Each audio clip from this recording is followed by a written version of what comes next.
A voice rose, returning to the events on Lostra Stadium. I am your commentator Jimmy Grad. The second half of the match between Cadbuck and Trafford has begun. The scene is on a football stadium. A commentator is commentating on this football match. He is describing that in the first half the players of the Trafford team played very unfocused. Oh, there it is again. It seems they have made a mistake again. Trafford's player Naz has once again lost the ball to the opponent. He says that so far the Trafford team has lost 3 out of 5 consecutive matches. Their fans are very concerned about the team. If they fail in this match as well, then being fired from Coach Andrew's seat seems inevitable. The coach of the Trafford team is starting to feel extremely worried about his future. He thinks if it continues like this we will lose again. He can't let that happen. He racks his brain thinking if there is a way to salvage this situation. Suddenly he comes up with a solution. He pulls out his phone and goes into some app. That's right, the Global Football Management app. This app is an application from the professional football community loved by tens of millions of football fans, coaches and even players around the world. In fact, being used by a large number of users is not the only advantage of the app, but what makes it special stems from the existence of a user. This user is a rare genius in the coaching world. He has the nickname ML Attack Dog and is also known as Mad, which can be understood as the Crazy Dog Slayer. This coach remembers his existence. He thinks that if it is one of that person's tactics, then the match and his situation will surely be resolved by him. But is he watching this match of his team? Suddenly a message arrives. It is from him. Mad. He messages him that I know you are in trouble because I am watching the match. The coach's face brightens with joy when he realizes that he is watching his match and messages back. The mysterious person behind the message does not deny that he is watching his match. He also messages that I have been a fan of Trafford's for a long time. He asks for Mad's help. It's an honor to meet you, but you see the situation here is a bit unstable. My players are discouraged. He asks if he has a way to reverse the situation. On the other side of that Mad account is a person sitting and smiling in front of the computer screen. He is confident about his question. Replies briefly, of course, and says just leave it to me. His face smiles confidently, triumphantly. And then he starts suggesting to them for the coach. Taylor Jackson is clearly an excellent striker, but he has a fatal weakness. Although his passing and positioning are very good, his dribbling ability is much inferior. To neutralize him we need 2 players fast enough to prevent him from entering the formation. The coach listens to him and substitutes players. The commentator says has he found the solution. The Trafford's players substitute and start a new tactic. The Mad guy suggests to the coach that if the players are ready then the next step is to block the key passers. The 2 players who play this role on the opponent's side are left winger Tokorski and left midfielder Santos. If you deal with them then it will not be too difficult to regain control of the match. Everything after that will be much easier. Just defend the wings a little. Preventing their wingers from passing is enough. Indeed, this tactic caused the opponent to make a mistake, and the game has started to tilt towards Trafford's. The commentator comments, I don't know what happened to them in the second half, and Coach Andrew seems to have found the exact change for the Trafford's team. This coach is surprised to see his team is much better, and wonders if this is really our team. And it's in. The score has been raised for Trafford's. And that miracle happened. The weaker team in the first half scored the first goal. The players and fans celebrate joyfully.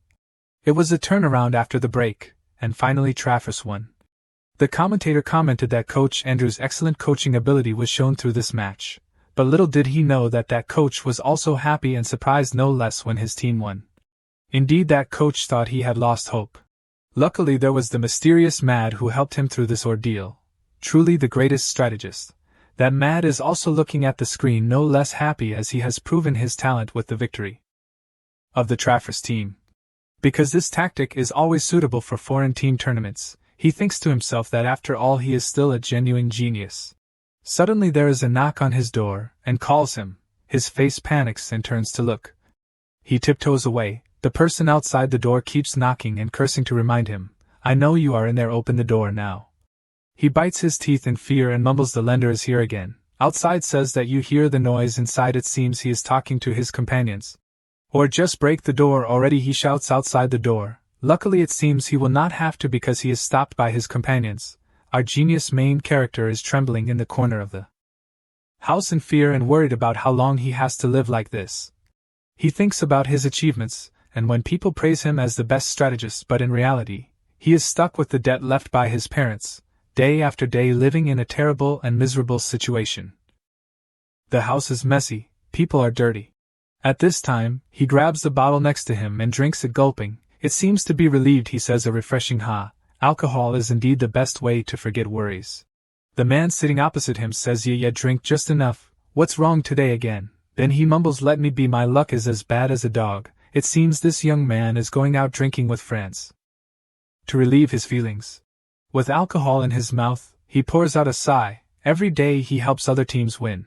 But nothing is different. In the end he is still the same. The two silently listen to each other's confessions. His friend says, that's not certain, my friend. My deceased grandmother said that in the future you will become a big person, so she told me to take care of you. Don't you believe me anyway? I'm also learning about tactical analysts. Keep trying, my friend, and one day you will be noticed.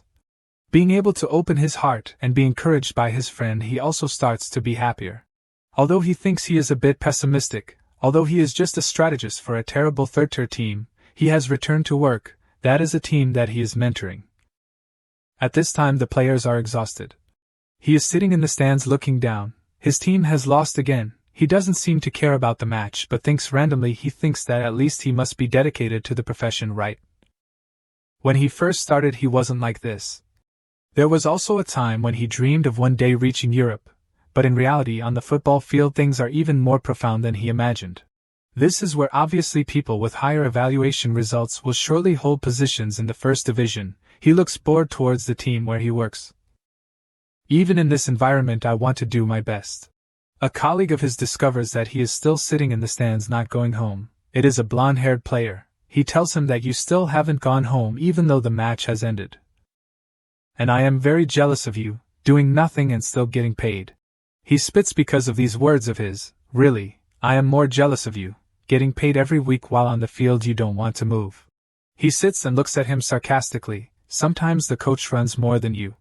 The blonde player who just spoke to him has started to get angry and curse him. Suddenly there is a call for him from the team's coach. Hey Ma Jong. Talk to me for a bit, he asks him. He clicks his tongue unhappily when he is called back. We have already talked about the schedule, what else do we have to talk about? This is the head coach of Jeonju. He is Song Jun, usually doesn't pay attention, but when he encounters difficulties he comes to him. The two enter the office. He invites him to sit, but he refuses. I can stand, please let me know why you called me. He makes a contemptuous look, vile expression, talking in circles to ask for help, because his credibility has recently seemed to have declined. If we lose the next match the team will be relegated. Puts his hand in his pocket disdainfully. Yeah, I know that. He is too familiar with his attitude. But I don't listen to any tactics I mention. I heard that the team president called you yesterday. Then he laughs and looks at the coach. If you are relegated again you will be kicked out, right? The coach answers, yes, he said he would fire me if we are relegated again.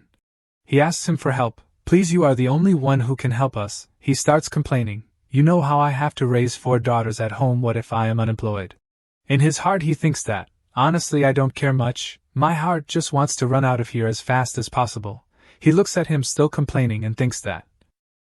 But facing this damn reality you can't. He comes closer and puts his hand on the desk in front of him. It seems he will help him, coach. If I help you win in the next match, then you will do as I say, right? He confidently speaks out.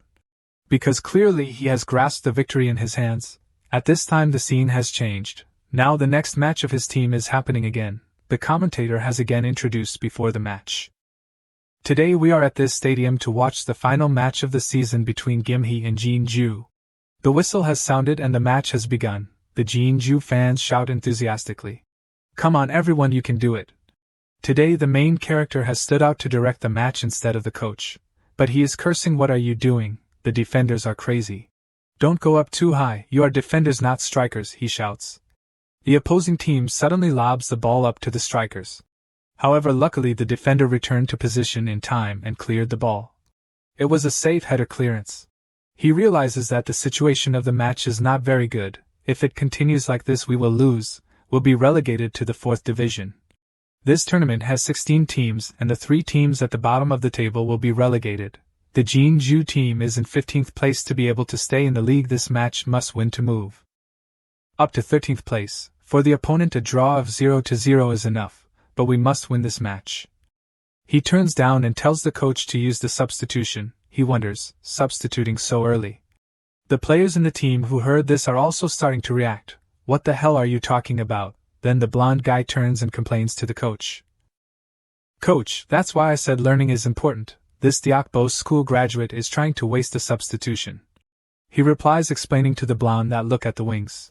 Unlike normal strikers, as soon as they enter the opponent's formation, instead of advancing to attack on the wing, we switch to the midfield.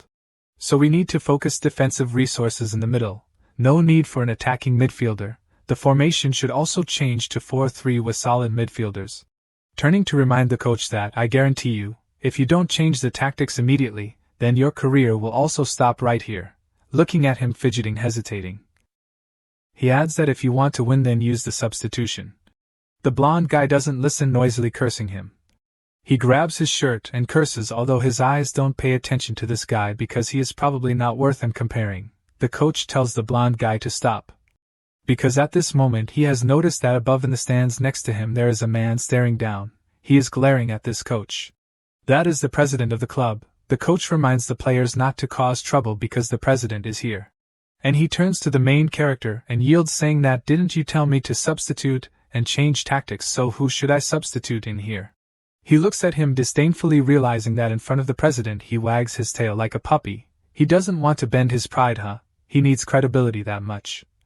Anyway, I don't care, just pay me is enough. And at this time the first half of the match has ended. The two teams return to the locker room.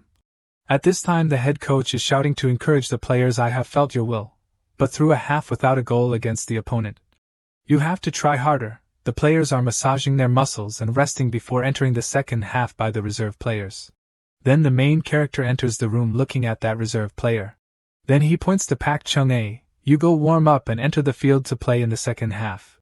The players are surprised by this decision. The blonde guy again starts to have an opinion with him. No, you really bring him, and did you? He has only just been promoted to the first team. Is your brain waterlogged or something? Every day you blabber a lot, in the end you are still as stupid as that. Unbelievably, our main character is so patient with the blonde guy that he explains, the opponent's fullbacks have two people, although their speed is very slow, but in return their crossing ability is very sharp.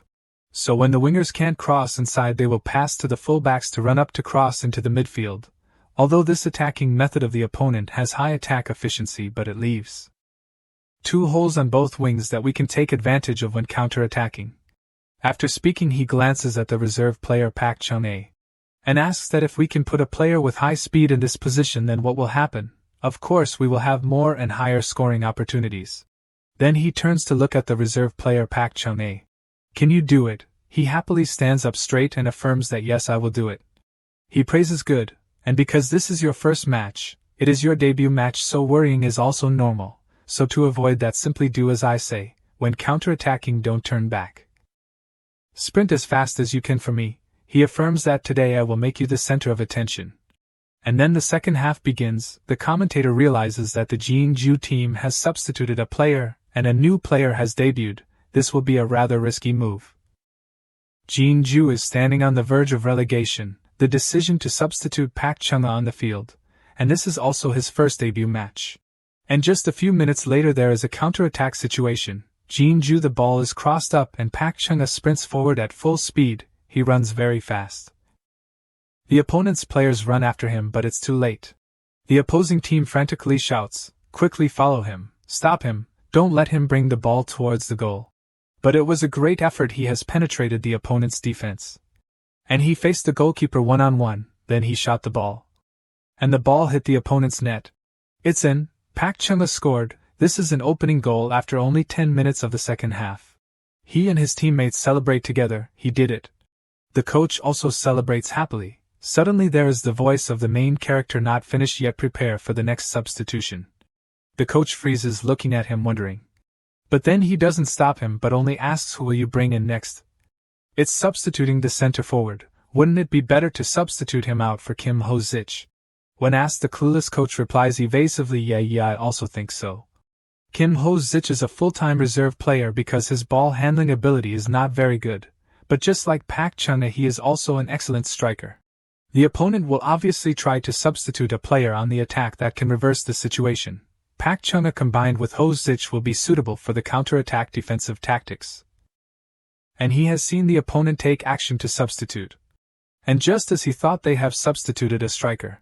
And just as he predicted, the opponent's defense has not changed at all. He smiles triumphantly. The defender on Jeonju rushes to block the opponent's attack. And succeeded and lobbed it up. It's the last minute of the second half. There is another chance. The ball is lobbed to the position of Kim Ho Zich with a high pass. And he turns and finishes with a beautiful volley.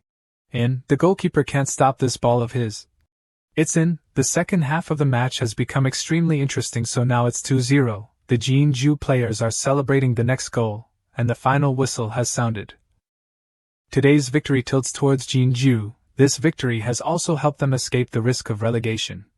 The main character is also happy about this victory. Then at this time he turns to hear the congratulatory words of that coach.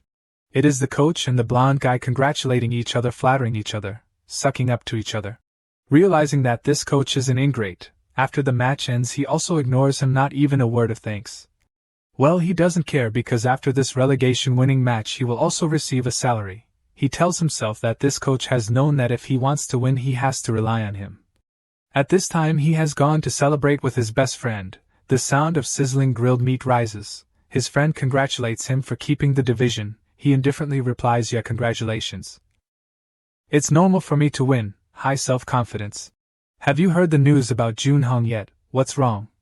Junhong has just received half the salary for an unexpected reason, being a secretary and also being deducted half the salary.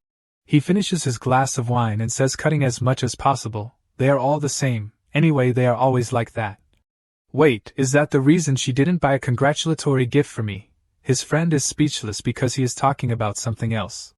But he ignores it. His eyes sparkle and he opens his phone, saying that anyway let's check the account to see if the money has arrived. He doesn't even bother to pretend to listen to what his friend is saying. Suddenly his eyes have stopped sparkling and he stares at the phone in a daze. He trembles. His friend asks him what's wrong. He curses angrily, "This bastard." Sitting angrily trembling, his friend still doesn't know what happened to him. The bonus stipulated by the club is 400,000 won, plus 200,000 won for each tactical analysis fee. His team has 4 matches and 1 win. The total must be 1.2 million won. But the money transferred to his account is only 500,000 won. He holds the phone and is angry. Angry because he has helped them win, but they cut his money. Suddenly he stands up and leaves, ignoring his friend who is wondering, shouting, "How dare you take my money?" At this time at the Jeonju club headquarters, our main character has arrived there, panting, barging in, ignoring the secretary's words to stop him. "You can't go there right now. Aren't you listening to what I am saying?" He still insists on barging in and shouts, "Where is my money?" Both angry and seeing the scene in front of him. He sees a pot of grilled meat with bottles of wine around. He has seen the president and the superiors embezzling the money and then drinking in the room like this, and that's beef too. He tells the president, "What happened to my salary this month? Why is it reduced by more than half?" The president doesn't answer him but says, "Wait a minute, you just kicked down the door of the club president's room just to ask that." The other leaders glare at him disdainfully, don't pay attention to him, he is famous for being an abnormal person. The president also joins in to ridicule him. "Oh, so this is Ma Jong-woo, the person who argued with the coach a few days ago, huh? Causing trouble like that, then you should also receive punishment, right? Deducting half the salary is already a lot of consideration, haha." He is furious, his face angry, glaring at the people in front of him. They still continue to tell him that if there is any disagreement he should follow the proper procedures. How can he come to kick down the door of the club president's room like that? If you want to complain, then first you must have basic politeness. He walks to the table of those people angrily shouting, "Politeness my ass." While shouting he grabs the pieces of meat being grilled and puts them in his mouth. Those leaders say he is crazy. He looks like blood is rushing to his brain, very tense. He curses them, "Shut up, don't make me sew up all of your mouths." He cries while eating the beef, mocking their words while speaking. "What are you doing? You are crazy. Wherever I go I have to hear these sentences over and over. Are you parrots or what? A minute ago you said I misunderstood the salary, next you said I chose the wrong job." He holds the trophy in his hand and yells, saying, "Otherwise let me sell this only trophy of mine, consider it my salary." The president tells him to wait, calm down, there is something to talk about slowly. He still shouts, "Ram ram, I have been very calm just now, asking one last time where is my salary. Suddenly someone comes closer behind him and calls his name. Are you Ma Jong-woo? He angrily turns back to look. Then he shouts, what are you planning to do, huh? It is a man dressed elegantly coming closer, smiling at him. He adds that I will not go anywhere until I am paid in full. Then the stranger tells him, it seems you have misunderstood something. We came to discuss the assets inherited to you. Then he holds the document in front of him. He takes off his glasses confidently, saying that, it seems the atmosphere here is not very suitable. Do you want to talk somewhere else? At this time he is surprised and dumbfounded, wondering if he has inherited assets. At a luxurious antique restaurant, the main character is being served grilled meat by the staff for him.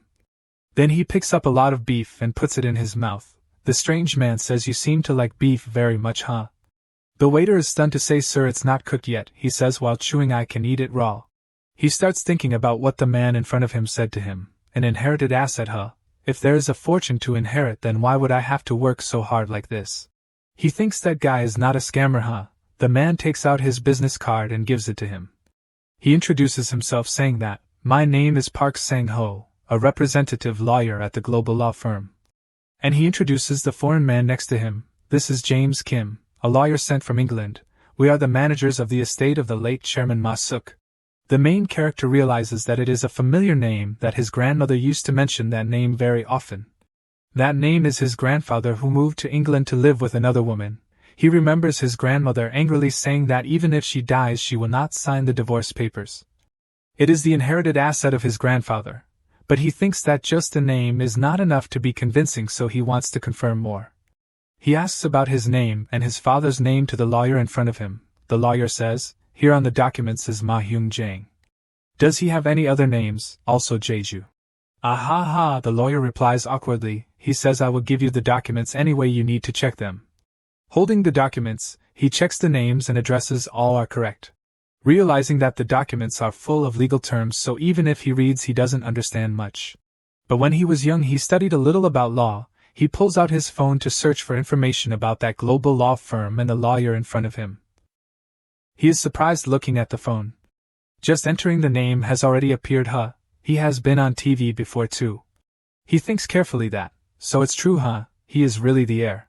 He asks the lawyer, so how much money do I get? He hopes it is a lot of money, like 100 million won, because he also hopes it will be an opportunity for him to pay off all the debt he is carrying. The lawyer's answer makes him startled, stunned. It is the amount of 3.8 billion won, an extremely large amount compared to the amount he just wanted. And not stopping at that amount, the lawyer says. But it is also an inherited asset, including a football club in Horwich. This football club is located in Manchester, United Kingdom. He is stunned when he hears this name. At this time has returned to reality. He is sitting opposite his friend. He says, what the hell is he daydreaming about? It's been a long time since I drank white wine. In the end I drank so much. Come on, quickly sober up and return to reality. Our main character is biting his lip and crying. Then he bursts into tears before the amazement of his friend. Ma Jong-woo actually has a day to cry like a child like that, huh? Then his friend realizes that the story that the main character told about the inherited assets is true. The two shake hands, congratulating each other. That's right. All the hard work and effort over the past time has finally been rewarded. So you are preparing to go to Europe. Finally you did it, his friend happily says. At the same time he asks, so what team is it? What division is it in? The main character pretends to say, don't be surprised when I say it.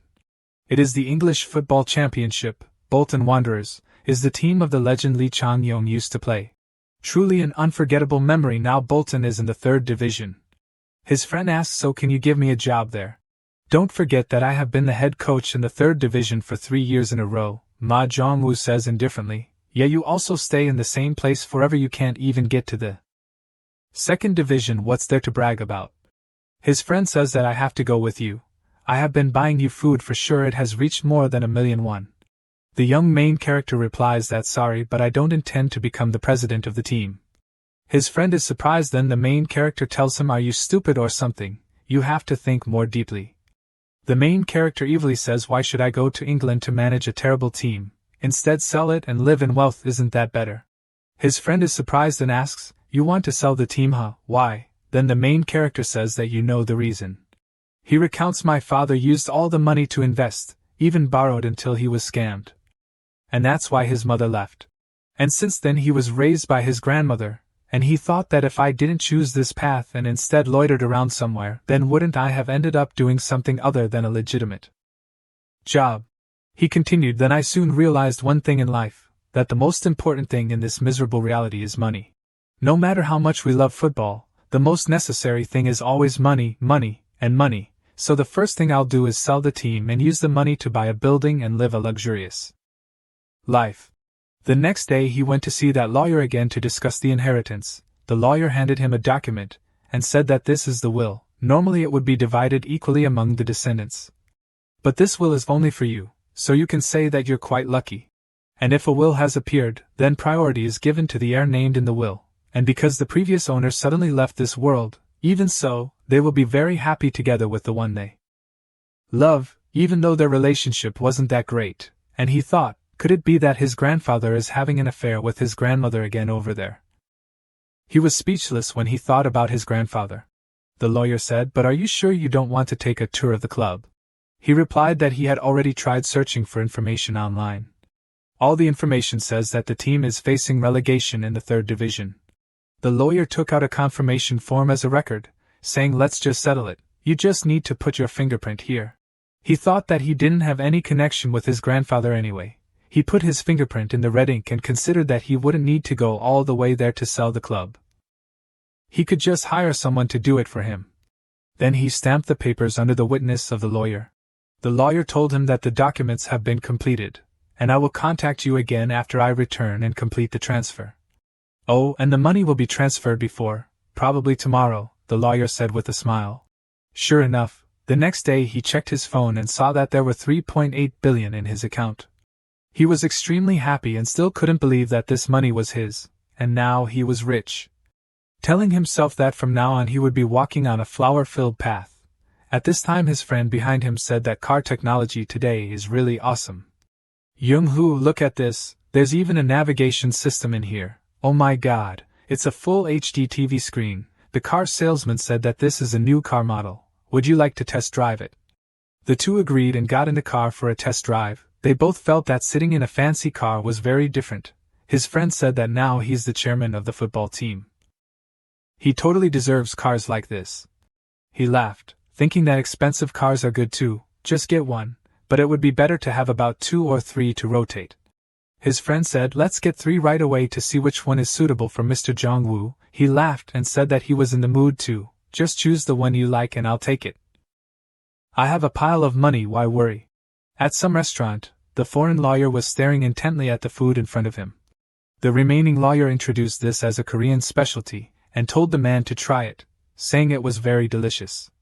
That lawyer James Kim said, by the way, was yesterday okay? Lawyer Park Sang-ho asked back what he meant. I mean, you didn't give me any information about the state of the football team and you didn't mention anything about the debt, the foreign man wondered. You should have checked it yourself, it's not a small number or anything. As you can see, even the heir Jong-woo only received a small portion of the inheritance. The foreign lawyer admitted, but was still curious. The remaining lawyer said that we just do what we have to do. I handed over all the necessary documents. It's not like I'm deceiving him or anything. Then he pulled out his phone for the foreign lawyer to see. By the way, when he searches my name online, this is what shows up. Many people are really naive. I'm immediately trusted just because I've appeared on TV. Then he laughed and praised the company in charge of the website for doing a very good job. I asked them to push back the negative articles in my search results. So it will be very difficult to see them if you don't really dig deep into it. As they say, you have to test the wood to see if it can hold before stepping across the bridge, and in the end, they were right. At this time, Jong-woo was happily experiencing his new car. Now that the fees have been transferred, I can safely leave Korea. But should we go to Ma-dai? Suddenly there was a phone call to him. He said, oh hello Miss Young, sorry for having to bother you all the way to England. Has the transfer procedure been completed? Hello Chairman, the other end of the line said. About that, I've tried to sell the team. But I don't think it will be sold, she replied, making him wonder. And then she explained that when she checked, it seemed that there were too many bank loans with the football team as collateral. That loan is so large that no one dares to buy it, and after searching about a few days ago, the rumor has spread. She asked if he didn't check before receiving the inheritance. And also said one thing that shocked the male lead, that the amount that the football team is owing is £100 million. Not believing his ears, he asked how much. The club's debt is almost impossible to cover with ticket sales. Not only is it in a state of owing too much money, but the football team is also in danger of being relegated, and there isn't even one star player, so no one wants to buy it. At this time Jong-woo was stunned. He was sweating profusely, realizing that he had been deceived.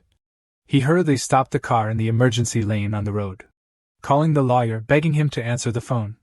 But unfortunately, this number cannot be reached, and he can only curse.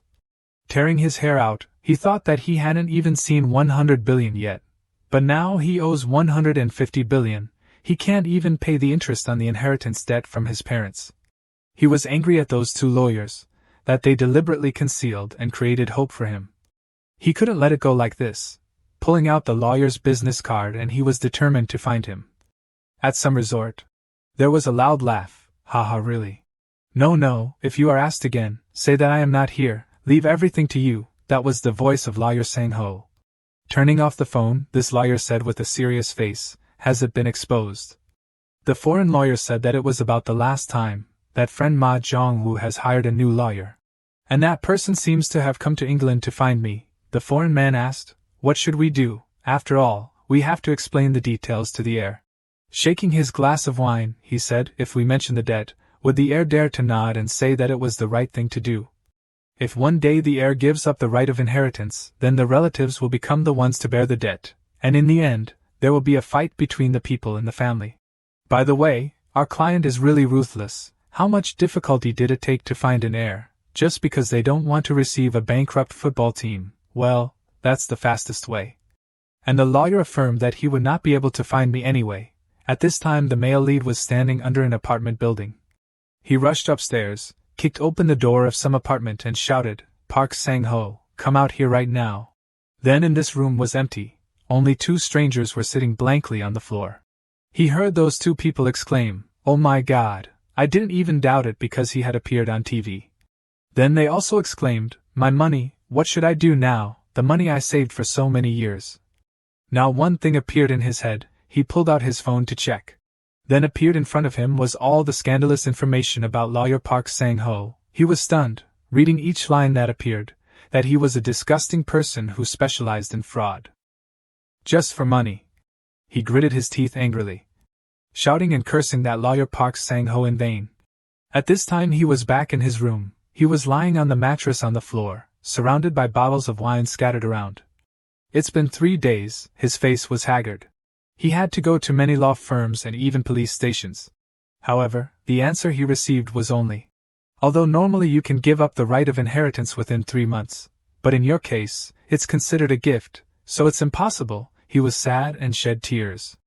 The lawyer not mentioning the debt was wrong, but the police said they couldn't do anything.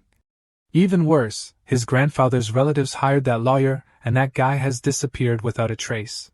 He angrily kicked the blankets and pillows because they had deliberately planted a bomb on someone like him. He cursed angrily, the cheating bastards. Covering his face and crying, he thought that he finally thought he could live comfortably. But now his life has fallen even deeper to the bottom.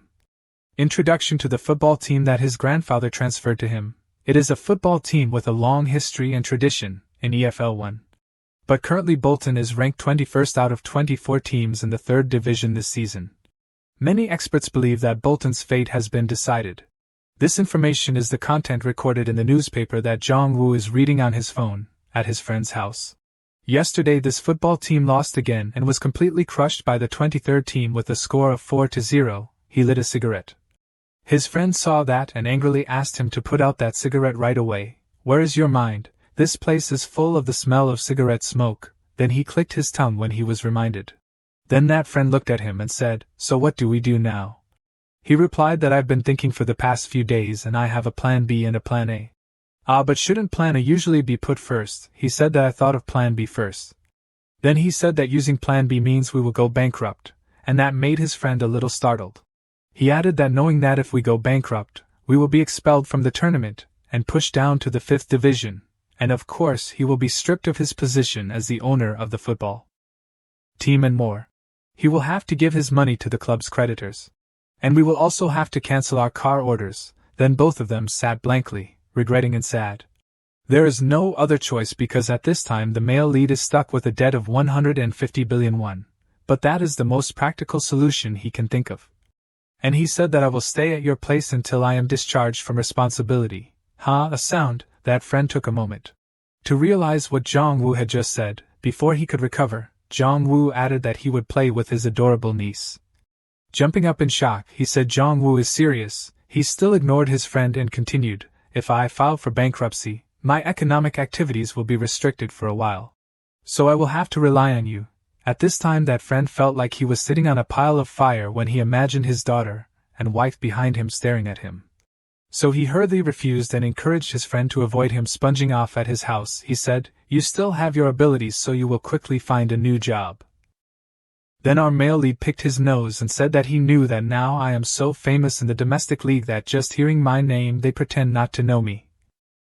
If not, you can find another job, the friend tried to persuade, but our male lead didn't listen at all. The friend frowned and secretly worried, this bastard always demands to eat meat. Raising him is very expensive. I can't let this parasite stay in my house. Indeed, this is a very good friend.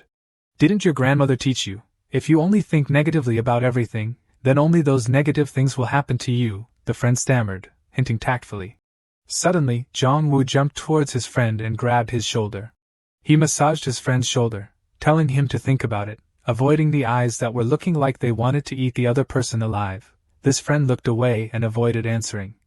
He gritted his teeth and said that he thought I could live decently after losing everything and falling into a state of mental breakdown, if I die with anger and frustration in the basement of an apartment. How can you live? The friend couldn't stand him anymore and shouted, why do you always push everything to the extreme? The male lead imagined the scene of him looking through the window of his house and seeing some guys peeing right in front of him. He said that he knew that my neighbors think my house is just a basement, thinking it's just an abandoned house. Crying with swollen eyes looking at his friend, if I die in loneliness, won't you feel guilty? I'm trying to avoid that tragedy by living with you. Indeed, this reason of the male lead is enough to convince even AD. He won, please save me. Then he bent over, collapsing. But then this friend of his didn't give in anymore. His voice started to tense up, saying, Jong-woo, I really want to deal with you right here. Noticing an anomaly, the male lead hurriedly said, wait, I bought you a car. The friend glared at him, threatening. He said he would cancel the order. Kidding me, not fooling his friend. The male lead looked away. Finally he said, okay, then I won't cancel your car, but instead I will be generous to stay at your place. The male lead said, too well. Then the friend asked, so what about plan A? Is to sell the football team. Hearing this answer, the friend was surprised again, saying that he said he couldn't sell it, right? Who would want to buy a football team that is in debt at market price? But they will buy it at a lower price. The male lead again appeared smart like Detective Conan, saying the plan that first we will go to England and do everything possible to help the football team not be relegated until the end of the season.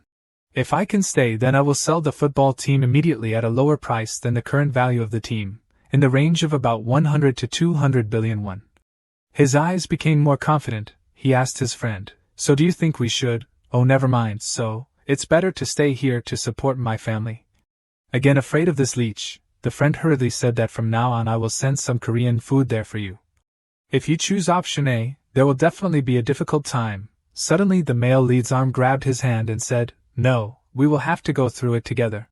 Last time you introduced me to a job, remember, I will find. Let's go to England together, the male lead said enthusiastically.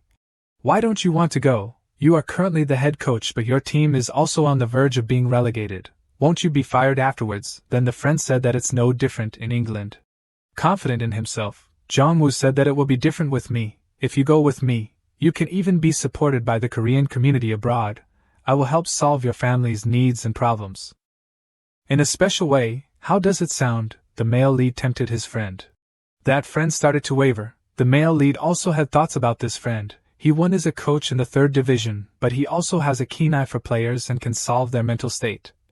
Then suddenly the male lead smiled and looked at his friend with a shameless eye. He thought that even if I was really talented, I couldn't take over a football team without anyone standing by my side. It would be very difficult. Having someone to go through a difficult time with would be better than going alone. Let's go with me. The male lead secretly seduced his friend in his mind. That friend hesitated for a while and seemed to be about to make a decision. And then he agreed and he said, "Okay, it's good for my daughter to experience life abroad, and if you really will solve my family's problems, then why not?" It seems that this friend also really trusts the male lead. The male lead jumped up and cheered when he successfully invited his friend. He put his arm around his friend's shoulder and laughed, saying that he knew he would go with him. "We are even closer than blood brothers, right?" The friend was speechless, thinking to himself, "Well, let's try my luck with Ma Jong-woo's talent." And then both of them flew to England, starting a new life. In Manchester, England, in some room someone was slowly changing clothes. It was a man wearing a sharp black vest preparing very carefully.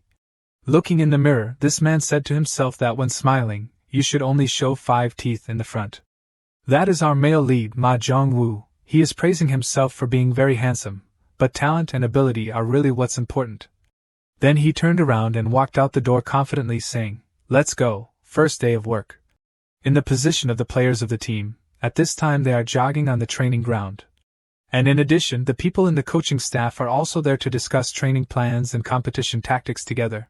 And also about the medical team, they will have the task of checking the body condition, taking care of the health of the players. Those are the key positions in the team. And in addition there are many different administrative positions and more. Combining all of them together, it will be called the management of the football team. Those are the calm introductions coming from a room like a conference meeting room. At this time inside is an elegant middle-aged man, pointing at the images in the slide explaining to our male lead Ma Jong-woo. Then he continued the story. "Now I will introduce and explain more about the history of our Bolton Wanderers football team," and he rattled on non-stop. Jong-woo at this time was dazed, and he was extremely bored, feeling like he was back in his school days, and this was an extremely boring lesson with a lot of knowledge being stuffed in and then popping right out of his head. Why did he have to listen to the lecture? Let's go back about an hour ago, at the Bolton University Stadium, located in the Manchester metropolitan area. Jong-woo at that time came to the stadium of the football team that he had just become the chairman of the Dead Association. He sighed that this place is not even in the forest but surrounded by the forest. There seemed to be a lot of trees here. Looking around, a figure in the house came out and said to him, "Ah, you're here, hello." That is the elegant gentleman. He is Richard Gears. This man introduced himself to him that he is in charge of taking Jong-woo on a tour of the football team's facilities. The two shook hands to greet each other. He gestured and pointed the way for him, saying that let me explain simply to you about our football team. And returning to the present, he is explaining that simplicity by reading the entire essay cum project for Jong-woo. He has started to smoke his brain and feel dizzy. But he also thought back, it's not worth the difficulty. He has to focus because he himself is the owner of this football team, so he needs to know the basics about the team. Trying to tell himself to focus, then the gentleman changed the subject and started talking about the revenue structure of the Bolton team. Money makes people's eyes shine. Immediately Ma Jong-woo excitedly listened to him explain. First of all, the team's revenue structure is divided into 5 groups, in which the most representative are the ticket prices for match days and season tickets. Jong-woo asked him how many members bought season tickets. He said that, currently we have more than 7,000 members. He thought with that number it is very impressive for a football team located in the 3rd division. By the way, he asked him the reason why the stairs to the upper floor of the stadium stands were blocked. Why not open it? Because with more seats and seating positions for fans, we can also generate more revenue.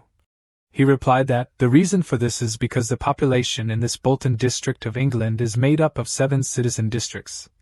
And the total population of those districts is only in the range of 2,400 people. Really this number is quite small. Jong-woo's hometown of Jeonju has hundreds of thousands more people than here. Moreover, there are many wool and cotton mills around. Those are the main industries for economic development in the local area here, and most of the workers in the factory are day laborers. In fact, because most are wage-earning workers, not many families can afford to watch football every week, and that's why the upper floor has to be closed. Jong-woo thanked him for the answer, even though he felt that this reason was not very optimistic for the football team. A little regret because this was originally famous as a place where people bet their whole lives on football. But now it's like this. Mr. Richard denied. he still sees fans have a lot of love for the football team, because in fact with this environment there are still 7,000 spectators coming to watch each match of the team. Jong-woo realized this would be a good thing because everyone has a positive spirit. He didn't say anything more, telling him to stop this conversation and exchange here and take a few rounds around here. He took him to the office rooms, first to meet and greet the medical team. Then took him to the team's training ground to see the players' training session. And then took him to meet 3 coaches. After reviewing everything, Mr. Richard asked what Jong-woo's first impression is currently about the football team. He thought that, after observing, he saw that everyone on the outside was very polite, but he had a strange feeling towards them. Because perhaps their attitude and the look in their eyes towards Jong-woo seemed dissatisfied and looked at him uncomfortably. Okay, now let's move on to the really important things. He wanted to discuss the main issue with him. Both went into the room and he gave him a stack of documents related to the operating costs of employees and the size of the players for him to refer to. On average, teams in the EEP Lu 1 have a budget of about £6 million per season. However, the average budget of the Bolton team is £15 million. Jong-woo couldn't believe this number. It's 3 times more than other teams. He wondered with Mr. Richard why there was such a difference, and if pouring money into our team is no different than pouring water into a broken jar. He explained that because the previous owner aimed to promote the football team, so he spent a lot of money on the players this season. He could only sadly sigh because this grandfather of his was very useless. Annoyed and bored with his old man who bought a pile of players to aim for promotion, but in the end it only backfired, and now the football team will have to pay an amount of approximately £9 million each year for the players' salaries. Including last year's deficit, it will be a huge number of £40 million, and since then all that's left of the football team is a huge debt and budget overruns. Nothing good came from it, and it's no different than putting poison in it, as if breaking the last pot and the water all flows out. He had grasped the situation of the football team. Then at this time he was sitting sadly like a corpse on his desk. There was a voice asking about Jong-woo. That person placed a plate of cakes on his desk and told him to eat it to relieve stress. That is Jong-woo's friend Hee-won. He seems to look quite comfortable. Jong-woo then said, "You think I can swallow cakes now? It's terrible. Even though it's terrible, it's still worth a penny, so I can't give up." Then he turned to say to that friend that I will try to fix it so that I can sell it. Hee-won asked him what plans he had. Jong-woo started talking about his intentions. First of all, the football team will need to reduce spending. He looked at the messy pile of papers on the desk and said to Hee-won in a confident way again, "Our starting point is rebuilding everything." After arranging a few things, he called the head coach to his room and told him the team's plan. Then he reacted that he meant that we should reduce the size of the team. At an important time or what? He put his chubby hand pointing and his bulky belly in front of him. He sipped on the cake while saying again that, because this is an important time, that may even be more than that, so if you intend to complain then at least you should have a good resume. He denied his words and said that I don't understand. Even if our football team is playing poorly, you said that we should reduce the size while on the contrary we should invest more to avoid relegation. Or what? Jong-woo slammed the table and said, "Isn't that a stupid and dangerous thought when only thinking that those expensive players will play well?" Then he stood up intimidating him. "By the way, talking about investing, then let me ask you back." His face angry like a demon snarled, "Bolton has clearly invested in the highest level players of the league, so why is the result so bad?" He criticized straight to his face. "What the hell is going on?" Then he added implicitly to him that I still don't know whether the problem lies with the players or with the coach. But we will still proceed with rebuilding according to the plan, so know that. After hearing this, the head coach was feeling very uncomfortable. He couldn't keep calm and left Jong-woo's office slamming the door shut. He only complained about what I could do when you couldn't keep calm. He kept lingering about investing while what's important isn't his money. He really wanted to fire him right away, but he didn't want to pay the contract termination fee to him at all. The head coach was angrily walking along the hallway and secretly cursing Jong-woo. He cursed even worse than the first graders. How dare he argue with me like that with his head held high, and his mouth muttering like that? There's nothing like the previous owner. That person not only invested very generously, but even took us golfing and on yacht trips. He recalled the old chairman even introducing them to beautiful women on the trip. Recalling the face of this new chairman and comparing him to the old chairman, he angrily kicked the cabinet very hard to vent his anger, kicking and cursing. How dare a kid from a backward country in football talk to me like that? He thought he would teach him a lesson. Right after that day, a series of news articles published news about this new football club chairman, and all of them were negative news about Jong-woo to the readers. And then a lot of people's comments discussed this new chairman and about his plans with the football team that they admire, mainly commenting on key contents such as selling some players, or the discrimination that an Asian will rot their Bolton football team. The male lead's friend was online reading those comments and said that it has spread widely so soon. How did they know? Now even saying a little loud must be careful. And the information that the team has not yet announced is full of news on the network. Jong-woo thought that it must be because of that old man, because from the beginning he also looked very shady. But I think rebuilding like that is a bit too much, his friend replied, selling 6 players at once, and it's not even the end of the season yet, and it's not just talking about a few players. This is also especially player Owen Doyle, who has the nickname the Beacon of Hope. He is also a symbol of the football team because he has been dedicated to the football team for 9 years. And the male lead said that he was also the most cost-ineffective player, receiving a weekly wage of more than £5,000, but his individual performance was extremely low. His friend he once said, but he's still the captain, shouldn't we trade and consider him a bit more? Jong-woo refused immediately because according to him he had considered it enough. He reminded his friend that there are other players in this league who perform much better with a salary that is 3 times lower than his. Glaring at his friend, he added that he only played 26 games this season and only scored 3 goals. Does that sound reasonable at all? It's really bad. I could score more goals than him if I played. Anyway, there are 4 other players receiving salaries of up to 10 million won per week besides Owen Doyle, so I need to eliminate all obstacles and save money somehow. I've already put 6 players on the transfer list, including Owen Doyle. Now all we need to do is wait for responses from other teams. His friend could only let out a tired sigh. Then reminded Jong-woo that we have a match tomorrow. He put his hands on his hips and replied, of course I know. If we lose tomorrow's match, we'll be relegated to 24th place. After hearing that, Jong-woo suddenly realized. This EFL league only has 24 teams, so it means that if we lose tomorrow, relegation is inevitable. Then a shock about the team's relegation hit the face of our male lead Keem, the club president. That friend added, I understand the importance of rebuilding, but if we have a match tomorrow, then can you face the consequences if we lose? Jong-woo realized at this moment that the fans would probably burn him alive. That night the lights were still on in the office of that elegant Mr. Richard. He commented on the club's current chairman. Completely different from the previous owner, he looked at their working structure and stated. Suddenly someone came in from the door and called him Mr. Managing Director. It was a very beautiful blonde sister who also worked at the team. She asked him what he had called her for at this hour, and is the plan to cut members yours? He was curious why she asked that. She smiled and replied that you don't have to hide it from me. I am Emma. I am the head of strategic planning. She told him that thanks to her efforts of persuasion, the club owner finally agreed to implement this member reform. He said, haha, is it that obvious? He waved his hand and said that there's no need to thank me. He said that at that time when you proposed the team arrangement, I admit that I was the one who persuaded the club's former owner to agree to your proposal.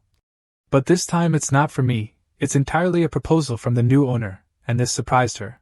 Is that true? As soon as he became the new owner of the club, he wanted to sell it.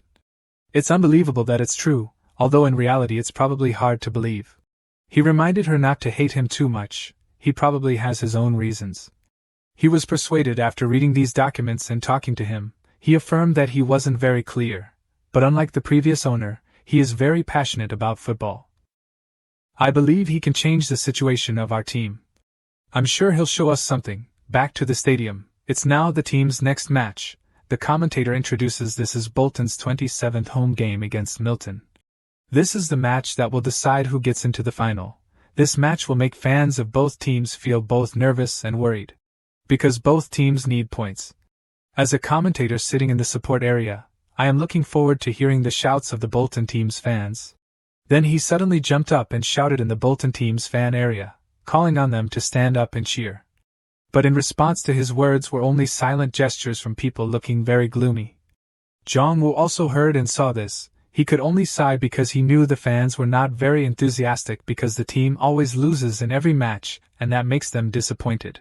Even the number of fans is decreasing, 3,000 people, then 1,000 people must be fans of the opposing team. Then below there were only shouts of "Ma Jong-woo, get out!" Bolton's fans, instead of coming to cheer for the team, they came to hate the male lead. He also ignored them because that's how they can relieve stress. Then at this moment a fan came up and snatched the commentator's mic. He said, "Hey Mr. Ma, do you really know how to play football in England? You're only good at destroying the team." This fan tried to say more, "Clean up the mess you've made.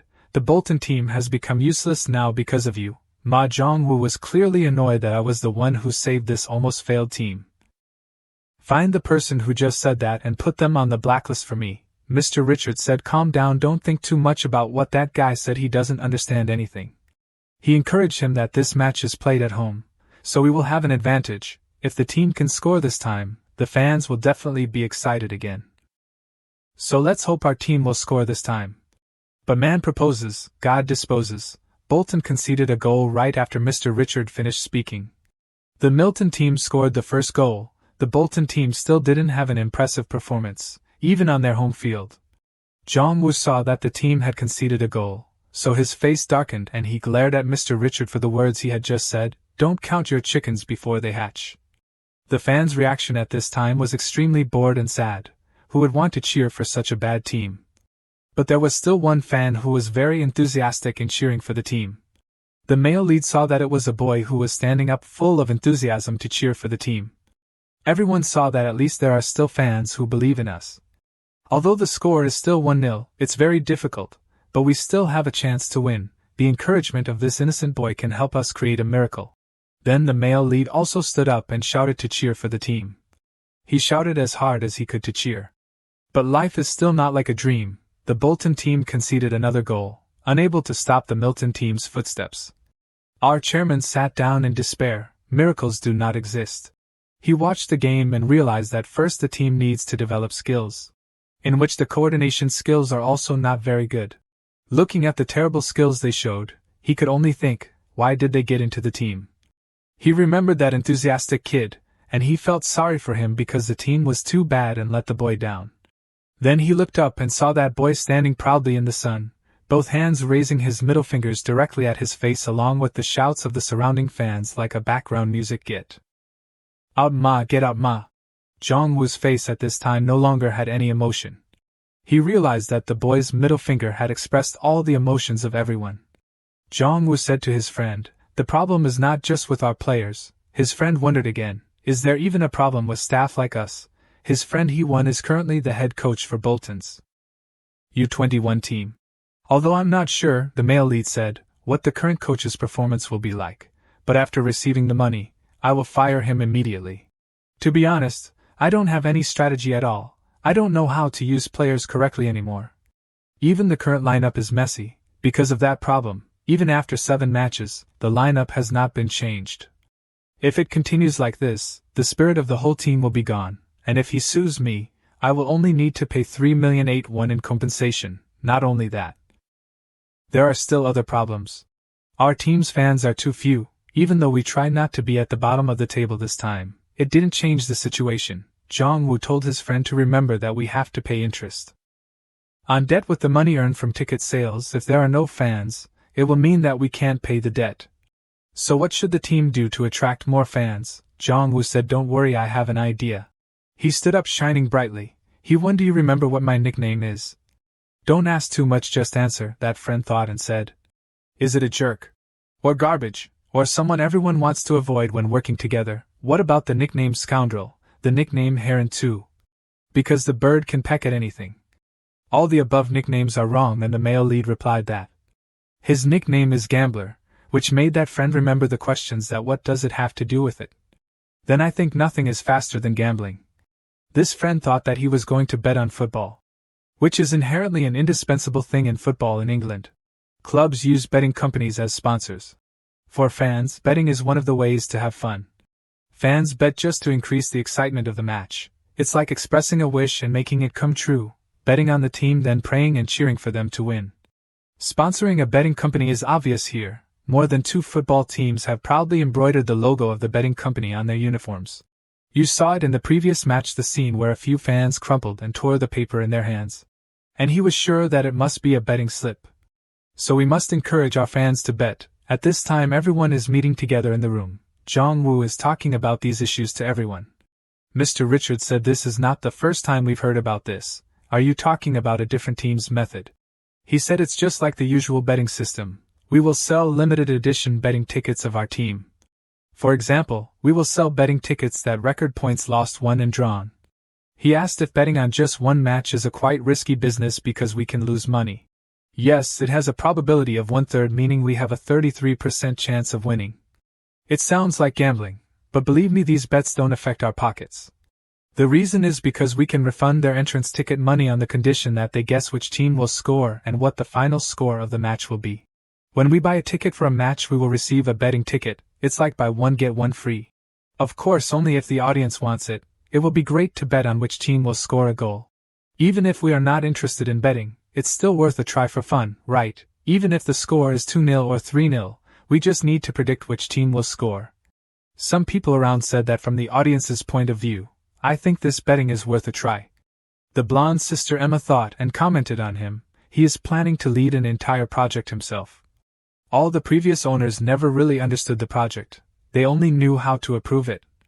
However, deep down she thought that my hatred for him has never changed, because he sold the club again after taking it over. I will have to keep an eye on him. After thinking that, she became even more annoyed staring at the male lead. And that made him suddenly feel sweaty because it was hot. Mr. Richard said, I think that's a great idea, but it doesn't hurt to hear other opinions. He asked the others. If any team leader wants to give an opinion, feel free. If there is no objection, I want it to be implemented as soon as possible. The male lead heard Mr. Richard Noi glanced at that blonde girl. She is very beautiful and gorgeous. Then the male lead realized that his grandfather's blood still doesn't mix anywhere. He is also fond of women like him. Then everyone asked what the next topic to talk about is. Then the male lead had a proposal about the events the team can do. That is a lucky draw event. He thinks that just betting alone is not enough for a large number of people to participate. We can draw lucky ticket numbers to receive prizes, and there will be 3 winners. In Korea, TVs and refrigerators are taken to give as prizes, but currently we can only give 5 free tickets to enjoy the match. And we won't do that with every match, because as the name suggests, this event will also take place very randomly. Everyone saw that this is still within the team's budget. Jong-woo felt a little strange here. Everyone is listening seriously, but in Korea, no one really listens to me seriously like this. The team leaders discussed that we will increase the number of viewers, and to promote this project, I suggest increasing sports advertising. Sports advertising is a method of promoting the upcoming match through local television stations. This will cost a fee for promotion, but we still have to do it. Everyone asked the marketing team leader. That is a red-haired girl. She asked the chairman, what should I do? The male lead replied that she should prepare large banners and hang them in easily visible places. And for special matches, she should prepare a gimmick to attract viewers from 1 or 2 weeks before. Special matches are matches where teams like the top teams of the league and they will be opponents of each other. We will create hot news and stimulate viewers by clicking or using our team's fans, for example. Negative or provocative headlines, such as the goalkeeper of the first-class team is about to become a delicious prey for our team, like that. Or to bring unity to our team, you can write the journey of the players, along with the team's won-do-ro. The examples Ma Jong-woo gave made everyone around speechless. He awkwardly said everyone can take care of the media part. And the CEO, he said to Mr. Richard. Please schedule an appointment with the local radio station in Bolton. We will do that because this is our first promotional campaign, and this is also an opportunity to introduce the new owner of the team. Everyone knows that at these times, don't people need a little performing art? At the same time in Manchester, a coach is wondering, it's been a month and Mad has suddenly disappeared. This is a coach whose winning record is all thanks to an expert named Mad, who is also Jong-woo on the global football management application. He is worried because he can't contact him. He hasn't appeared for a while. He is sure that he won't coach a mediocre team. But in fact, this coach is not the only one who borrowed Mad's tactics. At this time at the Liverpool training center, the team's coach is also worried, asking his subordinates, still no news. The head coach of the Fire Phoenix team is asking the manager about contacting Mad, but there is no news. It's been 3 months. 3 months ago a coach borrowed his tactics and won 4 consecutive matches. At that time he couldn't believe that this tactic appeared on such a website, but this tactic is very good. Because he was impressed by that tactic, he persuaded the manager to recruit him very seriously. He even sent a message to his account: "This is the head coach of the Liverpool Fire Phoenix team from England. What do you think about joining our team as a tactical coach?" But as a result, our male lead refused and did not believe in this invitation. He replied whatever. He even sarcastically texted back, "If you are Beerbash, then I am Alex Ferguson." That's it. His answer is not very positive. And then the head coach contacted him a few more times. But our male lead replied with very rude words, annoyed because he kept bothering to text him like that. And finally the head coach of Liverpool was blocked. But he still persisted in sending messages to him with another account. Then it can also be seen that he has not been active on the application for almost a month. The coach disappointedly thought, "It seems that he has a job and maybe he is already in the EFL." The head coach thought that, with his superior level, he must have joined super clubs like Manchester, Chelsea, Armory, or other big teams, and among them, he is definitely holding a key position. But it doesn't seem like a dream. Our male lead is struggling with a pile of debts and is the chairman of a third-class team. At this time on a radio station that is being broadcast. The presenter introduced today we have a special guest that is the owner of the Bolton club, Mr. Ma. "It's a pleasure to meet you, Mr. Chairman," the two greeted each other. Then the presenter said, "Without further ado, let me ask you a straight question. Witnessing the failures that occur between matches, do you really have any plans to get out of it? I am a supporter of Bolton, so I am very worried." Jong-woo laughed, thinking that I have prepared for this question, you brat. He confidently said in response, "Yes, I do. We will terminate the contracts of the main players, including the team's symbol, that is the player Owen Doyle." At this time at the training ground, the male lead's friend is listening to this live radio broadcast. Then someone asked what he was doing. And he said that I'm listening to the radio because Mr. Chairman Ma appeared on it. That's the director. Then he also came closer to listen. Many people driving are also listening to the radio. And even the workers working in the textile factories are also listening to the program. At this time the presenter said that I really want to ask you this question because I am still very worried when the team is still facing consecutive losses. I wonder why you decided to sell 6 of the team's main players, and even the legend who has fought for the team for many years. Jong-woo grinned, unable to control his expression. He replied, "You know, the current situation of the team is very worrying. So I understand why you asked that. In the past our players played very well, but I must also admit that it's all just the past." The presenter replied, "It seems that not many fans will like your previous statement." The male lead really wants to scold this presenter, but he can't. Then he took the example of the team's legendary symbol, who had dedicated himself to the team as Owen Doyle. However, he will also retire soon. He is also over 30. Unfortunately, he only scored 3 goals in the last 20 matches in this league. I don't mean to blame any individual player. However, the truth is that he has declined in form recently, and even the fans cannot deny it. The fans listening to the radio are also very upset because it seems that they have been hit in the black. The male lead continued, "I know the team symbol alone can't do anything when the team is not strong enough. Everyone discussed whether it is reasonable to transfer such a legend, that is also the best player, and that is why we must change the main pillars in our team. From the accumulated experience, I know that transferring a large number of players will cause the team's mood and spirit to decline, then because of the bad results even sales will plummet. But currently the team's position is at the bottom of the table, so we need to change. The reason why many fans are upset with the transfer of players is that I think it's just an illusion of the past. If you can't let go of that illusion, then in the end we will only become worse and fail again. Although it is very painful, I will still say, I have no intention of keeping those 6 players who have left. I must eliminate the bad elements from the team before it's too late, so that I can prepare for the team's new transition phase.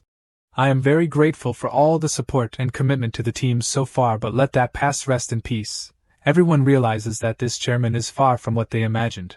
He is strong and also very confident in his plan. He sent a message to the fans that please wait a little longer. This season I will try my best to make the team win. Please follow us and I will prove it. The members of the team are thinking that he is indeed an orator. We will soon make a big difference, he concluded the program.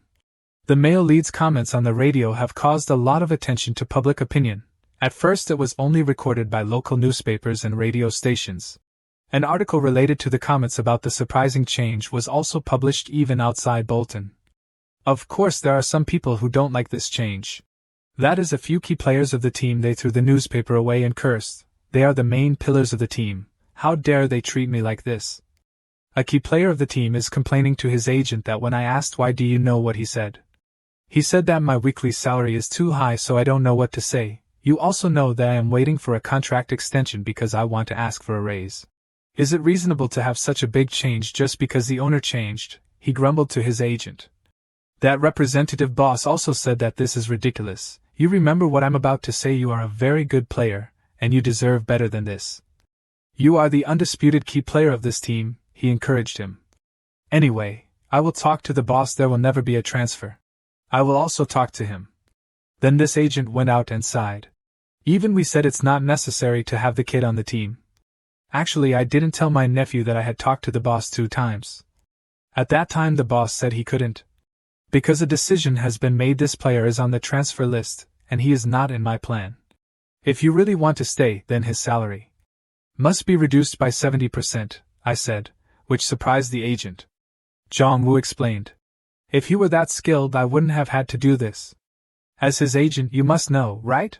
The player you represent won't even be a starter even if he stays. If you have any complaints, just transfer him. Several clubs have already inquired, haven't they? Sitting helplessly on the ground, the agent cursed under his breath. Does he think everything is so easy? Even if we have 4 clubs interested, they only agreed to half the price. This has messed up my entire plan. And that stupid nephew of mine doesn't realize his own skills and even hopes for a raise? At least my nephew and I still have the right to decide. Even if we're on the transfer list, we can still stay in the team if we reject the offer. There are still 3 years left on the contract. We have to stay somehow. Then he remembered the displeased face of the new chairman and stomped his feet, cursing, that bastard is a deadbeat boss. At this time, the male lead was sitting in the office with the CEO. The CEO said, the public's response in our area to the radio program is much better than expected. You're starting to become famous. The male lead just smiled, thinking, as I predicted, it's best to appear and interact directly. We can also promote tickets for the club's events. But I wasn't sure if the feedback would be good. However, the angry comments about cutting players have gradually disappeared. Even though the wind is showing signs of turning in your favor, don't let your guard down. There will be people who hate the club owner because of the loss in the 27th game, Richard reminded. He scratched his face worriedly because our team is at the bottom of the league. But haven't 4 of the 6 players on the transfer list already left the team? The transfer fees for those 4 will be around £600,000. Now, let's focus on recruiting players with this money. The next day, the team had another game. This was the 28th game of the season. While Bolton was trying to regain its form in the match against Alkington. Unfortunately, the match ended in a goalless draw. Jong-woo was quite disappointed with the score. Richard said, I saw that we only defended with 3 defenders at the end of the field today. Even so, I saw the change. Even with the naked eye, you can see a clear increase in the audience. How many people came to watch today? And the director replied, nearly 6,000 people. An increase of over 3,000 people from the 27th game. It seemed that the male lead's plan had succeeded. Then he saw the coach on the field staring intently with a disapproving attitude. He thought, that incompetent bastard, instead of reflecting on himself, he only knows how to curse me. I should be the one boiling with anger. The betting system will attract some audiences for a long time, but in the end, victory is what fans want. I already said that if the betting system continues like this, then the team's failures will clearly make the audience leave. Yet those coaches dare to ignore me. He cursed in his head, that idiot needs to get out of here quickly. Then he looked at the director and said, you look full of energy. The director asked him, what's the next plan? There's a meeting with a brokerage company.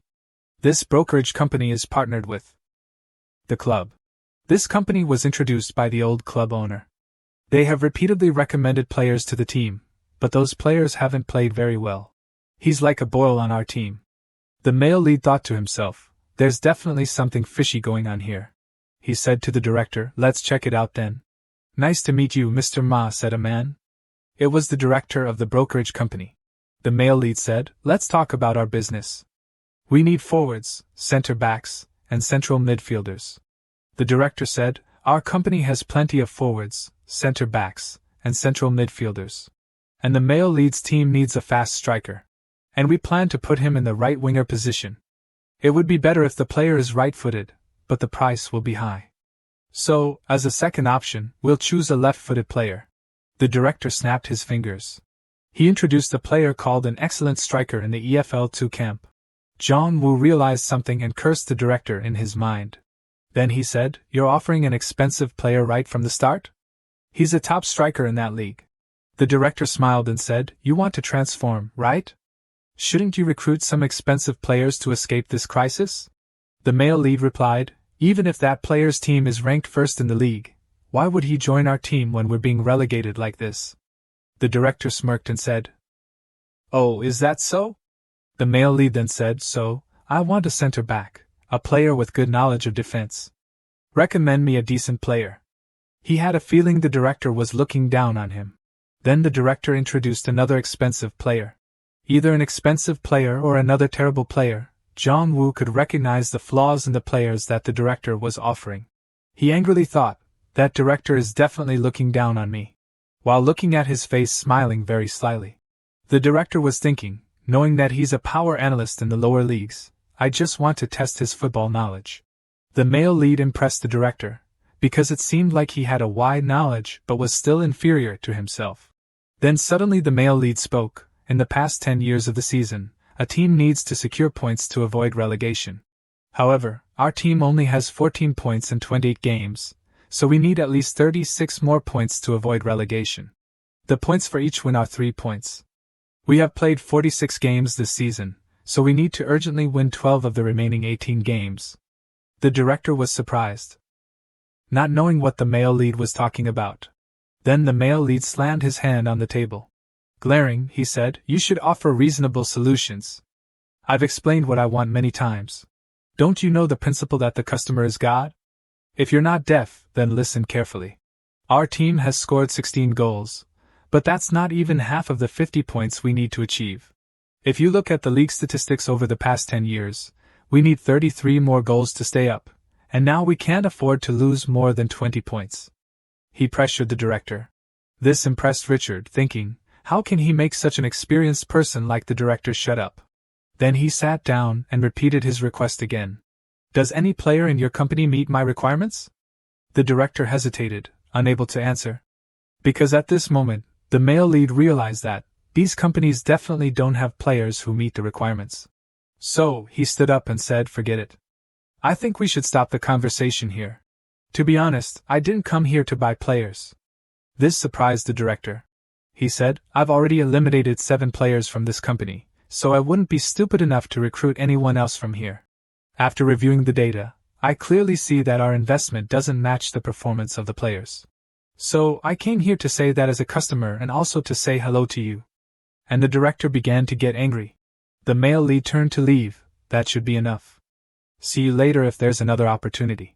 Then he turned back and added, "Oh, right. I saw that there's also a player agent working for your company." And this made the director worry about whether he would fire him or not. At this moment, the 2 people had left the room. Richard was extremely impressed because he never thought he would see this scene in his life. The shameless director could look so weak. He suddenly said to the director, "Those guys are as terrible as I thought." He turned to him and said, "I've thought of a good way to terminate the contract with that company. Coming here has made me even more certain. The best thing is that we can kick him out without having to compensate. I'll sweep away the termites from the root." That evening, Richard was walking and overheard the staff discussing the new chairman, the male lead. They said, "He's been trying very hard lately to transfer players to earn more money. He's even turned his office into his home." They whispered to each other without paying attention to anyone around. "Do you think that's all? The famous restaurant is serving him 3 meals a day. Isn't that place only open for breakfast and lunch?" "That's right, so they prepare dinner for him during lunch." Richard realized that as soon as Chairman Ma took over the club, everyone was talking about his behavior and spreading negative rumors. At first, he thought so too, but now, he was proud to have learned that he was more passionate than anyone else here. And if he were the same as the previous owners, then Bolton's current situation would be even worse. Although Ma Jong-woo was the chairman, he didn't know much about the new club that he would have to manage, but he had to become a leader to be able to change everything. He knocked on a door and heard a voice inviting him in. It was the chairman's room. Jong-woo said, "Oh, it's the director. You came at just the right time." At this moment, his room had turned into a campsite. He was sitting with his friend Hee-won, slurping ramen. He was taken aback and exclaimed, "Chairman, what are you doing?" Jong-woo, while rummaging through his things, explained, "Well, as you can see, I'm cooking." He shouted, "That's not what I meant." He replied, "Oh, are you talking about this tent? No one cares. It's both my home and my office." His eyes were deadlocked looking at him, causing him to exclaim, "Don't look at me with that look." Then he picked up a cup of noodles and offered it to him. "Do you want to eat noodles with me?" Holding the hot cup of noodles in his hand, he disappointedly thought, "I thought he was working overtime." Turns out he was eating noodles. The cup of noodles emitted a hot, fragrant steam. The two guys were slurping the noodles, looking very delicious. Jong-woo turned to the director and asked him, "Has Coach Derek's team had any suspicious behavior so far?" He thought for a moment and replied, That coach. That guy is just a mediocre idiot, a tumor of the club." This answer made his friend Hee-won choke in surprise. "Oh my god, he's so straightforward." Then he added, "To be honest, my relationship with the previous owner of the club has become more distant since Derek Scott became the head coach." Jong-woo nodded repeatedly, expressing his agreement with the director's point of view. Because he had realized one thing, his grandfather almost never checked the files arranged by the CEO. On the other hand, that parasite must have done something to achieve what he wanted. Picking up a bottle of alcohol to pour for Richard, Jong-woo asked, "Director, you must have been very tired. Let's have a drink." He introduced, "Ramen and soju in Korea, no matter what the problem is, these two things are the solution." He replied, "Really? Then I'll drink." Then he poured into his glass. "Is it really necessary to pour the glass so full?" Pouring the glass full is also how Koreans show their sincerity. Everyone laughed and said, "This is our first celebratory drink. Let's drink it all in one go." "In one go? Let me try, haha." Then he slammed the glass down on the table, and he looked up, his face flushed red with intoxication, cursing, "Damn it!" The two friends could only laugh silently looking at him. I don't know how much he drank, but it must have been 5 or 6 bottles of alcohol. "If we keep drinking alcohol, everyone will look like gangsters," he told Hee-won to ask him for another drink. He hesitated to refuse because he was being forced to drink. He said, "I've had enough." But no, he forced him to the end. "Come on, show me your manhood." The next morning, there was moaning in the room. Everyone was messy and sloppy. Richard, who was now sober, said, "Sorry, it's been a long time since I got so drunk. If I did anything wrong, please forgive me." Hee-won clutched his mouth in pain, replying, "It's okay." But he felt nauseous. This idiot really drank with him to the end. Jong-woo took out some documents and told the director, "I have something for you, please take a look." Richard curiously asked, "What is it?" He took the documents and read, "This is a list of players we recruited when we cooperated with Company A." Jong-woo added, "In all the names on the list, I found 2 of them are relatives of Derek Scott." He was extremely shocked when he read the document, exclaiming, "Oh my god, I have never seen a list of players with complete information like this before. How the hell did you find this information?" Explaining why he had this document, Jong-woo explained, "Whenever I have time, I go to the training center and train there, so I naturally get to know the players and integrate with them. After that, when we become closer, they will open up to me. Some players have complained to me about being discriminated against because they are not relatives." Hee-won also looked at the document and said, "This has happened before. It happened in a League 3, there has also been a similar case. That was because a stupid coach took bribes from representatives and then bought players from the companies of those people, and in the end, that person was exposed by the media and had to face prosecution by law." Richard seriously said, "If this is true, then this will be a serious case. Do you think we should call the police and conduct an investigation? To make the investigation easier, even if we are sure of his wrongdoing, we must have enough evidence before that." Hee-won asked, "So how are you going to catch him?" Jong-woo thought for a moment and asked back, "Among the players from Company A, who has been transferred already?" The friend wondered why he suddenly asked that. "Those who have left, didn't they leave because of you?" Hearing that answer, the male lead laughed triumphantly. Then he asked Hee-won again, "If so, what do you think would happen if I take what you gave me?" A slightly difficult question, the friend hesitated. "I guess it would feel dirty." Jong-woo ignored his friend who was still wondering. he turned to ask the director, "Please recommend me a trustworthy person." "What kind of person do you need?"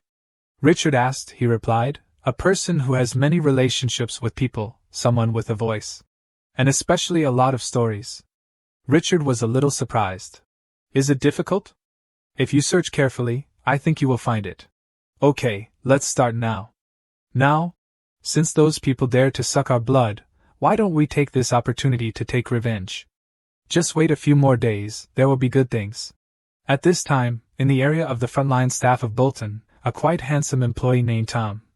This employee Tom told the employee next to him, "Have you heard the news? There are some strange rumors being spread in our team. It seems like it's news about Company A, trying to sell new players to the boss at a high price. So lately the new boss has been constantly transferring current players to accumulate money." The other employee was suspicious, but Tom said, "Of course it's true because you can see that there are a bunch of players leaving lately, just like the rumors. And it is because of the boss's persuasion that the players have been transferred at cheap prices, and from there he can use that money to buy more expensive players." The other person was shocked. "If that's true, then isn't it very unfair to those who have left?" Tom confidently grinned after his friend asked where he heard this news from, then he only replied that he didn't know who he was, and don't tell anyone else about this. Because this is our secret. The next day in the locker room, a player of the team was putting on his shoes. Then he heard whispering outside, "Only you know this," and it made him curious that there seemed to be a secret. That conversation was still being continued. "You also know that I'm quite close to the marketing department, right? They said that the boss is having a headache lately because of this." That player secretly approached to listen to this conversation. They were saying, "What's wrong? Is it because Company A is transferring players at a high price? And if that's true, then where did he get the money? I heard that the owner of the club is buying new players with the transfer money of the current players of the team," and this surprised that player. They continued to say, "Only the few people who left have to suffer, their representatives must raise the price. But maybe other clubs won't be interested in buying." And that's right, so Fa Khan can't go anywhere now. If I were him, I would definitely change my representative. At this moment, that player suddenly remembered that Company A was where his uncle worked. What the hell is going on? He started to panic. At this time, there was a lot of discussion on the internet. "I heard that Bolton has partnered with brokerage Company A in a big deal. The reason Bolton is transferring all the current players is so they can use that money and buy the upcoming player contracts. It sounds like they are evaluating the player market. A friend of mine who works in that brokerage company has confirmed that, honestly, the players they transferred also didn't play very well." At this time, Jong-woo was smiling while reading those comments on social media. Then he stopped reading and put his tablet down on the table. He leaned back in his chair and said to Richard, "This case is more noisy than I thought. Why is this rumor spreading so fast?" Richard replied, "I guess I'm really good at evaluating people." Jong-woo opened his mouth and smiled triumphantly with confidence. He replied, "It seems like I'm also quite good at evaluating people." Then suddenly the landline phone in front of him rang. He picked up the phone and heard the other end say, "We will have an interview with Horich in 5 minutes. It seemed like the secretary was reminding him of the schedule. He stood up and said, just in time, "It's time to clean up this mess." Then he went to interview with that magazine. In the capacity of the new owner of the team, he revealed his panoramic view of the reform for the team. He told the interviewer that Coach Scott had negotiated with brokerage company A about the selection of new players. His eyes at this moment were sparkling and happily smiling. Soon after, the magazine article was posted online, and the head coach read the magazine article. He trembled with anger and cursed loudly. How dare he say that? He's the one who messed everything up. And at that time, the club informed Director James of Brokerage Company A over the phone that they would terminate the cooperation contract with them. If Bolton still wants to transfer players from Company A, then the contracts of both parties will end. At this time, the head coach realized that he had been dragged into a mess. He was sure that he would have to hear complaints from the players who were about to leave. But he thought that he had nothing to do with this, so what should I say to them? And even if that team owner is a bit abnormal, he wouldn't say such nonsense during a local interview. The head coach determined there must have been a deal between Company A and him, because they look like they are going against me. He angrily cursed in his head. Rotten Asian, he's trying to frame me. Do you really think I can't see through you? Then he stormed into the chairman's room, the male lead, shouting loudly, "What's going on, Chairman?" The male lead was eating instant noodles again and was surprised. He raised his face and said to him, "What are you talking about?" He immediately shouted loudly, "Do you think I don't know? You are the one who spread these rumors, right?" He pretended not to know and replied, "Rumors? Which one?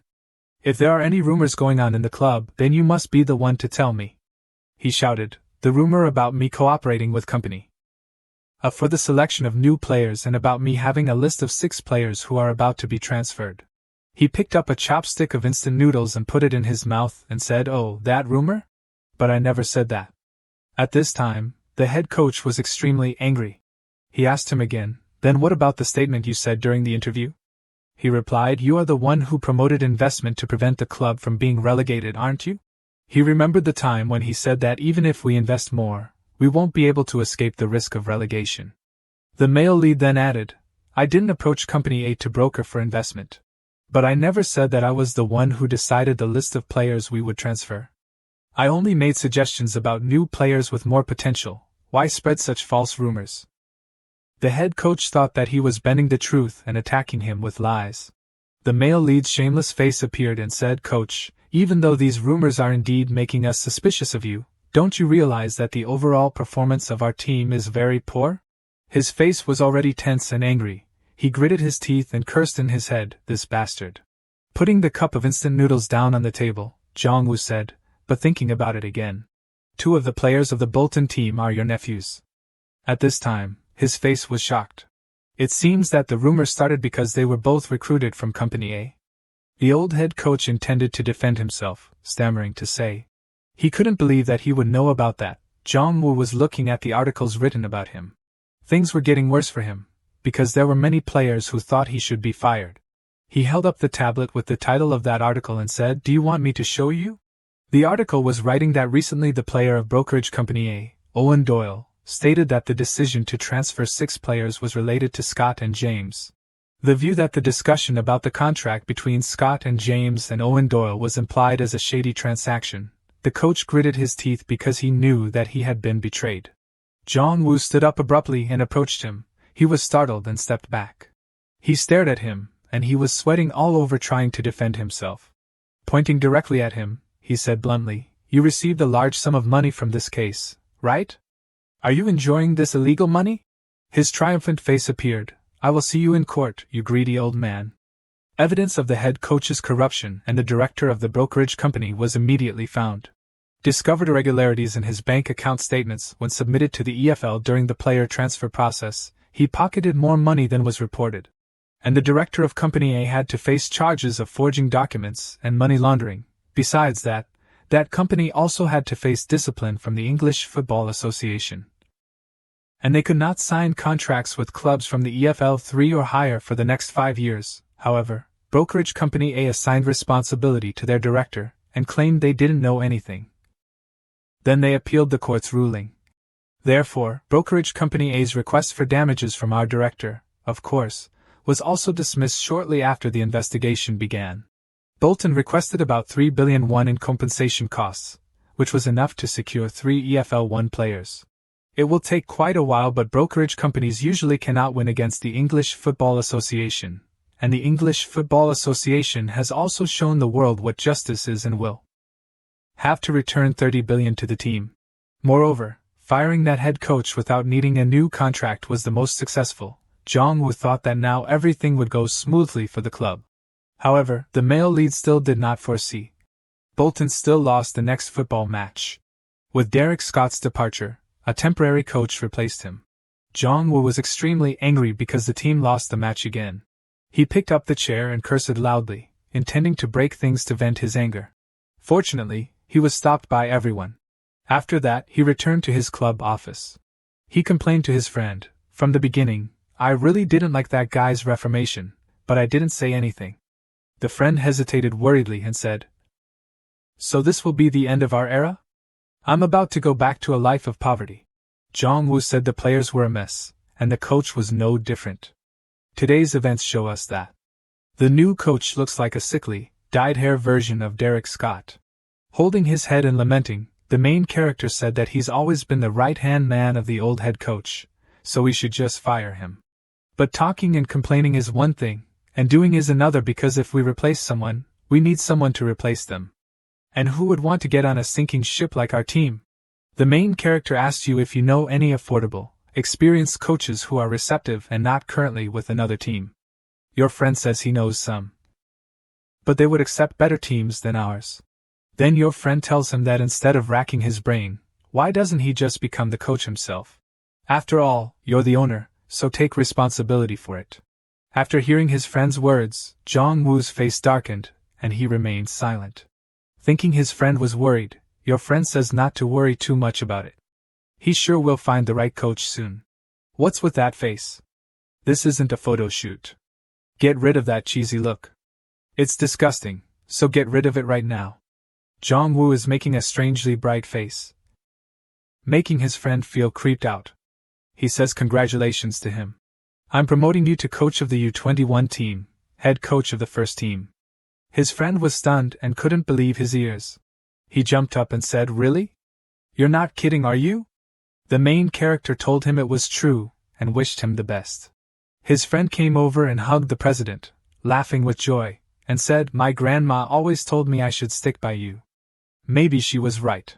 He was crying with joy, thinking he couldn't believe he was now the head coach of an EFL1 team, something he never thought would happen, especially since his previous team was only in the K3 league. Suddenly realizing something wasn't right, he paused for a moment and said, Wait a minute. What about the director of coaching position?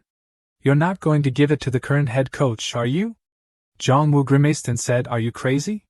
That's too much work for the head coach. That's right. So, have you thought of anyone for the director of coaching? The main character confidently pointed to himself, his whole body sparkling, and said, That person will be me. His friend was surprised because he couldn't have predicted this answer from the main character. The main character excitedly said, Well, like you said, I should become the director of coaching. It's time for me to stand on my own 2 feet, right? His friend held his head, speechless, and thought, Fine, do whatever you want. Why not? But the thing is, many club owners out there are quite eccentric. Some even dress up and confidently play on the field like the first team's main players. And some collaborate with many famous stars. Compared to those weirdos, our main character is a seasoned veteran of data analysis. However, the news that he would become the director of coaching shocked the fan base. On social media, everyone is cursing the crazy president, calling him crazy and a Chinese guy. Everyone is complaining and angry about his actions and threatening him to leave. At this time, Bolton began in a meeting about the next match 29th. The president said we have 17 matches left. If we do some quick math, then we need to win at least 12 games to stay in the EFL1 league. With our team's poor performance and the incident with Derek Scott, I can see that everyone's morale is at an all-time low. But it seems like everyone in the coaching staff doesn't want to listen to him at all. They are acting in disregard to his words. Right now we don't have time to be sad. One person raised his hand with an idea after listening. He is also a data analyst. He said that the issue is we need to win for the team to keep its position.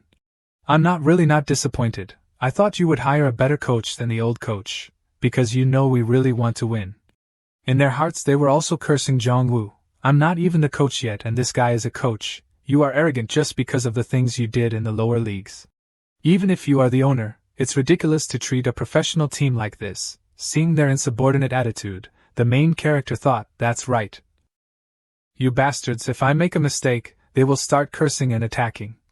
He said, Okay, listen, I will listen to everyone's advice from time to time. But once I've made a decision, that will be the final decision, so don't waste your time. The data analyst was angry and disagreed when he heard this, shouting, Hey manager. The main character added, I will lead the team with my own decisions this season. If things don't go well and the journalists start asking, then tell them I'm a tyrant and unreasonable. His face was annoyed and hot. He told them to just answer like that. Everyone looked at him with fearful eyes, thinking he was from North Korea. He smiled and said, Feel free to think bad and say anything about me but not in front of me, because you know I'm not the kind of person who will listen to other people's opinions. So badmouth me behind my back if you want, but know your limits. He returned to his office and gave his friend the work.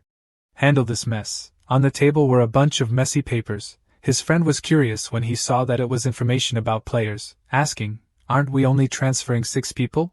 That's right, but didn't you say we need to make big changes for the fans? Jong-woo replied. I never said that was just about recruiting players, right? We need to readjust the entire team to solve these problems.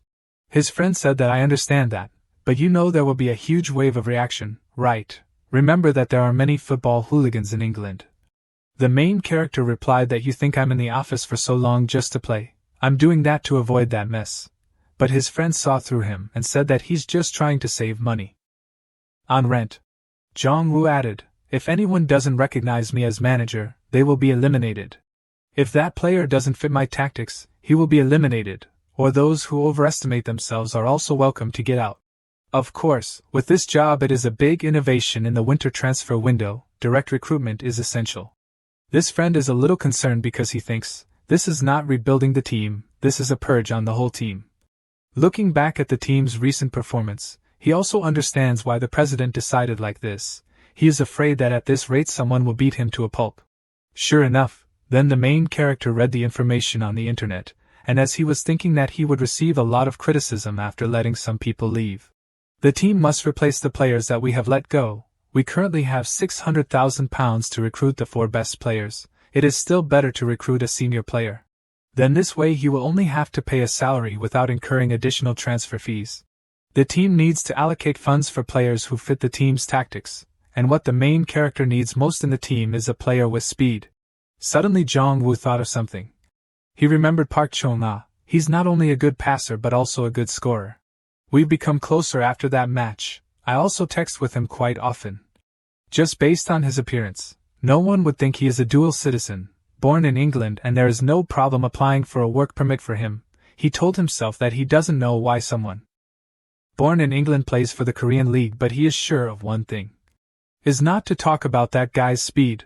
Moreover, he said that he was just transferred not long ago. Then Jong-woo pulled out his phone and called him.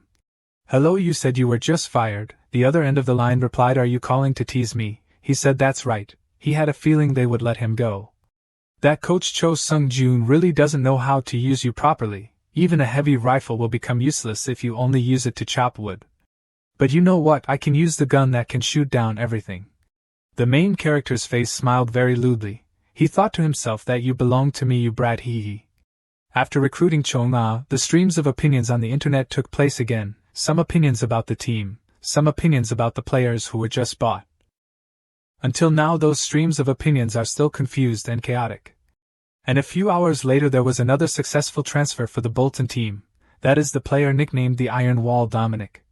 He's a defender that the team spent £400,000 from the transfer fund, although he is not the fastest but he is nearly 2 meters tall and easily blocks opponents with long legs. The fans who were initially skeptical about the new signings have gradually changed in their perceptions. The next day, Mr. Richard came to see the president, and told him that the transfer of players on the previous list was completed. From £9 million of annual salary for the main team, successfully reduced to £2.7 million annually.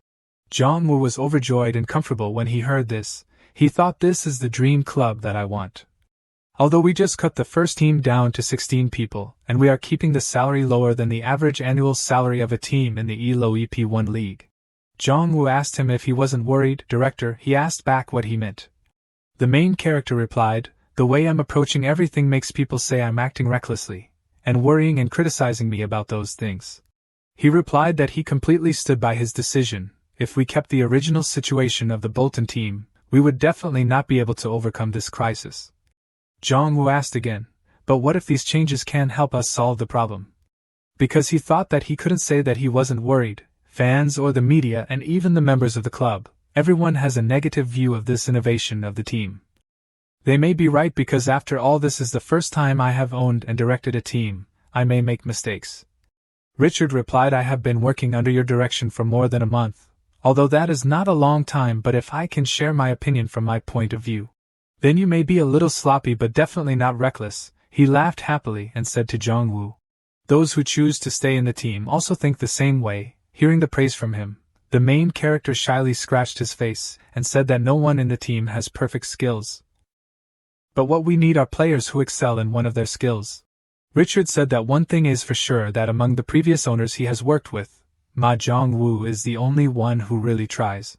He advised him to ignore those gossips and don't let them discourage you. Now is the time for us to attack and move forward. If things get worse, be prepared to face it. And if you stumble, then I will be the one leading the crowd back and criticizing you.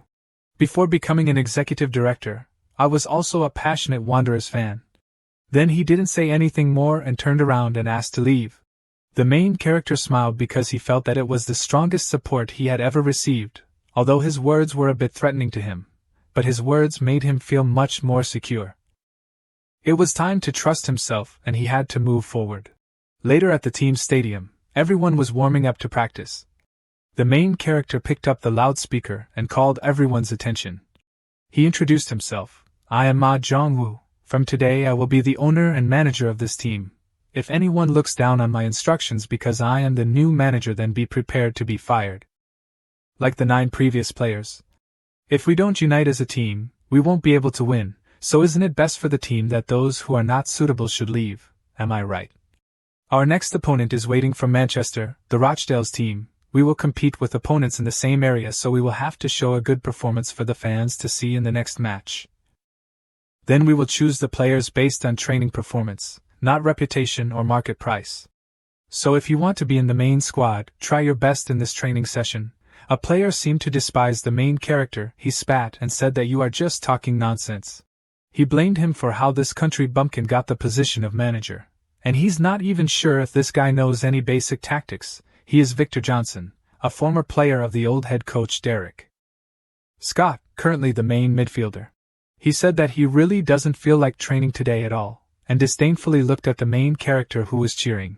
Everyone train and follow the coach's instructions to run to the corresponding position. He also said that he couldn't believe that one day he would have to run on the same field with those Asians. Well, that's the one he chose. He will definitely be in the main squad. And those fools who are trying to train to be selected really believe that this group can face the opponent in the next match. He found it ridiculous. A few days later. At this time, the Bolton team's press conference preparing for the match with Rochdale's is taking place. A reporter asked Jong-woo that he heard that he has reduced half of the team members in the past month.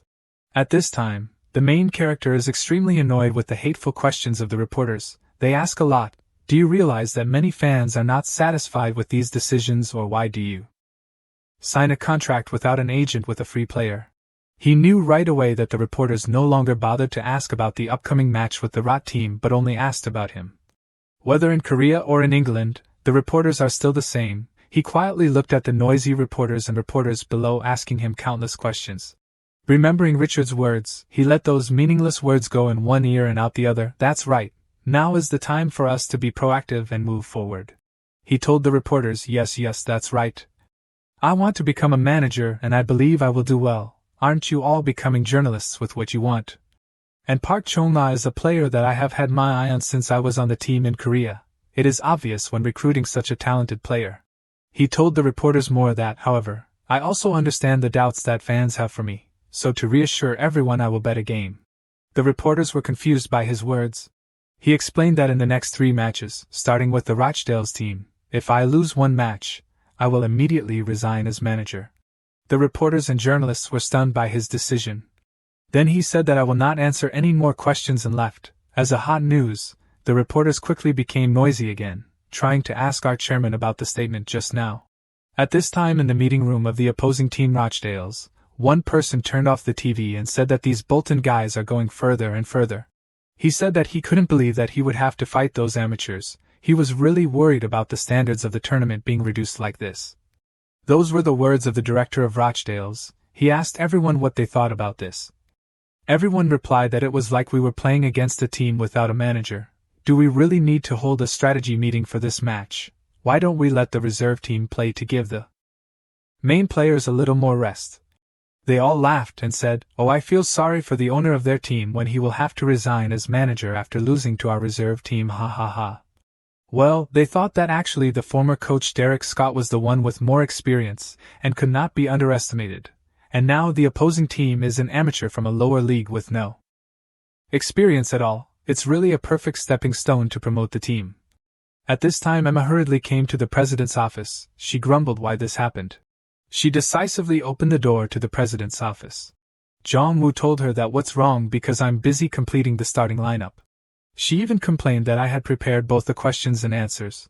But you skipped everything I prepared and answered recklessly. What if the team's reputation is affected? He replied that those reporters asked as if slapping me in the face. Should I shut my mouth and endure it? Emma said that's what they want from you. How many times do I have to emphasize this to you? No matter what happens you have to endure it. And what about that bet that you said just now? Oh, about that, the main character said. Before he could speak, Emma interrupted. Was that just a sudden decision of yours? Do you know how much loss can hit our team?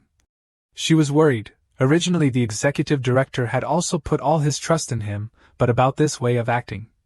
Jong-woo turned around and reminded her. Only speak when you have seen all the truth clearly. That was not a sudden decision, but I have always wanted to say that for a long time. She shouted back at him. Don't lie. Who would have such a strange plan? He did not hesitate to point to himself. That is me. Are you kidding me? You look quite confident, sir. She criticized him. I would also be very happy if we win 3 consecutive matches. But are you sure we will not lose any matches in all 3 or not? The main character grinned and smiled. He said that all 3 teams are at the bottom of the rankings. They are just shrimps. She said again that don't forget our team is still behind those shrimps. Then he replied that we are all in the same boat. So the skills of the players are not so different.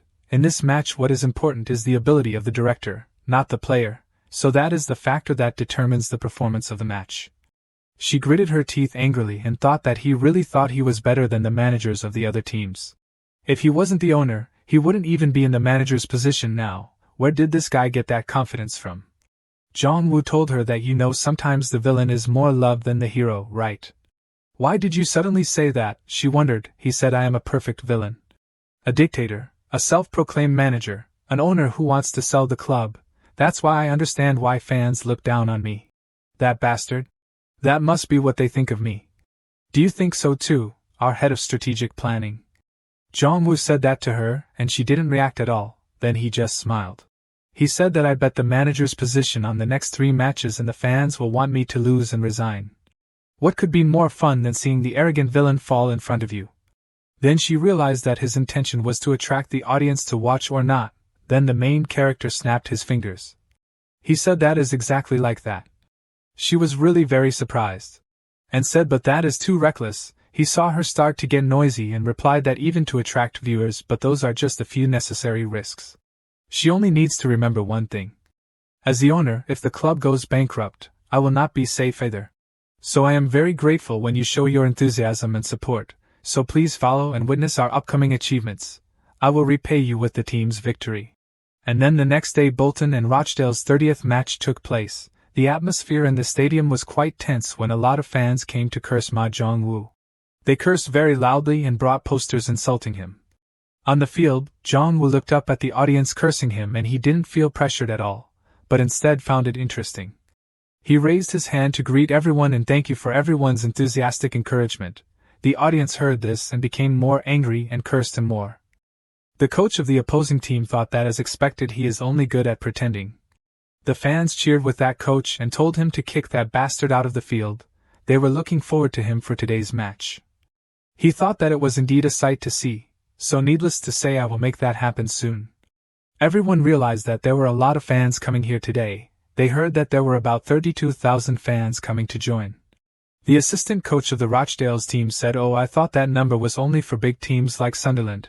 I think everyone came here just to see the principal of Bolton being humiliated." That coach thought of Bolton's new players. They are just unknown players and most of them are new faces that I have never heard of. After all, he was hired because he is acquainted with the club owner. Right. At this time the match of the 2 teams has started. That coach thought that this will be the first as well as the last time of Jong-woo as a coach, so try your best, little brat. Then he saw a change on the field. The Bolton team is having a long pass to the opposing team's goal. The Rochdale's team's goalkeeper is realizing that something is wrong with this ball, because the Bolton striker is running very fast. Chong-ma caught the ball with incredible speed. Rochdale's defense couldn't close the gap in time with the opponent's unexpected speed. Then Chong-ma gently placed the ball towards the opponent's goal. The ball rolled into the net under everyone's surprise. Everyone was speechless with their mouths open. Jong-woo just smiled. It's in, the whole stands exploded. Bolton scored the first goal in just 7 minutes in the first half. The commentator identified the controversial recruitment and the unexpected first goal in the debut match has called the player Park Chung-na. His friend Hee-won was also delighted and happy when he scored. Chung-na is a player who has worked very hard even if he was only in the old league who scored the first goal for this new team, just as the team from Jong-woo wanted. At this time our chairman is turning to shout at the fans to see what, "It's thanks to me you bastards." The fans at this time are also happily raising posters cursing Ma Jong-woo and shouting back, "We love you crazy bastard." Park Chung-na is a lucky kid who just debuted and scored the first goal like he did in his days in Jeonju. All I told him was to just run forward like he used to. The power of the opponent team is more than 1.5 times different, and the opponent team was off guard. If their defense was a little stronger we would not have been able to score like that. But Jong-woo also said who cares.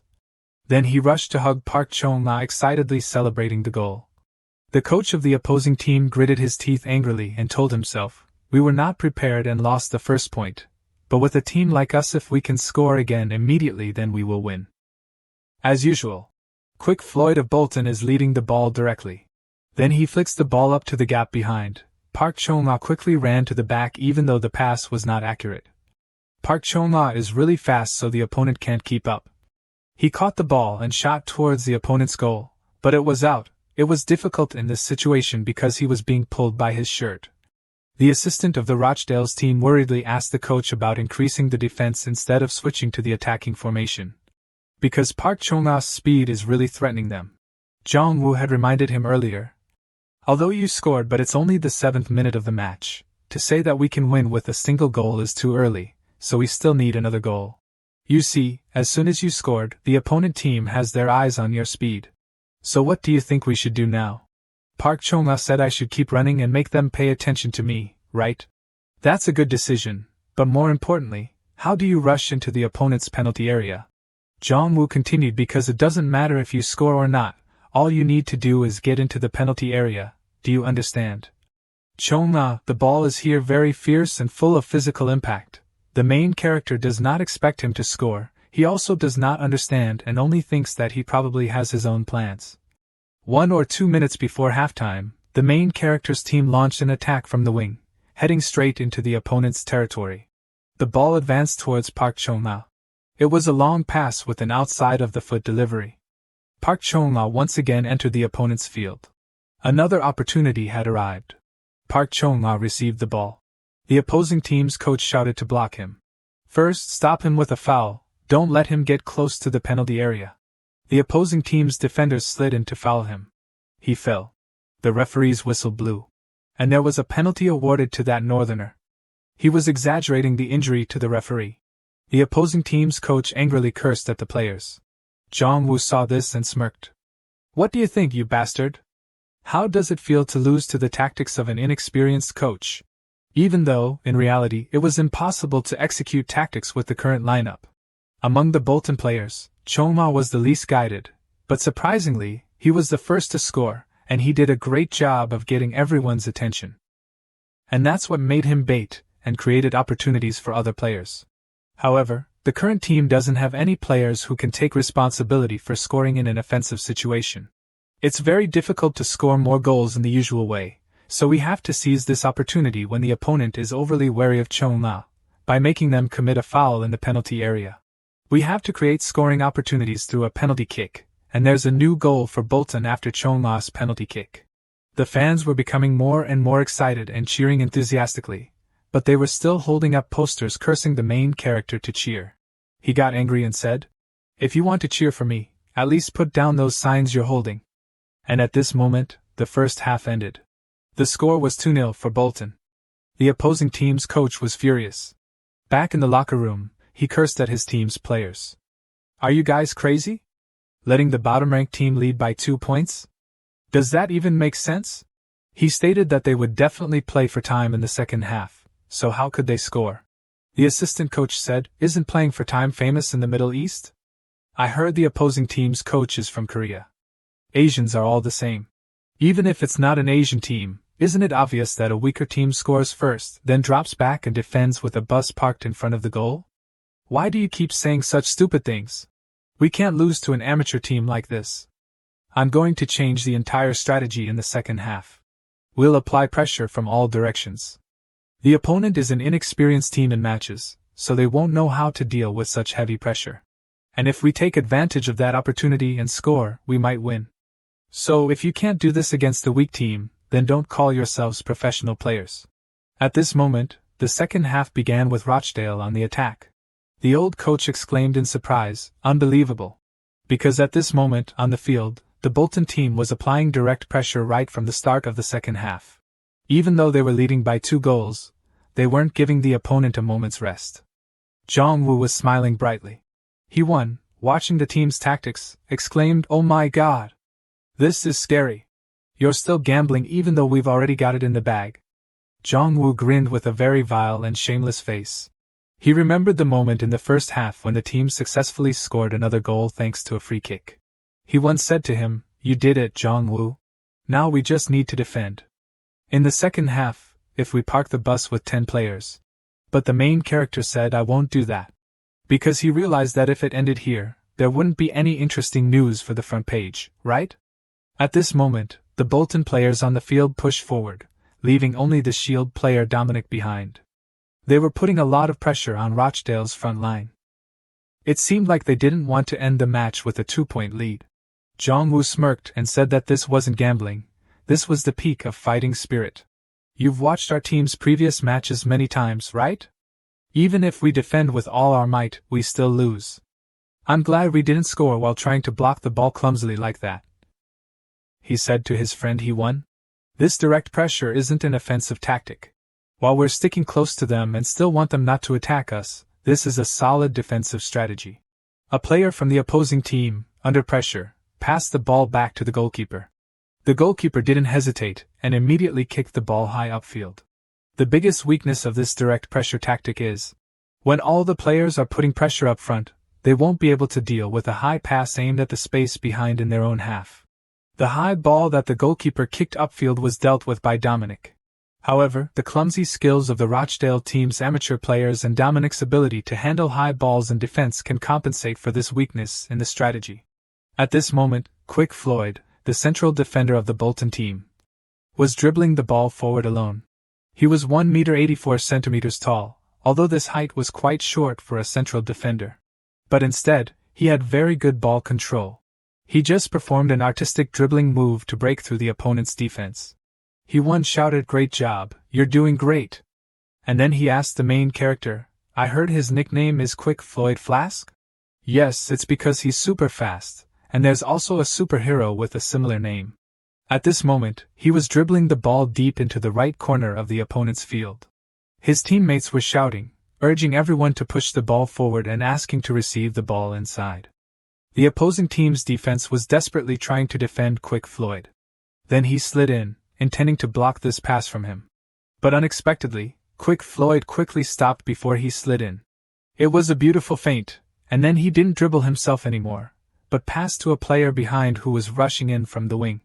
Everyone was excited about this feint of his, but Jong-woo explained, with a helpless tone, "It's because he doesn't know how to pass. He doesn't know anything but dribbling. The reason he's only a central defender even though he has top-notch dribbling skills is because his kicking skills are too bad. Also, his aerial ball control skills aren't complete enough to use in the central defender position, so he's been stuck on the second team all along. But the reason I chose him as the main dribbler is because..." Then Jong-woo pointed to the situation on the field. "It's because he can launch a major attack by dribbling forward and creating an extremely wide space like he is now on the opponent's field, and enough to temporarily divert attention from Chong-na, who will score more goals." Right now, the forward inside raised his hand to ask for the ball. The ball on the wing was crossed inside. The player delicate passed with an outside of the foot shot. Half of the left side of the field was completely empty. Park Chong-na was advancing. It was a heading opportunity for him. But the ball went too far for him to reach and flew past. But a player rushed in. It was his teammate behind him, and he headed the ball. The ball went towards the empty net, and was out of reach for the opposing goalkeeper. The ball went into the net, and another goal was scored. "It's in! It's Slow Volky." Slow Volky, 19 years old, scored with a beautiful header. Everyone was excitedly celebrating. He was a forward with nothing special except his head. One looked at Jong-woo and thought to himself, that bastard. He's trying to completely change the team by himself, isn't he? The current Bolton was completely outperforming the Rochdale team with their performance. They made the commentators wonder if this was still the same team that had suffered miserably in previous matches. At this moment, the owner of the Bolton club, who also serves as the head coach, dispelled all doubts about him in just one match. Everyone on the team couldn't believe it either. They kept thinking they were dreaming. Emma remembered the words the president had said, "I've never underestimated this team. I have the belief that if the team loses, it means I lose too." She hadn't thought much about his words. Is this the club owner who's betting his life on his team? The opposing team's coach was shouting, directing his team's players in an extremely angry manner. His players were also annoyed because it was easier said than done. Because they were being marked very closely by the Bolton players. And there was no one open for them to pass to. They were also starting to become dissatisfied with their coach. The commentator said, "Another interception from Bolton. The Rochdale players can't handle the pressure from the opponent. The accuracy of their passes is decreasing. It seems like they need to try harder." At this moment, the Rochdale team thought it was hopeless. The Bolton team requested a substitution. Quick Floyd Flask was substituted out.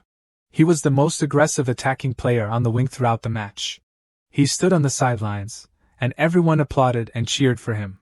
Jong-woo put his hand on his shoulder and said, "You did a great job. I'm really looking forward to the next match." They both happily smiled and talked. Quick Floyd thanked him and went inside.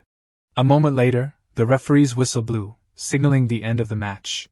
The cheers and applause from the fans in the stands were extremely joyful and happy. The final score was 3-0, with victory belonging to the Bolton team. The Bolton Wanderers broke the losing streak by showing a side we had never seen before. Everyone was looking forward to what they would show in the upcoming matches. Immediately after the match, the community message boards of Bolton fans became very lively. They said this was a rebirth like a phoenix, and they really had a top-notch performance today. They had changed. They were no longer the losing team of the past. This made everyone feel very proud, but there were also negative comments that this victory wouldn't last long. Or they were still commenting on the tactics of the match being unreasonable, and the fans had all become online coaches. 2 days later, at the Bolton team's training ground, the team captain, David Dignity, was panting heavily and sweating. He complained about the coach. "How long are you going to make us practice the rondo drill? Everyone's been practicing this drill all day today. Don't you have a training plan or strategy?" Jong-woo held the loudspeaker and said to the players, "You're too slow. Very slow. If you're so slow, will you be able to steal the ball even once today?" Everyone grumbled about why he called himself a head coach. The ball drill started again. The players passed the ball to each other again. The ball was now at Quick Floyd's feet. The defender rushed in to block. But he handled the ball very skillfully and dodged it. Then he passed it out to the attacker. This rondo drill was a bit different, because the coach put him in the middle of the defense again, and there were even 2 layers of defense. This made it even more difficult for him than for the defense. He once stood outside and said to Jong-woo, "It seems like everyone's having a hard time, huh? Of course, training has to be tough. Our team is currently too weak. We'll improve the teamwork of the teammates through this drill, and it will also help them improve their footwork. This rondo drill is after assigning each player to the role of passing or defending. The passing team will set up a formation around the defending team. And this is a drill for the passing team to be able to pass to each other, and the defending team has to steal the ball from the passing team. The passing team will be trained on how to control the ball and pass the ball. The defending team will be strengthened in physical strength and skills to put pressure on the opponent." The reason the main character put Quick Floyd in the middle of the defense was to develop his ability to withstand pressure in the middle of enemy territory. And because forcing the passing team to pass to him, who is surrounded by the defense, then when they make the pass, they will be able to increase their concentration and ability to pass the ball through the dense defense. Jong-woo took a sip of refreshment and added to his friend Hee-won, "Besides, don't you think we need at least one player who can change the pace of the match with his skills? A cracker in Bolton? It would be better to have a trump card to turn the tide when we're losing. When it comes to dribbling skills, Quick Floyd is skilled enough to become such a factor. All the skills except that one, is the accuracy in passing is very low. Quick Floyd has a very bad pass. No player on the team is complete, so each player has to make up for each other's shortcomings. This is a time when teamwork is more important than ever. Then the main character shouted to everyone to stop practicing and take a 10-minute break. Then he approached and called Chong-na's name. You don't need to rest. Let's start a private training session with me now. Follow me. The other players saw this and said that they had been practicing rondo for hours and he was the only one getting private training. Their tone seemed unfair. People said that he didn't even bother to hide his favoritism. Out on the side of the field, the main character and Chong-na started training privately with each other.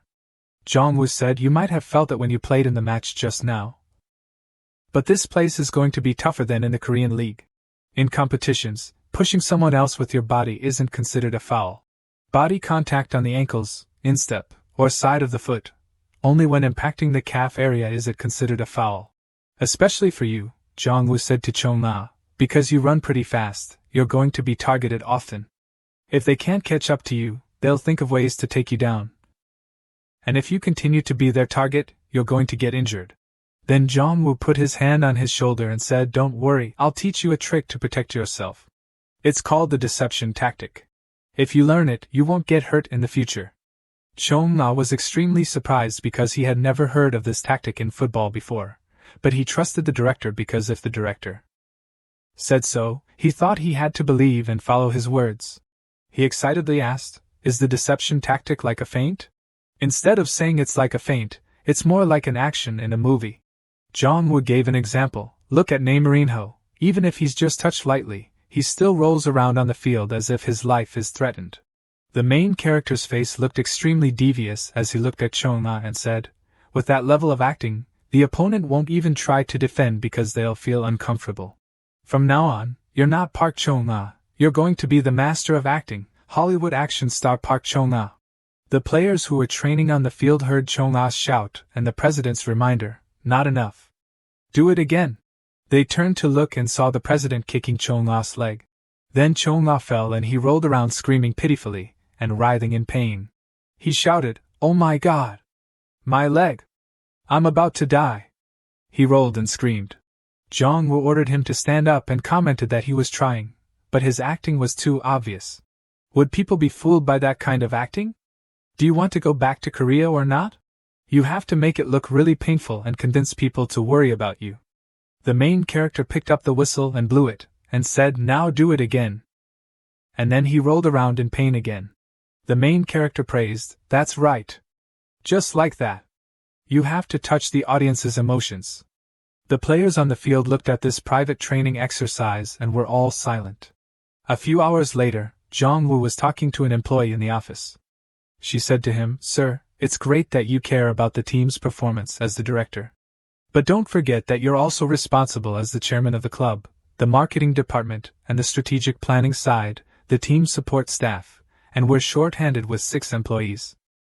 Having left in the past 2 months, he massaged the bridge of his nose side, and thought, I'm already too busy, and now I have to pay attention to the staff shortage too.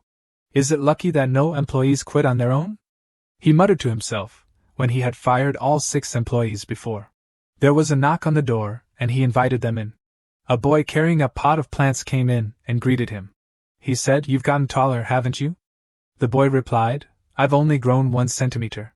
The team employee looked at the boy and wondered, who is this boy?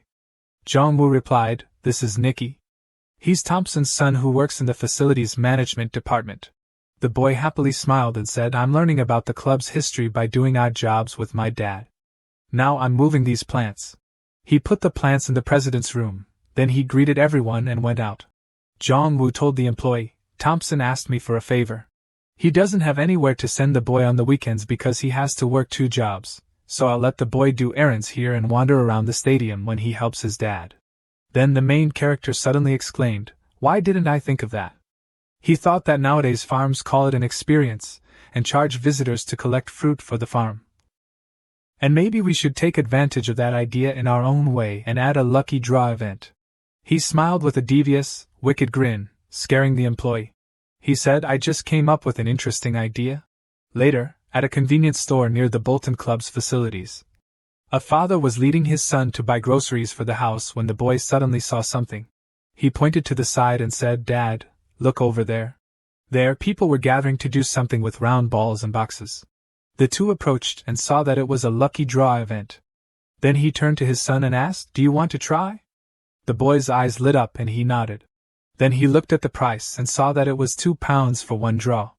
It was quite expensive for one play when the prize was just ice cream or something. Suddenly, the person drawing next to him excitedly shouted, "Yes! I got a ticket for the next match." Everyone around him was envious. The father looked surprised and thought that he had always been wondering whether to buy tickets to the next match or not. Then he finally took the money out of his pocket and said, "Let's just say I'm convinced, and we can only play once, okay, son?" Then both of them drew and opened the ball. Inside was a piece of paper. Looking inside and being surprised, the paper read, "Congratulations! You have won a ticket to experience being a daily employee of the Bolton team." Everyone was surprised to see this ticket. The next day at the Bolton team, one exclaimed in shock, "Oh my God!" He saw a long line of people entering the registration table. Jong-woo smiled happily because it was better than he had anticipated. After seeing Nikki, the main character came up with this idea. He wouldn't need to pay to secure manpower. He smiled the devious smile of the exploitative capitalists. Perhaps it was because people who care about football and fans care about the team's management activities as well as the matches and players to the point that they even want to experience what the team's employees do. The main character said to his friend, "I know that paying workers is mandatory, but through a special experience that you can't get even with money, they'll feel like they're part of the club. And that experience will satisfy their curiosity." I thought not many people would participate because everyone would be busy with work and office hours, but the schedule for registering to experience being an employee is packed. So there's a huge waiting list. So far, the experience of being an employee has been completely 100% distributed. One admired and praised, "That's really great. I didn't think they would be willing to do it for free." Then Jong-woo said back, "Of course it's not free. Didn't I accept them into the Wanderers community as members? If we're family, we have to help each other." Suddenly, the main character transformed himself into a sparkling angel. The friend covered his eyes to shield them from the brilliance from Jong-woo, but he also felt that there really was a family atmosphere. The scene changed. At this time, a radio station, the host said, "Hello, dear listeners. The Wanderers regular broadcast. Today, the radio station once again sends its warmest greetings to the listeners. Today, we have a special guest, the owner and director of the Bolton team, Mr. Little Ma, the voice of the town." Jong-woo was sitting opposite the broadcaster. The broadcaster greeted and introduced himself. Before he could even hear Jong-woo's greeting, he interrupted and said, "You have a good mindset as a club owner and director." This radio station wasn't the local radio station that he usually went to. This was a radio station in a different local area, even though it was quite far away. But it was also time to steer public opinion about the team in the surrounding area.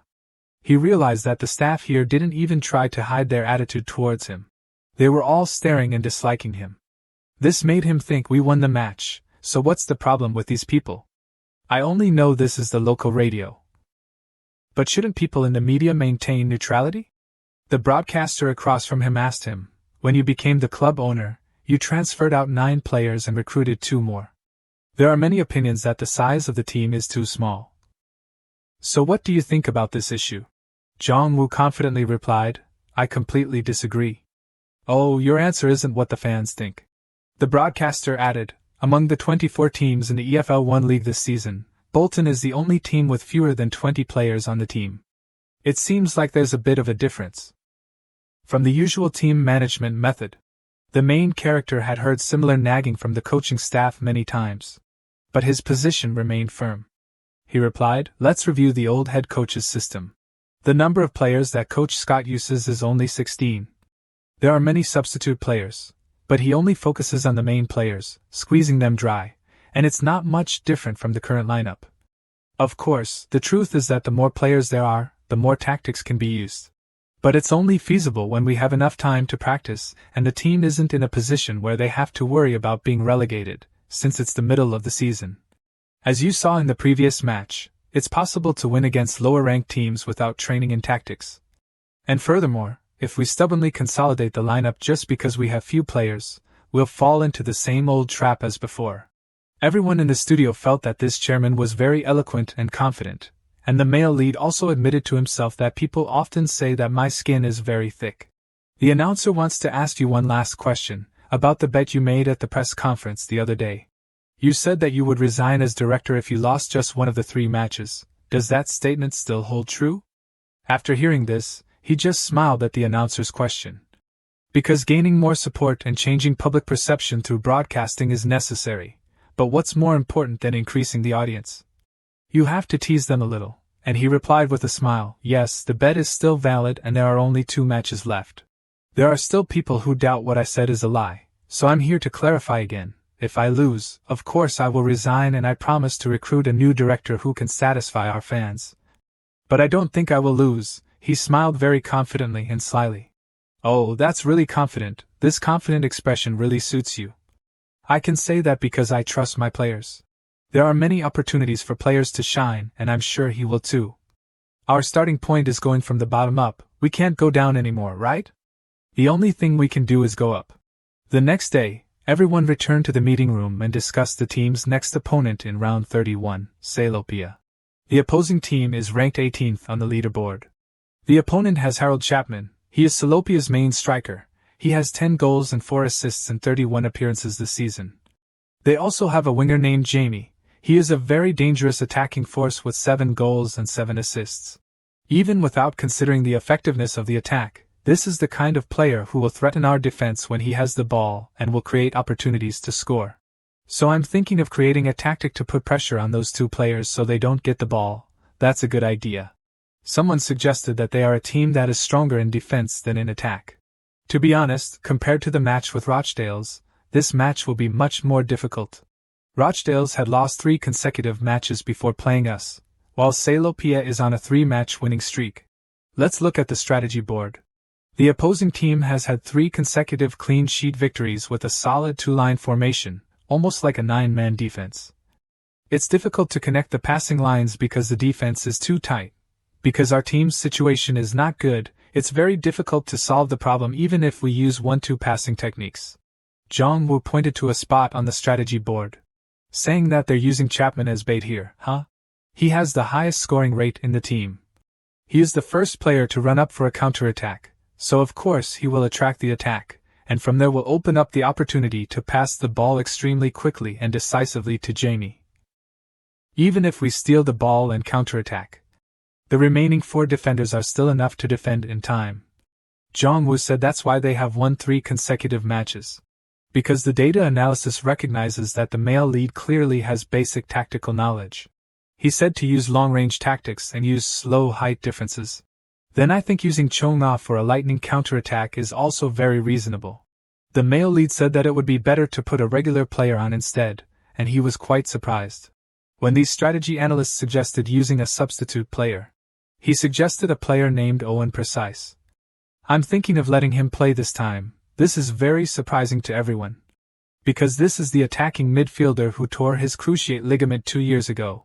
They said that although he returned a few months ago, he won't be able to run as before, so I think it's very unreasonable to let him play. Jong-woo told them to just leave him on the roster for now, then they wondered. Don't ask why, because there are still a lot of empty spots on the team, right? Didn't you tell me that there were too few official players, so I'm adding more people? Is there a problem? Everyone knows that our male lead is a person who lives and dies by his decisions, even if the sky falls. It's impossible to stop him. So instead of analyzing tactics, this person immediately asked why Jong-woo decided like that, while Owen's career was also considered over. What is the reason why you want to appoint him? Jong-woo said, do you need a special reason? In our whole team, no one kicks as accurately as him. He will be very useful to us. On the team's lineup announcement board, Owen's name is there, and he is going crazy because his name is there. He absolutely couldn't believe that he could get into the starting lineup. He remembered that he had met the boss a few times at the training ground of Team 2. He asked if he wanted to join Team 1, and it would be better if he wasn't injured. At that time, Owen thought he was joking with him. He was planning to retire due to a knee injury, and now he's on Team 1. He patted his head and couldn't believe his eyes. Jong-woo then came closer and said, "Of course it's true, because I'm too busy, so I'm only meeting you directly now." He was surprised to see the director standing in front of him. And he asked what happened. "I want to know why I was promoted to Team 1, Jong-woo said. "We need you." He still couldn't believe his ears and wondered, "Me? In Team 1? Of course he was very happy to be called up to Team 1. But if there is a good reason, currently he has to sit on the bench even in the reserve team's match. Suddenly the male lead said to him that every week I see you practice alone and your kicking power is very good. You have been trained with both feet, right? I knew you practiced a lot. So I want to see you kick freely with both feet in the upcoming match. In the striker position, this surprised Owen. He said, "Are you kidding me? Am I a striker?" Jong-woo just said, "I'm not kidding. Of course it will be very difficult for you to be a normal striker. I heard that you don't kick as well as the youth team because your anterior cruciate ligament was torn." Then the male lead realized that he was extremely angry. He thought, "I thought you were already numb. But it turns out that you still have self-esteem in your heart." He said that, "Like you said, director, I can't even run properly, so I'm sure I'll just be a hindrance to you." Jong-woo said, "I told you to run? Listen to me, you brat. You just need to stand still like a pole. Then when you see the moment when the striker can shoot the ball, you shoot the ball really hard and don't worry about straight or sideways." He wondered what kind of striker that is. Does the director say so? Then that's it. The male lead advised him to be confident and trust my intuition this time, because when it comes to accurate passes, you are the number 1 player of the Bolton team. Then the male lead turned and walked away. "Even if you refuse many times, I will still push you into Team 1, just let you know. See you at the next practice." The male lead returned to his room and sighed, "Finally it's over." He doesn't know when the last time he rested was. It seems that the responsibility of the director as well as the team leader is extremely hard, even if he doubles himself. He won't be able to finish all the work. The next day at the team's training ground, Owen was shooting the ball up. The ball was passed up from the middle of the field towards the striker. Then later everyone gathered. Jong-woo said, "Based on the current training efficiency, we have decided to let you practice in many positions. Delicate, today you will play in the attacking midfielder position instead of the winger." He was surprised because he had never played in the defensive midfielder position before.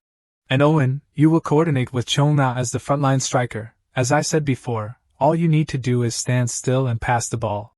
And practice started again. The ball passed up to Chong-na was blocked. Originally, Chong-na's tactic of overcoming the defense was very consistent with Owen's pass. If according to the attack method, it's not bad in this tactic. But will it work in a real match? Being familiar with the new position for the next match is also a big challenge for the whole team. The players are struggling with their ball. Delicate is also tired. He looks at the left and right wings. Because unlike the defender position, all around him are passes coming and going. There are too many factors for him to pay attention to at the same time, and will he be able to overcome this pressure and pass the ball?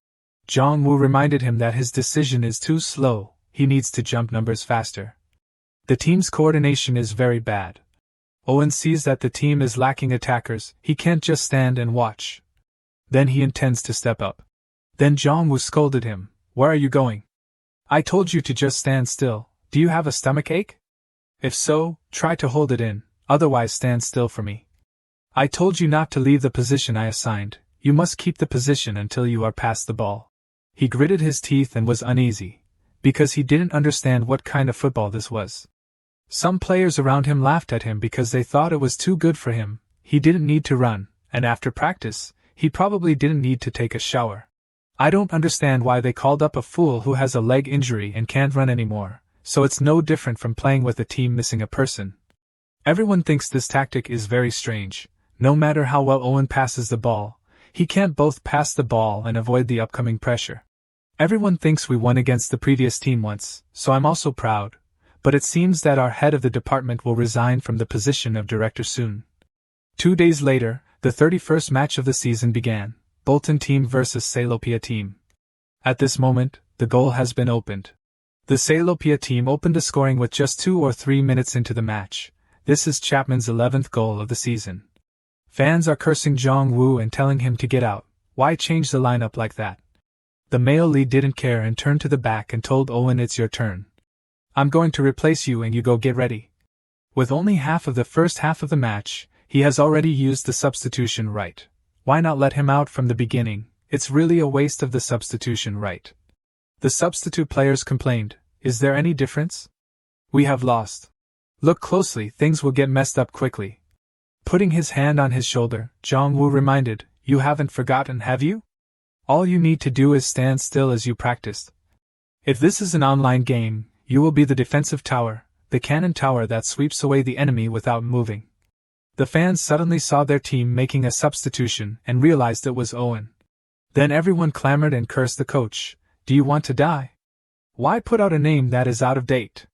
Even if I run with one leg, I can run faster than that guy." The commentator also said that until now he is a substitute player, due to a long-term injury, and recently joined Team 1. "I look forward to his performance in this comeback." At this time, delicate pass to Owen, who was waiting in front.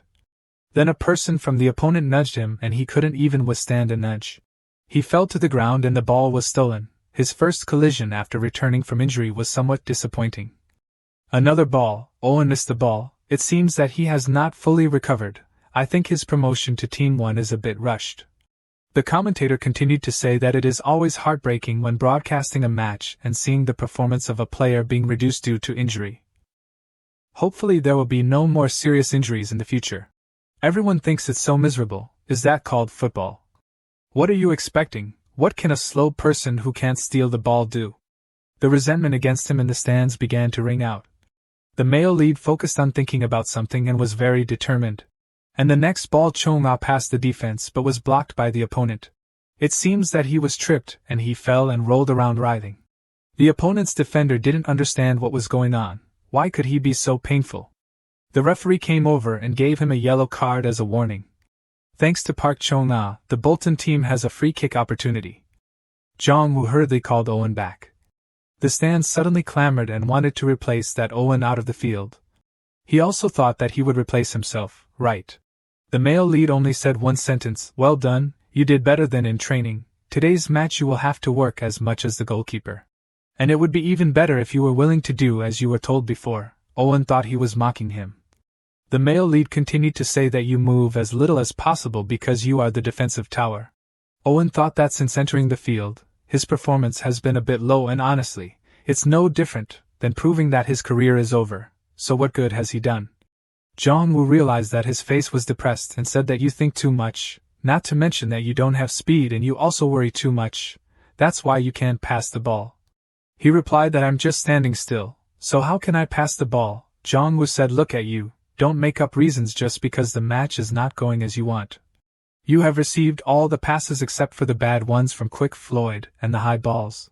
Because all he remembers are the failed passes, so he was demoralized. And after that first collision, if I had given up that header, it would have been different.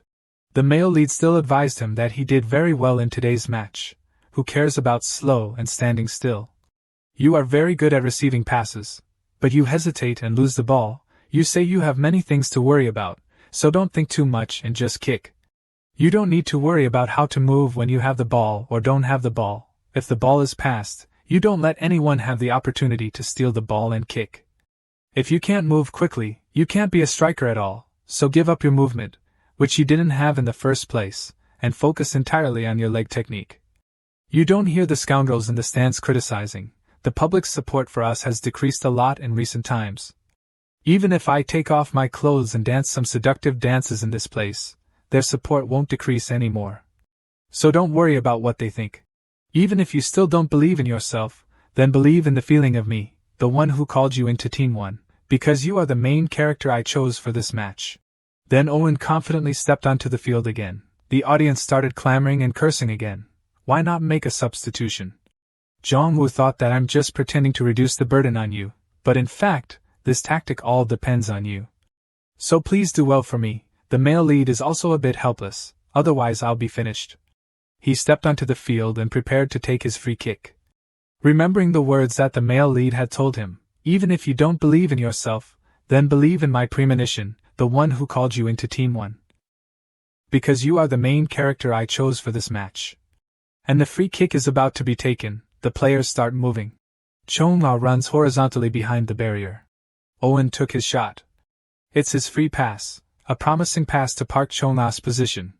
But unfortunately the ball was a bit strong and fell right into the hands of the opposing goalkeeper. Bolton's hateful reserve thought stupidly. This tactic is to use Park Chung-na to escape from the defense and pierce it. It seems that he intended to use it as a secret tactic, but now it's too late. Once a piece of the tactic is revealed, it is considered useless. The next ball was passed up and touched the defense again. The rude fans in the back cursed Ma Jong-woo. He pretended to have an itchy ear and wiggled his ears, ignoring the vulgar words from that man. Again, an opponent's foot kicked Park Chung-na's ankle. He rolled and fell again, and the referee declared the ball faulty, and there will be a free kick. 5 minutes of added time have passed, and it seems this will be the last attack in the first half. That hateful reserve player thought the foolish head of the department would be better if he shut his mouth and put me on the field. The opponent's defender looked at Park Chung-na. Surely he has the same intention as before. Why does he keep falling but still heading in that direction? Thinking this free kick would be like the one just now, the opponent's defender learned from experience and ran after Park Chung-na. They thought that he had made them boil with the feeling that he was mocking them, so they will catch him. Suddenly the ball flashed past behind that defender. Owen shot straight towards the goal. Everyone froze in surprise at this ball. When the defenders had just shifted one step, he seized the opportunity and finished right away. The goalkeeper raised his hand but couldn't reach the ball. The ball went straight into the goal. Owen happily celebrated. Everyone was on fire and ran to his side to celebrate the goal that had just been scored, because only in the added time of the first half he scored with a direct free kick. A few days ago at Bolton's training ground, Hee-won curiously asked Jong-woo, "You're good at setting up regular tactics. What's wrong with you these days?" Hearing this, Jong-woo smiled and replied, "Just watch and see. Don't tell me you still doubt me after all this time." Then, Jong-woo shouted loudly into the field, "Owen, show us what you've got, kid!" The blonde Owen kicked the ball into the air, and Chung-na accelerated to chase after it. This is a fixed tactic to take advantage of Chung-na's quick speed. Observing their coordination, Jong-woo asked his friend what he thought. Hearing this, Hee-won pondered and replied, "Because our current fixed tactics are limited, I think if we fail right from the start, we'll have a hard time. It would be great if Chung-na could score right away, but..." "That's right," Jong-woo understood clearly. "If he doesn't succeed the first time, there won't be a second chance. But this time, they'll have to keep going until he succeeds. Even if you make the defenders anxious with Chung-na's repeated movements, you won't be able to break through the opponent's defense. The only effective way right now is to find an opening." At the same time in the field, Owen successfully shot a ball through an opening, astonishing Hee-won. Having predicted it from the start, Jong-woo remained calm. "He did it, that kid Owen. I'm telling you, he's promising. To be honest, I didn't expect him to shoot through that narrow gap. And he's better than I thought." Jong-woo's words sounded nice, but even if there was a gap, the ball's trajectory of that goal was too ridiculous. In just a moment, there was only a gap the size of a head. Hee-won was pretty sure that the kid Owen hadn't even practiced free kicks yet. How could he score such a classic goal in a real match without practice? Countless doubts filled Hee-won's mind, leading him to ask his friend, "Are you sure you didn't train him privately?" Jong-woo smiled and confirmed, "Of course not. If I did, he'd mess up. Because he's a complex guy with a lot of thoughts and burdens. He'll do better when he's not thinking about anything, you know?" During practice, Owen was good, but not as good as now, right? Jong-woo's instincts weren't wrong when predicting cases like this. He started to fantasize that he had a talent for becoming a talent scout. Ha! But whatever. In the end, Bolton finally has a set-piece specialist, a great player who can score from free kicks and sweep the ball into the goal with perfect accuracy. The second half of the match began with Bolton's defense. Bolton was energized by Owen's amazing goal at the end of the first half. After that, he passed a scorching ball to Park, a pass that was too accurate and extremely sharp. The live camera is currently focused on Director Hazel's face. He looks angry, which means the match isn't going the way he wanted. Unable to hold back, Director Hazel, burning with anger, shouted loudly into the field, "You idiot, you keep missing the ball because you're following him. You have to stand in front of him." Ignoring the director's shouting, Chung-na continued to make a beautiful shot to applause, but the result was a bit disappointing as the ball slipped off the goal frame. Seeing this scene, The director gnashed his teeth in anger. Damn it! Even though the opponent is that useless Bolton team, I can't believe they're controlling the match. The player Owen, a tactic focused on him, who doesn't even move. And thanks to Delicate covering the ball, he will pass the ball instead of Owen. He also has a pretty strong shot, and unlike Owen, his basic skills are quite stable. If you follow this guy, you'll leave a lot of space behind that Chona guy. Searching for a breakthrough, Director Hazel turned to look at the coaches on his team and shouted angrily, "Hey, are you all brain dead?" Instead of wasting time staring blankly, think of a new tactic. At the same time on the field, Delicate was helping to ease the tension of his teammates. He passed the ball forward to Owen, and Owen took the lead. Up front, winger Aaron saw this and shouted loudly, signaling, "Owen, over here." At the same time, Chong-la also charged forward to face the opposing player. Currently, Bolton's right and left wingers are advancing at the same time.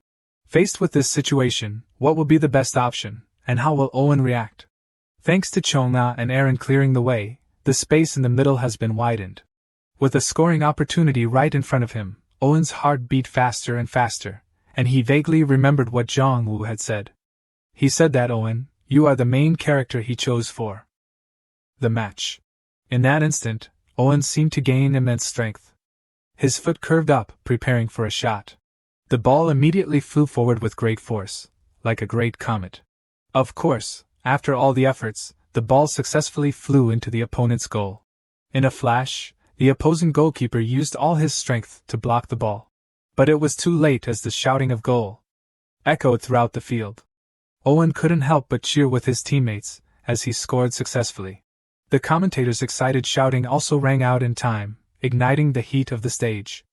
Player Owen successfully scored another goal for his comeback. Owen showed his amazing revival at the away match in Salopia. Looking towards Owen, who was excitedly calling his name, Jong-woo smiled happily and opened his arms, thinking to himself, "That's right, come here. Welcome to the Maz team." The two of them hugged each other in front of this amazing victory. And of course, there is still a good show to watch today, and it will attract many viewers. A moment later, during a reporter's interview, a question was asked to Jong-woo. "Hello, Mr. Ma. Despite many concerns, you have returned with too great a victory. Right after the victory with Rochdale's, you won against Salopia again. I wonder how Mr. Jong-woo feels?" Of course, he felt like he was on cloud nine, this bratty reporter.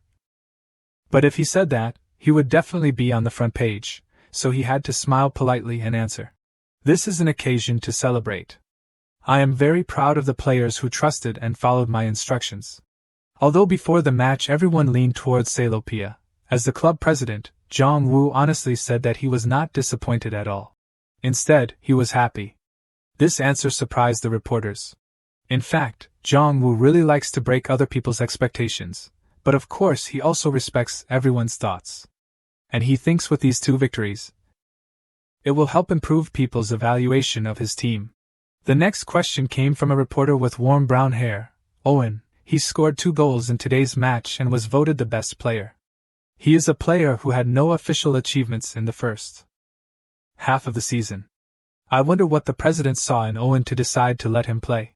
Jong-woo smiled and replied, "I saw the opportunity to win in him thanks to his ability to kick with both feet and his accuracy. If I see an opportunity, I have to verify it right away to satisfy my curiosity." So in today's match, Owen moved little between the center circle and the penalty area. He is listed as a striker, but what position is he playing in exactly? The answer, of course, is that no other position on the field requires as little movement as Owen's. No, even less movement than the goalkeeper.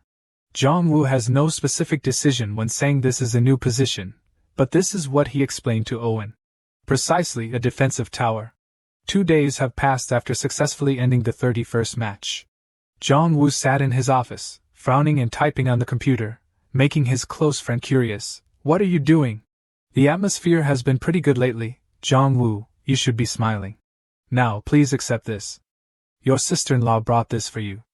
You know, my wife cooks very well." Faced with Yi-won's gift, Jong-woo kept staring at the computer without taking his eyes off it.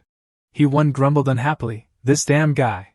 I don't know how busy you are, but you should at least show some impression.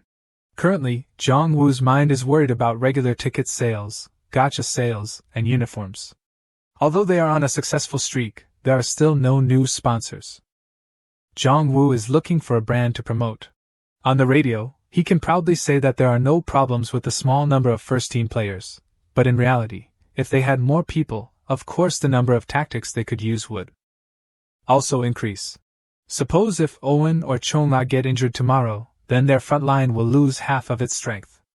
Moreover, that bastard Owen has a history of injuries. What they need now is to increase the number of players, but the only problem here is that there is no money. While contemplating, Jong-woo suddenly thought of something and exclaimed, that's right, should we make souvenirs this time? Faced with Yuwon's curious eyes, Jong-woo waved his hands and described, souvenirs, don't you know? These spin-off products, we can release them and sell them. What do you think? Can't you smell the money? Yuwon pondered for a moment the feasibility of this plan and nodded. Yeah, that's not bad. If we make a collection of player souvenirs like Owen's, we can make a profit. He has a pretty handsome appearance and great football skills. Being both beautiful and talented will be the point that fans will follow. Just as he finished speaking, Jong-woo's expression suddenly darkened, and he asked, gritting his teeth, what do you mean? I'm not talking about that Owen's souvenirs. I'm talking about my souvenirs, the person named Jong-woo standing in front of you. Looking at his friend's confident appearance, Yuwon didn't know what to say for a moment. But Jong-woo still thought he was a genius. Maybe he had a knack for marketing. Faced with his friend's bold ideas, Yuwon sighed helplessly because this guy was crazy. A few days later, a meeting was held. When he heard about the team's souvenirs, the Bolton team's office manager was very surprised. The director called us to a meeting to discuss the team's products? But except for our team's scarf, the products currently being sold don't seem to be very popular. Or is the director talking about player souvenirs? But because Doyle was fired, don't tell me he will promote sales for Owen's souvenirs after just one comeback. But there is still no response from the Wanderers, and there is no guarantee that he will play in the following matches. At this moment, the marketing manager stepped closer and whispered, not souvenirs for fans or players. When she heard clearly that director Jong-woo wanted to create souvenirs with his own image, the office manager shouted angrily. What? Souvenirs of the director? What the hell? How many people like him enough for us to sell his souvenirs? Seeing him speak too loudly, the marketing manager hurriedly advised him to lower his voice. But the more he spoke, the angrier the office manager became. Why do I have to lower my voice? Everyone, don't be afraid, we have to stand up. It's because everyone is afraid to speak up and agrees with everything he says that he keeps coming up with these ridiculous plans. We have to join forces to stop this before it's too late. At this moment, Jong-woo opened the door and asked, you said you need to stop what? Seeing the main party had arrived, the office manager strode aggressively to stand in front of Jong-woo and asked seriously. Hey, director, is it true that the reason for today's meeting is about producing the director's souvenirs? Jong-woo nodded to confirm yes. Hearing this, the office manager continued to shout, pointing his finger directly at Jong-woo's face and cursing, even if you are a narcissist, there has to be a limit. What is this ridiculous plan? Have you lost your mind? I have had to turn a blind eye to your antics many times until now. And now you want to produce your own souvenirs? Do you think you are a superstar just because you have one? Just because you won against two teams at the bottom of the standings and about to fall apart? Faced with his scolding, Jong-woo suddenly laughed. Then his face turned red with anger, and he gritted his teeth. Haha, I thought we had fired all those names who like to say nonsense. A moment later, Jong-woo returned to the meeting room and sat down in his chair tiredly. In the stiff, silent atmosphere of everyone, Jong-woo said seriously. It took me a while to deal with this, so let's start the meeting. Oh, by the way, the office manager just resigned for some personal reasons. It's a pity, but it can't be helped. Everyone, please at least send him a farewell message. Oh, and everyone, please sit comfortably. Why are you all so stiff? I'm so gentle, I won't do anything to you. Let's relax and start the meeting comfortably. The purpose of today's meeting is to gather everyone's opinions on the souvenir production process. Jong-woo thought to himself that the CEO would definitely support him, and the office manager had just quit, so what was the problem here? Thinking this, He turned his face and smiled at the marketing manager. Now, let's hear the opinion of the marketing manager.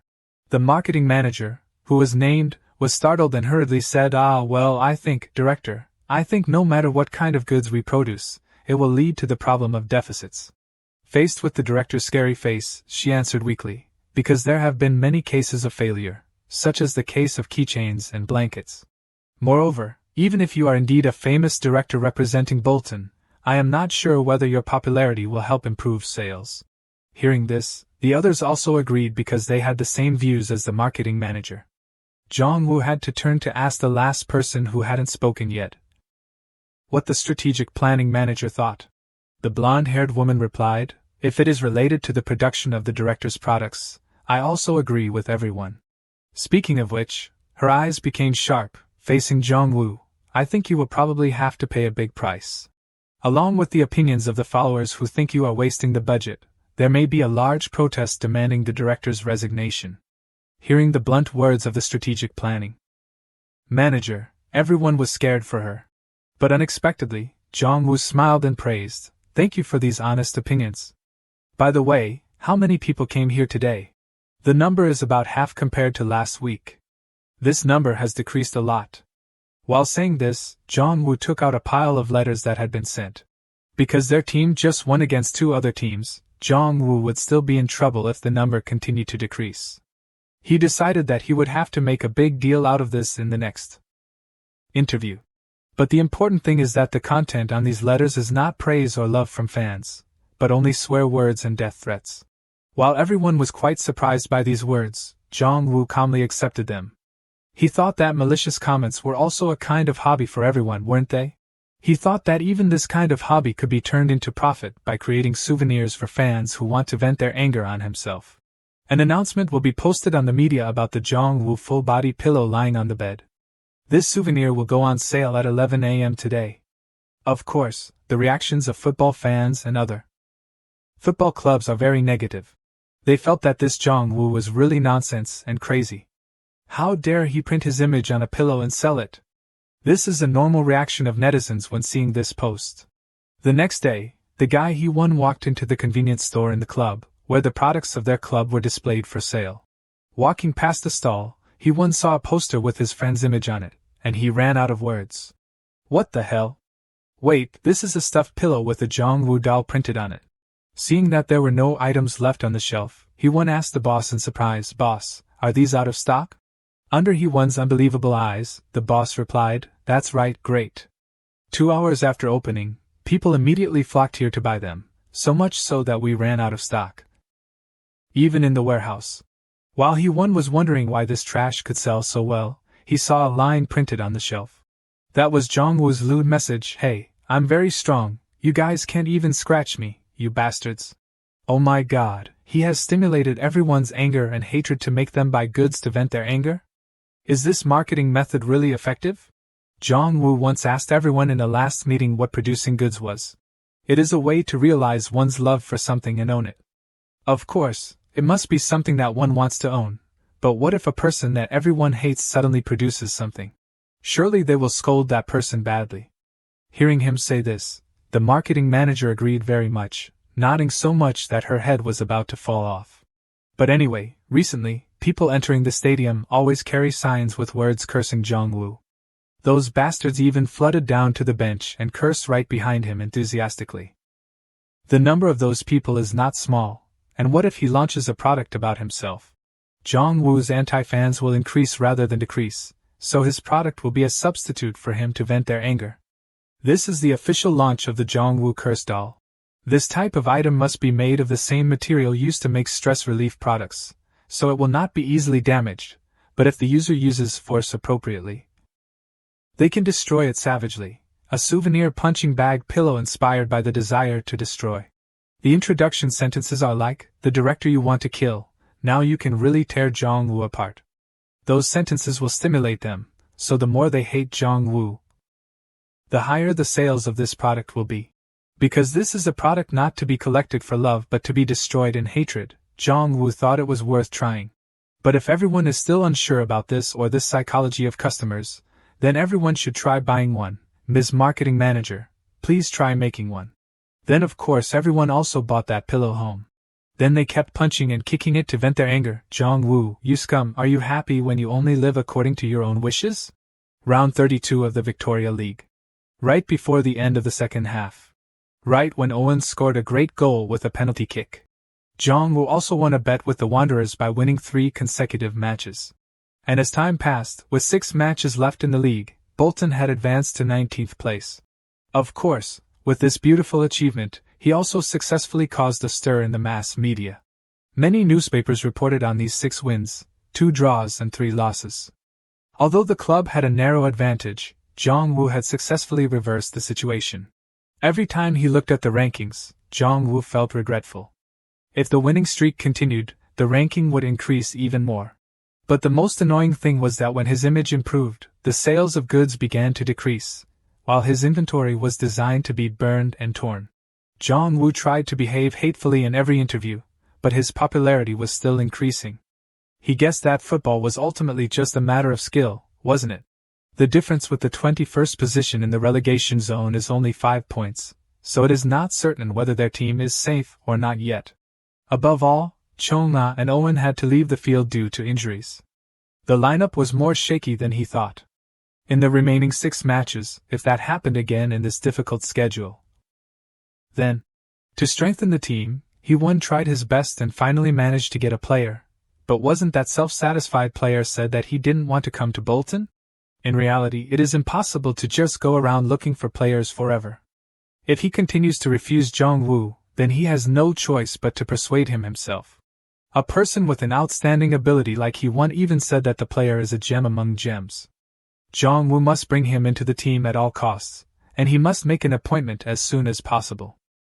Before that, let's focus on preparing for the next match.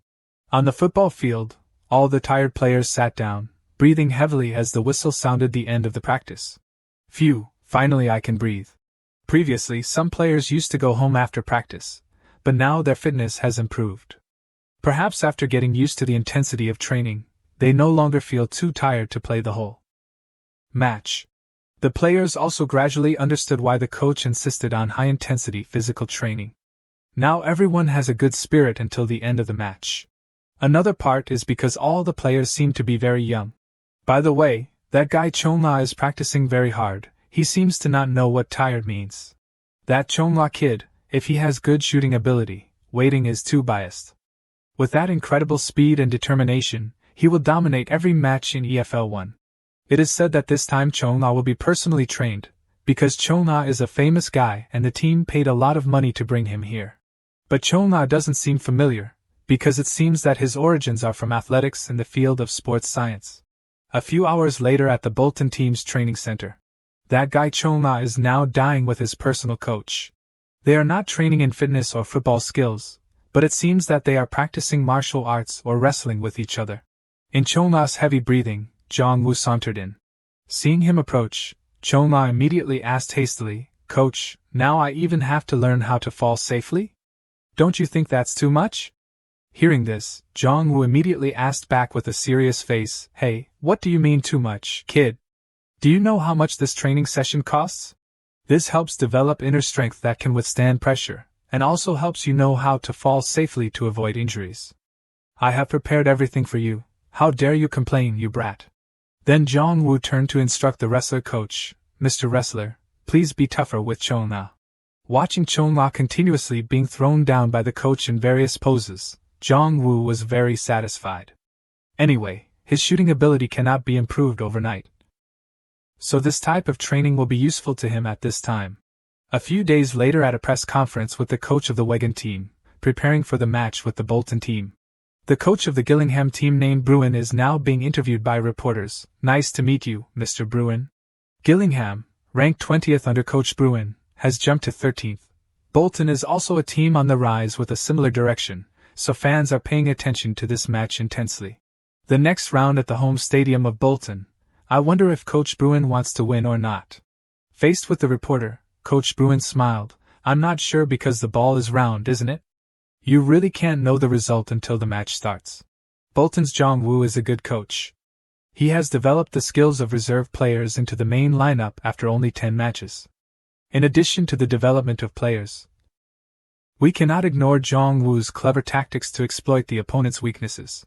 Watching the interview footage, he praised, "This Coach Bruin is a gentle coach. He also said he respects you, Jong Woo." Hearing this, Jong Woo grumbled unhappily, "Why does he suddenly respect me? Could it be that he wants me to be careless, and then easily stab me in the back and score points? TSK, it will be an uncomfortable match." While the two of them were chatting nonsense, someone knocked on the door of the room. The strategic planning manager Emma with blonde hair walked in. "Director, the press conference is ready. I will escort you to the common interview area." While walking in the hallway, Emma asked, "Are you planning to use the business of products as an excuse to babble until you foam at the mouth in today's interview again? These days we have had to use sentences like, 'Our Jong Woo is originally lacking in social skills' to make up for your words. You know, it doesn't help with sales at all. So please, Director, make a proper statement just once, okay? Above all, this time, unlike the other coaches, Coach Bruin showed respect for you as the team's director." Hearing the woman grumbling, Jong Woo narrowed his eyes tiredly because his mother didn't talk as much as that. However, he also felt grateful that she always cared about him like that, although this woman often doesn't listen and likes to talk behind his back. But compared to life in Korea, where he was treated like a burden, Jong Woo thought he had more joy now. At this moment, the woman's voice rang out, cutting off his train of thought. "Director, we're here. Let me tell you one more time, please conduct the interview according to the proper plan beforehand."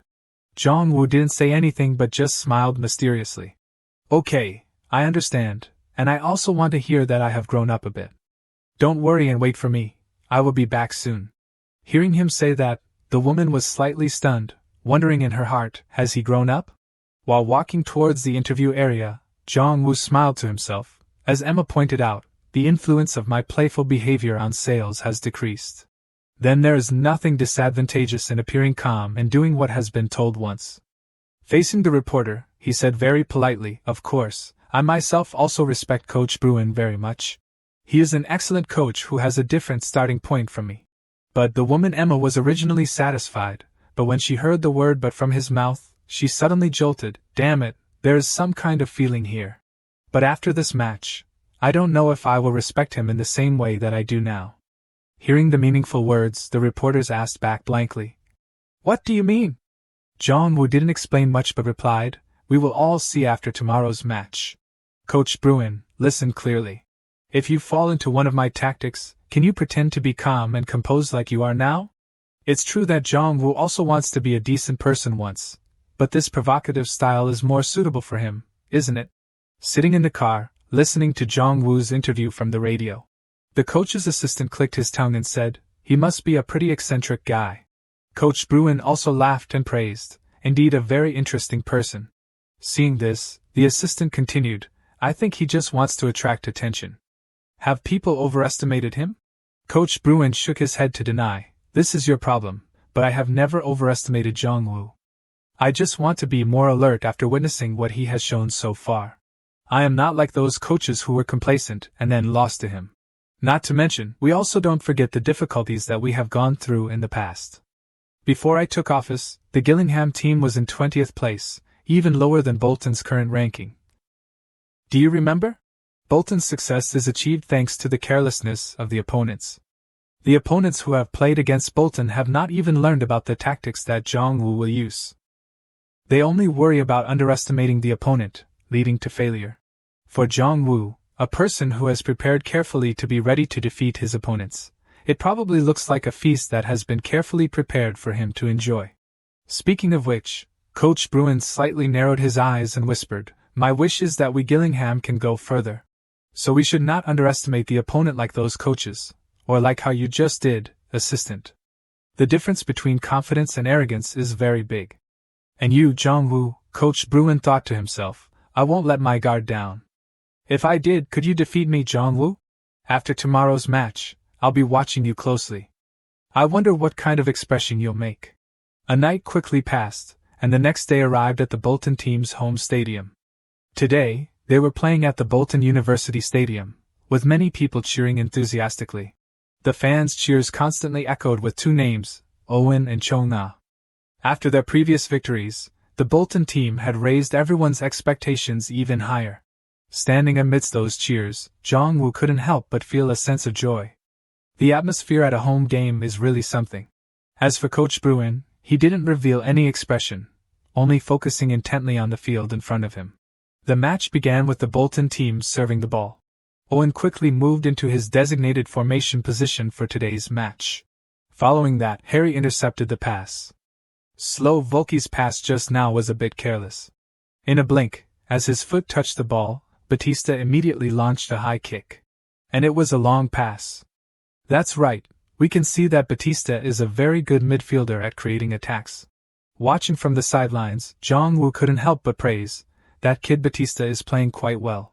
It seems he's been assigned to mark Owen, but he's also having a significant impact on the game's overall situation. Harry, he's the opposing team Gillingham's defensive midfielder.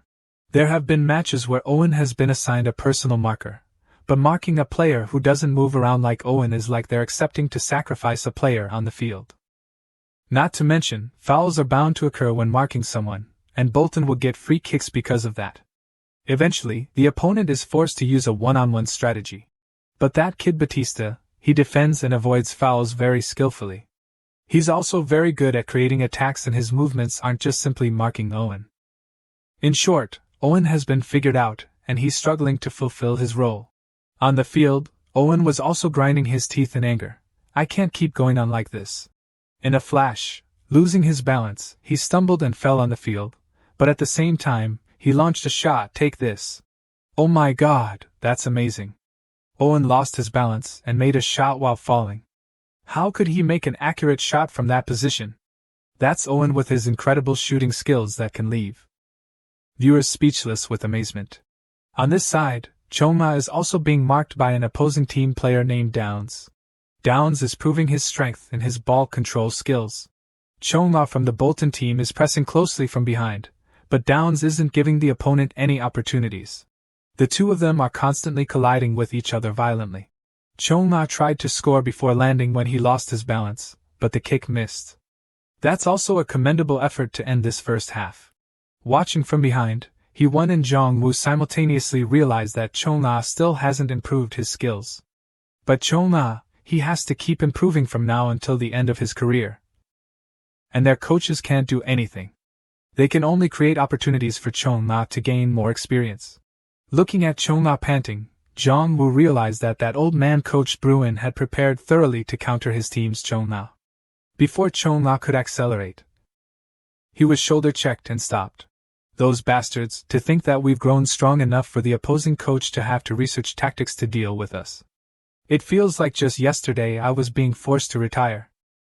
The more Jong-woo thought about it, the angrier he became, shaking. Standing before his friend's advice to stay calm, Jong-woo replied, "Do you think I'm the kind of coach who can only use one tactic forever? Just wait a moment." A dangerous smile spread across Jong-woo's face. Originally, tactics are a psychological game like rock, paper, scissors. If we've won many times by playing rock, then naturally we'll lose if the opponent immediately counters with paper. Fortunately, Jong-woo still has time to change his strategy. Adapting to changes in tactics is actually his style. Currently, the opponent is using a 4-to-1 formation to maximize balance in the middle of the field. Batista is an arrow with good creation abilities, with the task of marking Owen and preventing opposing attacks. He can pass long to the front line as well as pass short to the two midfielders. With those options, the opponent can control the game easily. Thinking of this, Jong-woo glanced at the opposing coach. It seems that his provocation in the interview had touched his competitive spirit. He seems to be analyzing the game and preparing to adapt to his team's counterattack strategy. Jong-woo smiled and said, "That troublesome old man, he has good skills. I have to admit that." "Well then, let's fight seriously, old man." There are 5 minutes left before the end of the first half, and Bolton has requested their first substitution. This time, Jong-woo is using a substitution much earlier than in previous matches. Delicate from the Bolton team has been substituted out, and the bald Floyd will be coming in to replace him. He's a central defender with skillful dribbling feet. Could this be a change to a 3-defender defensive tactic? The commentators' voices kept ringing out following the game's developments. Bolton has just decided to bring in a central defender right before the end of the first half. The commentators aren't too sure about this tactic. Perhaps because Bolton is losing in the battle between midfielders.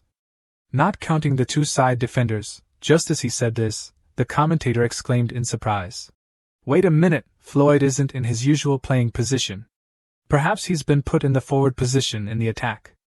Although he's a player with strengths and ball control. This looks like a novel tactic. Seeing this scene, Jong-woo smiled threateningly. Haha, Floyd was originally a forward, didn't you know? Try to stop him. Floyd, his right foot has awakened its peak power. Hearing these words nearby, Coach Bruin pondered to himself. What is Jong-woo planning to do? Could this be the Pulse 9 tactic? He already has Owen, who seems like a striker to deceive us, so why bring in Floyd? According to Coach Bruin's analysis, Floyd is a player who can't pass diagonally. Even so, he can't coordinate with slow Vulky. At this moment, on the field, Chong-ah shouted to Floyd, Floyd, over here. Coach Bruin's eyes were still glued on Floyd. More precisely, as far as he knows, he doesn't just pass diagonally, he's a player who can't make any passes at all. At this moment on the field, Floyd was preparing to pass the ball towards Chong-ah in front. Because Floyd couldn't make passes, he often chose to feint in previous matches. The situation continued to unfold. Floyd successfully deceived the opponent and broke through. This is what Coach Bruin had told the whole team before, but it seems they've all forgotten. This time, Floyd launched a shot that sent the ball flying into the sky. Coach Bruin couldn't tell if it was a pass or a regular shot. Either way, it landed far from the goal. It seems the shot wasn't as intended. Floyd shouted helplessly damn it on the field as his body trembled. He closed his eyes and sighed, because the coach had substituted him in when the team's attack was in trouble. He told himself that he had to turn the difficult situation around. Floyd regained his spirit and dribbled the ball from the center. Since the attacking combination between Owen and Chong-ah has been blocked, the commentators think that replacing Floyd and trying to attack with his dribbling ability is also a good decision. Floyd dribbles the ball with both feet. As expected, he still has a hidden card. Seeing this scene, the commentators' voices became excited and the hearts of the audience were also lifted. Floyd has easily passed two people. In this situation, Joshua from the Gillingham team quickly ran to support, and he's the central defender. Facing the giant opponent, Floyd was blocked and didn't know what to do. At that moment, Chong-ah appeared right next to him and shouted, Mao, pass it now! Without hesitation, Floyd launched a shot that made the ball roll forward. But unfortunately, that pass was cut off by Dramono. Floyd tried to coordinate with Chong-ah, but he couldn't time it right. Floyd's dribbling ability is spectacular, but unfortunately, the ending was a bit disappointing. In the stands, the audience shouted angrily, What the hell is wrong with him? Floyd, what the hell are you teleporting for? Why didn't he pass to Chong-ah? Oh my God! Why break into the defense, and then just stand there like a tree? Even the opponents on the field mocked Floyd with disdain. You think a defender with a bit of dribbling ability on a low-level team will become a superstar? Get real, haha. However, Jong-woo seemed quite calm in the face of these developments. He was thinking to himself that everything was going according to his plan. Sweaty on the field, Floyd was so frustrated that he gnashed his teeth. Just because of the a bit disappointing ending comment, it had overshadowed everything he had shown before. Jong-woo smiled and turned to look at Coach Bruin, thinking to himself. Floyd has only been dribbling for 5 minutes. In that amount of time, he has created 2 notable opportunities. This is why, even though there was very little time left, he insisted on substituting Floyd in the last 5 minutes before the halftime break. So what do you think now, Bruin? Can you see through my tactics?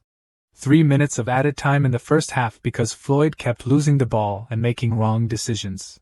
The score of the two teams is still 0-0. Now they go into the halftime break with a tie. Everyone thought that bringing Floyd onto the field would create a surprise. But it seems he didn't help much in this first half. There's also too little time for everyone to see any performance from him. Will there be any change in strategy after this halftime break? If the Bolton team is aiming for the championship, then a change in tactics is necessary. As for Coach Bruin, his team has locked down Owen, a key player of Bolton, with a one-on-one tactic. In addition, he also prepared a defensive area to block the opposing team's players who can attack flexibly. By maximizing teamwork and the individual abilities of each player, Bruin's counterattack tactic has been effective, but Floyd, this seemingly useless player, has created many notable opportunities. He himself doesn't seem to realize it, but if Jong-woo completes the tactical instructions during the halftime break, then things will be very dangerous. Could it be that for some reason, Jong-woo's disgusting expression has made Bruin worried? But of course, the expression could also be fake to deceive the opponent. But in any case, being careful is definitely the best. The corner kick was executed very quickly, but Floyd caught it. But as soon as Floyd caught the ball, the opponent put a lot of pressure on him. Sitting in the locker room, the bald guy's mood became extremely bad. Every time the screen showed replays of him losing the ball, it reminded him of the past. Those were the days when he first started taking on the forward position, and his head wasn't bald yet.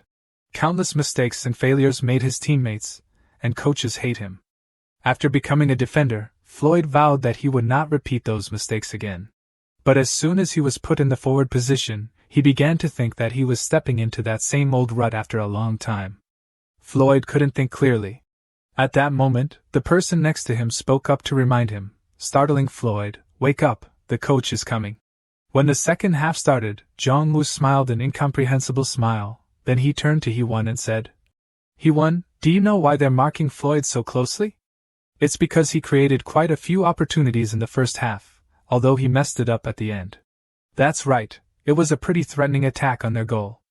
Jong-woo was wondering, maybe the opponent was too focused on Floyd's failure and didn't realize that they were all dangerous attacks. Bruin isn't an ordinary coach. Just like Jong-woo said, he also noticed Floyd's attacking ability, so he prepared thoroughly for that. Then wouldn't the Bolton team be at a disadvantage if he paid attention to that? Jong-woo didn't think so. He even felt better if he paid attention to that. No matter how good the defensive tactic is, maintaining it for 90 minutes is a different concern altogether, because concentration is proportional to stamina. Moreover, the opponent must have practiced tactics to always mark Owen and Chong-ah. Now, on the field, Floyd can clearly see the movements of the whole team. He's quickly moving towards the front of the penalty area easily as if he's walking. Floyd, he created a lot of opportunities in that position in the first half, but when Bruin lets his players mark him, it won't be a problem anymore. He's thinking like that, but the next development of the match shocked him so much that his eyes widened. 2 players from the Gillingham team are blocking right in front of Floyd.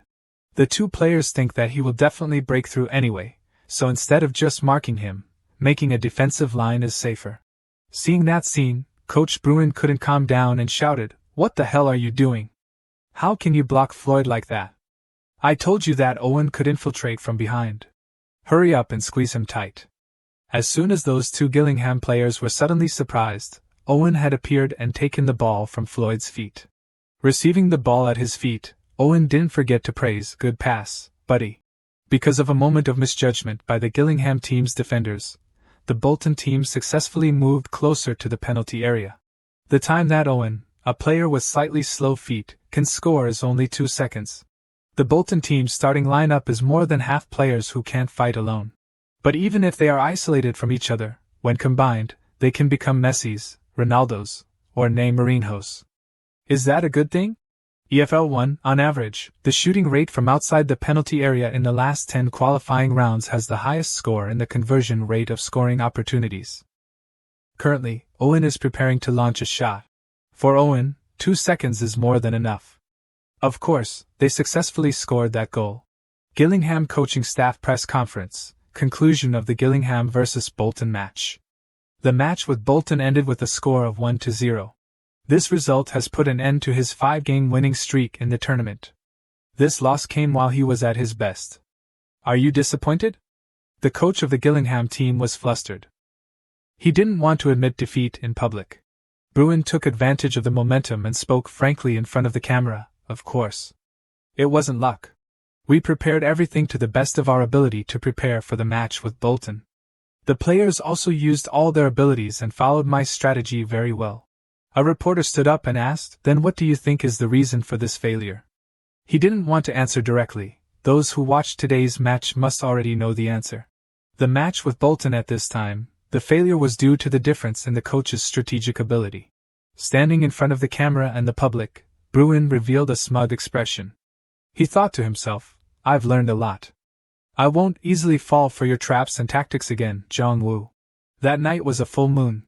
Jong-woo held the boiling kettle in his hand. It was surprising that he was so convenient as to cook instant noodles in the electric kettle. What a carefree person. Alone, he lonely picked up the instant noodles and ate them by himself. He looked a bit drunk. He won as a traitor. In his drunkenness, the more he thought about it, the more annoyed he became. Even though he had tempted him to stay and drink with him today, how dare he refuse and use his wife as an excuse? That's why marriage is such a crazy thing. Your best friend will be stuck in a chaotic world and can't even go out for a few beers with his friends. He continued to pour wine and drink.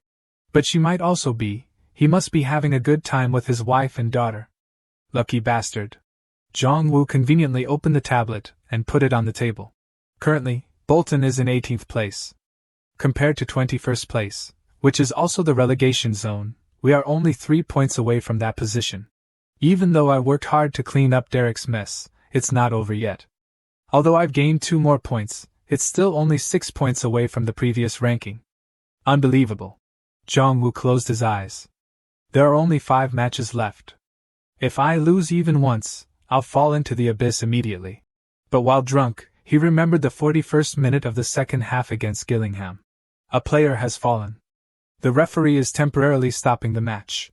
The person who fell, holding his face, was Chong-ah, clutching his face in pain. It was indeed him. He didn't seem to be able to stand up. Jong-woo saw that scene and couldn't help but be shocked. They sent a signal that he couldn't walk to the bench on his own. The medical team is entering the field. The diagnosis is a thigh muscle tear. He picked up a strand of noodles and observed it. Maybe it's because I made him practice so many action scenes. At that time, I thought it was a serious injury. Turns out it's not a big deal. It's all crocodile tears. Unconscionable Chong-ah, I knew he was a good actor. In reality, due to the difficulties in constantly changing the positions of the main lineup, everyone is very tired. The basis of our team's tactics is that other players will compensate for Owen's lack of skills. That must have consumed a lot of their stamina. Because when physical strength decreases, the chance of injury will increase. Chong-ah's injury may also be due to stamina being almost exhausted. Damn it. He put the chopsticks down on the table. I can't taste the alcohol. It's better to stop drinking and work. He started sitting alone in the tent and clicking on the computer continuously. After a while, he was quite sober. Great, he found another player. He looked inside the screen. I need to meet the person that he mentioned last time. Locke, who was born in Wigan. He even spent his youth playing for Wigan. He was originally a promising young man. But now it's been over 10 years. Now he's still working hard at the gym non-stop in the reserve team. Another player entered the room. He announced, "Thank you everyone for your hard work, let's rest." He approached Locke. "Hey Locke, do you want to go for a drink with me tonight? We can talk about our future careers." He looked very eager, but Locke bluntly said no. He picked up his bag and left. "I have something to do early tomorrow morning." "Well, that's too bad." Before he left, everyone in the room called out, "Then at least let's go out for a drink together on the weekend." He closed his eyes and left. Lucky bastard. Locke belongs to the 8th team. His weekly salary is only 39 bags, which is equivalent to 60,000 won. Therefore, he is both a soccer player and a factory worker to make ends meet. Because the subsidy for the 8th team has decreased, the team has been disbanded after today's match. I don't know what Locke's mood is like right now. He decided to go back home. Stepping through the door, he said, "Honey, I'm home." But upon closer inspection, he saw a stranger in the room. His wife was quite happy you're back. And he was very surprised. "What is this? Who are you?" Jong-woo quietly sat in the house, carefree. He said he's the owner of the Bolton team. Jong-woo spoke up first. "Hello, I've been wanting to meet you. I'm Jong-woo, the owner of the Bolton club." Jong-woo smiled brightly and handed Locke a business card. According to Hee-won's report, there was a time when he wore an electronic ankle bracelet for a year. When he was young, Locke attacked someone who was bullying a disabled child. His fist was so strong that it caused the bully to have permanent injuries. That's also why he was kicked out of the Wigan youth team. A player who can't play in away games and night games because he has to wear an electronic ankle bracelet. There's no reason to keep him on the Wigan team, where there are so many players to choose from. Other teams probably wouldn't want a player with such a background either. Finding a new team is really difficult for him. I'm sorry, but Locke, I did some research before coming here. Perhaps because of the 1-year break he experienced in his youth, his basic skills may be a bit lacking, but his line-breaking skills come from his inherent movements, and his surprise shots when the opponent is caught off guard. All of it is really impressive. Jong-woo began to offer his offer in a friendly and straightforward manner, especially his calmness in the penalty area. He's like a top player. Do you see that? More than anything, his ability to assess the situation is definitely better than Chong-a's. The sad truth is that this unconscionable Chong-ah, you're really worse than a player on the 8th team. Please play better. Jong-woo began to imagine a new lineup, a 3-man clip with Aaron on the left wing, Chong-ah on the right wing, and Locke in the middle. It could become a very strong team if I let Owen be the creator in the front. Jong-woo smiled and drooled. Damn it, I'm so excited that I'm already drooling. At this point, Locke replied, thank you for valuing my abilities, but I have no intention of joining the Bolton team, no matter how good your offer is. If you've read my resume, you would know. Jong-woo looked very annoyed. He thought to himself, this damn bastard. It's just a guess question of mine, but is it because Wigan and Bolton are rivals? Locke felt confused. Guess? I've heard that the club was recently taken over, but it seems you don't know much. On the day of the match between the two teams, the fans of both sides clashed so badly that the police were called to intervene. And yet you're asking me, a Wigan team player, to join Bolton? Isn't that ridiculous? I'm sorry, but I'm not in the mood for this drama right now. I think it would be better if you got up and left now. Jong-woo has had enough of it. He really can't understand what these people are thinking even now. Are you stupid? Is it really a problem for you now? Your team has been disbanded and you're not even a player anymore, right? If you want to say that you're really happy with your life as a factory worker for the rest of your life, as long as you're still a former Wigan player, or do you want to become a player again? I'm not here because I need a fan to fight the police. I'm here because I need a player to play on the field. If you like Wigan that much, you can go and even cheer for Wigan. Honestly, I don't even care about that. Damn it, I'm not even a fan of Bolton. I'm just doing this job because this is my club. Oh, please. Don't tell me you still want to play for Wigan. With your current situation, even if you come back from the dead, you can't do that. But Locke's eyes looked indifferent. And Jong-woo slammed his hand hard on the table to regain his attention. At least on our team, we can help you develop into a player that is sought after by Wigan. Do you understand, you idiot? I'm the only one recruiting you. A person with the closest experience as a player on the 8th team with a terminated contract. Jong-woo pointed directly at his face. If you're serious about going back to Wigan, then this is the opportunity you don't want to miss. Or do you not have confidence? Because you don't have confidence that you'll be noticed by Wigan, right? If that's the case, I guess not only Wigan, but Bolton doesn't need you either. This turns out to be a waste of my time. This is a very strong psychological blow from Jong-woo. It attacks Locke's dream of returning to Wigan directly. This will make him have to take the time to think about it. Locke took the business card in his hand and pondered. He sighed. What he just said is really not wrong at all. If you really want to go back to Wigan, then you shouldn't miss this opportunity right now. Every word of Jong-woo just now really affected him, or are you not confident? Are you worried that Wigan won't take you back? While he was completely confused about joining the opposing team, his wife quietly took his hand. Ariana, she smiled very happily. She realized that now she could only comfort her husband's spirit. I know you'll make the right decision. But I think his offer is quite reasonable. Although I have to admit that the way he speaks is a bit rigid and rude. After the decision to disband the 8th team, I searched for all the information to find teams that I could join. However, just like what that damn chief said, I'm not welcomed by other teams. Even so, I can't give up. He remembered Jong-woo's words again. Are you really going to work in the factory for the rest of your life? Or do you want to go back to being a soccer player? That's right, he finally found out his only desire. It's not to join Wigan, but he still wants to be a soccer player. Being rejected so straightforwardly, Jong-woo became irritated. Just like what he once said, he's really weird. How dare a person on team B reject me? Valuing him should kneel on the floor and beg. If he comes to Bolton, I will train him even more strictly than Chong-na. The next morning, everyone gathered on the soccer field. There were a few spectators watching. Floyd was dribbling the ball through the enemy formation. Hey, pay attention, Floyd is coming from behind. Cut him off before he gets the ball. Messiah stood in front of Floyd and smiled confidently. I'll block him. He looked like an experienced player. But Floyd didn't flinch at all. He looked at his opponent very seriously. Immediately Floyd swayed to the right, but kicked the ball to the left. Is this a feint? But Messiah smirked. I've seen Floyd dribble countless times. I can read his movements. It's this direction. He moved his foot in the right direction of the ball, but Floyd continued to sway the ball and went through his legs. He suddenly stood still like a statue with Floyd's level of footwork, even though he had seen it many times. Wrong, that's Floyd. Let the blood drip from Floyd's position. The entire stadium cheered. Is he actually an international player? Great, let's play like that in the official matches too.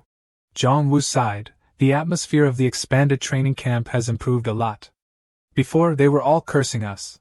That kid Floyd, his soccer skills have improved a lot recently.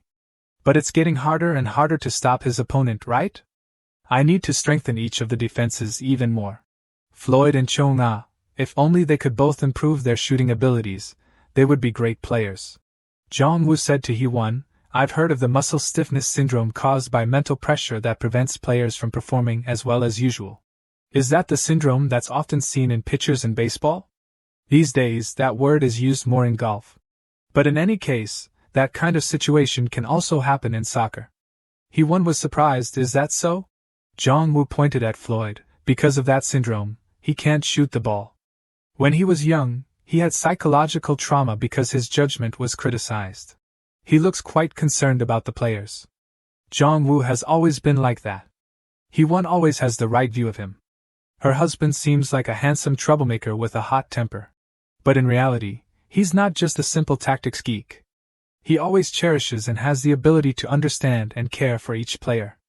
Jong-woo said, but hey. That means it's not something that can be fixed in a short time. So I'm starting with passes. The shots are used to oppose the opponent, while the passes are made for teammates, so the pressure will be reduced significantly. Of course, he was able to make good short passes in the defensive area, which is why it only took one story to mess up Gillingham. If she can be confident in her pass in the final third of the field, one day her syndrome will be cured and she can shoot freely. It seems like Hee-won has seen the good side of Jong-woo. He has become a real coach who thinks about the future of the players. He's grown. No sooner had he thought well of him than Jong-woo flashed a sly smile. He rubbed his fingers together and said, should I sell him for a sky-high price? I've worked so hard to improve him. If he decides to stay, we can sell the other players and use the transfer fee as a bonus for him. If we don't, it's fine too. Maybe we can just raise the price of the whole club. Hee-won's face darkened. Oh, I forgot. Before becoming a coach, he was the owner, someone who loves money more than anything else. This halved Hee-won's faith again. An announcement rang out. Okay, that's enough practice for today. Floyd comforted himself. Because of my syndrome, I can do it. I think I can. Thinking about being a striker now, something that once seemed impossible. I only became a defender because Derek made me, but I still long to be a striker. Since childhood, that pressure had been holding him back, never disappearing, and his judgment had been getting worse. He recalled Jong-woo's words, get rid of all that unnecessary pressure and show them everything. That a striker's job isn't just about scoring. Although not having to score himself sounded ridiculous, it could dispel all the overwhelming feeling of pressure. Okay, from now on, I'll register myself as a striker who can break through and connect, even though he had decided that. Jong-woo approached him and said, now you'll practice shooting. What? Why do you suddenly look so disappointed? Floyd was flustered. Surely you once said I don't have to score myself. Jong-woo got close to Floyd's face and said, oh, that's right, I didn't explain it thoroughly. It's not about scoring, it's just a pass in the direction of the opponent, similar to shooting. Think about it, if they know that no matter how hard you try to dribble, someone else will shoot, the entire opponent will focus on the shooter, not you. the higher the pressure on the opponent's defense, the harder it will be to fully utilize your advantages in the game. I don't mean you should shoot to score. All you have to do is pretend like you're going to kick the ball with moderate force. Alright, if you need a target, just focus on someone. If the ball bounces back, your teammates will be able to aim for a second chance, and if it touches their hand, you can get a handball foul. You can also aim for the opponent to score an own goal. Moreover, if you're lucky, the ball might trip someone and become your goal instead of just accidentally scoring. I'm not saying you have to connect your shot at all costs every time. Of course, when there's an opportunity, you should pass the ball, but there will be situations where you can't pass the ball during the game. Your teammates might not be able to get up in time, or the opponent's defense might be too tight, or simply no one is in your vicinity. What will you do in that situation? Face the opponent? He's grown, the king of dodging in the final third. Floyd was surprised. Are you serious? You might find this funny, but once you get used to it, you can't deliberately attack the opponent when you clearly have a chance to shoot directly, right? Okay, I'm leaving. With that, Jong-woo turned and walked away. Floyd thought to himself, right, Coach Jong-woo is different from the other coaches I've seen. Coach Jong-woo is the only one who trusts to give Owen and me a playing position on the field. If I trust and follow everything he says, I'll definitely develop even more than I am now. 2 days later, Jong-woo stood silently looking at the convenience store. It was the Wanderers' convenience store. Daniel wondered why he had been called out here now. Am I going to be fired? Daniel was the traditional department managing Bolton. We've been standing in front of the aisle and observing in silence for 30 minutes now. Is he checking product sales? Suddenly Jong-woo became excited, just as expected. That's it, Jong-woo said, looking at that scene. Don't you feel anything? It's so satisfying. Daniel didn't understand what Jong-woo was talking about. Feel what? I have a lot of siblings, so I'm prone to stress disorders. Let's plan the next project. Jong-woo had just stumbled upon a new idea. It will be called the Bolton Wanderers Youth Workforce Project. Daniel was sweating profusely. What kind of project name is that? Are we expanding the staff experience to include even children? What? Daniel was startled by this idea. Are you planning to expand the staff experience program to include children? Is that really necessary? I know you've been having trouble recruiting staff lately, but I'm not sure if the kids can help us. Jong-woo ignored Daniel's words. Do you know who I am? I'm not doing it because I need them to work. I'm deliberately nurturing them into loyal wanderers. Don't you see that kid's passion? The kid is using all his strength to struggle against adults to demand another gotcha spin. We'll teach that dreamy, enthusiastic fan about the history of our club. Through the staff experience, we'll nurture a sense of belonging to our club for the kids. Essentially, this is early education to turn them into loyal wanderers in the future. In addition, if we want to lure the kids, we'll need to have physical rewards right at the time of the experience. Jong-woo confidently spread out several winning tickets. The children participating in the experience will receive tickets to attend the match. Daniel was stunned by this crazy idea. I understand your point, but doesn't giving away tickets mean a loss? Jong-woo sighed. Do you think the kids will come to watch the match by themselves? Then, of course, their parents will have to take them along. We all know that the Guardian's ticket won't be free. If they don't go, the kids will cry. The Guardian has only one option, to go. Free tickets for the kids are just a little bait, a delicious scent to lure at least one adult ticket. This strategy looks very feasible. The first group of young staff, please follow this way. A staff member turned on the lights. The room was flooded with light, and Bolton's collection of awards was displayed throughout. The children looked extremely eager. Each and every one of their eyes lit up as if they had just caught a gift. This is the office containing the trophies that recreate the history of Bolton Wanderers. And over here is the uniform of the league's top scorer in the 1905-2006 season. This side has the cleats worn by the top scorer from 1955-56. And this is the most recent Bolton League Championship trophy. We won the second division in the 1909-10 and 1977-78 seasons, and also finished first in the 1996-97 season. Each league is in the same program, like the current EFL. From now on, you have 10 minutes of free time. Feel free to explore. However, if you touch anything, you'll lose 50 points, got it? All the children rushed to explore. The legendary shoes, the balls that have appeared on the fields, taking pictures with the club's championship trophies. I need materials and print them out. The kids will want to show their parents what they've done. The parents will be happy to see pictures of their children. What if we hang those pictures in the Bolton Stadium? They'll definitely come and see them. We'll even give them a good reason to come and see their children's pictures. So if they come to the match without buying a ticket, they'll be judged as bad parents. This is truly crazy. Even so, his plan is still developing very well. Everything is indeed as he said, but using children as bait like this, he must be crazy.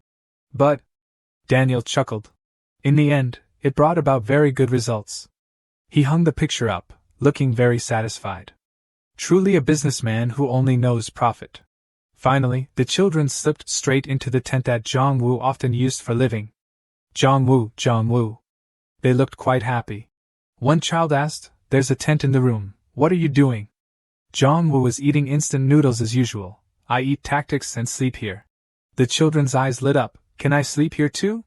The little kid looked. "The tent is cramped and I'm tall, you see?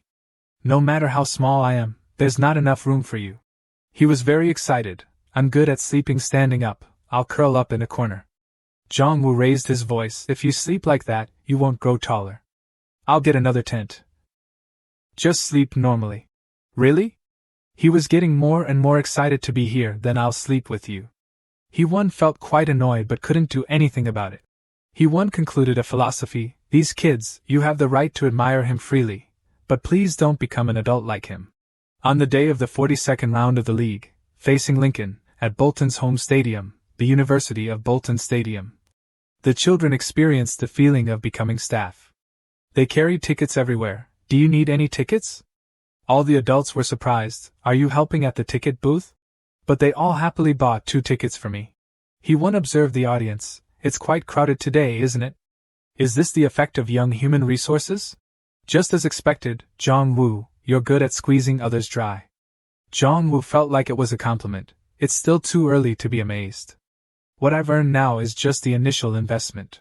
Thanks to today's memories, the kids will grow up and become loyal wanderers. In that way, we'll have a loyal fan base that can help increase the long-term value of the club. Anyway, I don't intend to wait until then.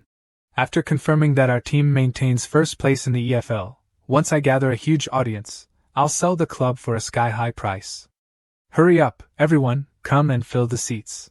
Many people participated, and there were also many parents who brought their children, but among them, a man wearing a black tracksuit and a hat stepped forward. He looked up. It was Locke.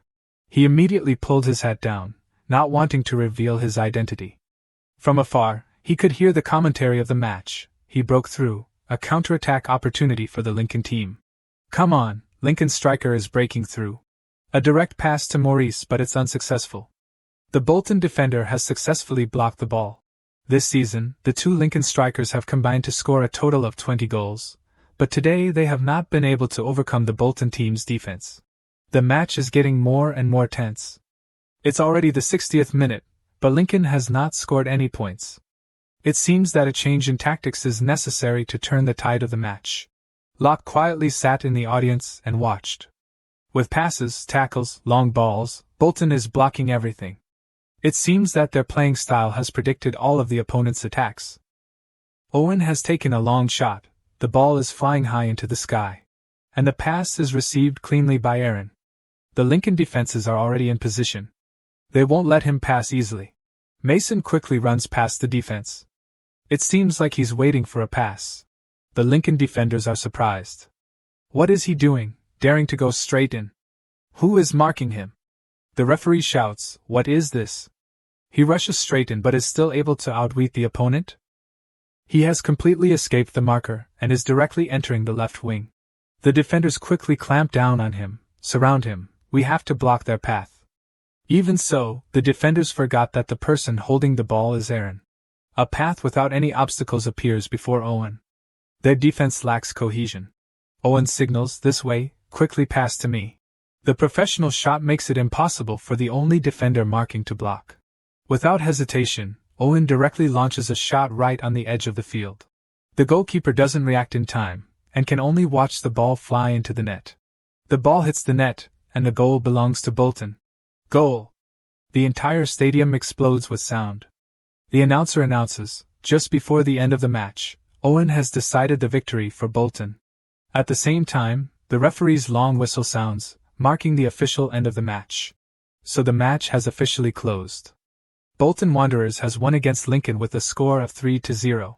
Seeing the team's coordination ability, Locke felt a chill. At the same time, he looked down outside the football field. Jong-woo was celebrating the victory enthusiastically.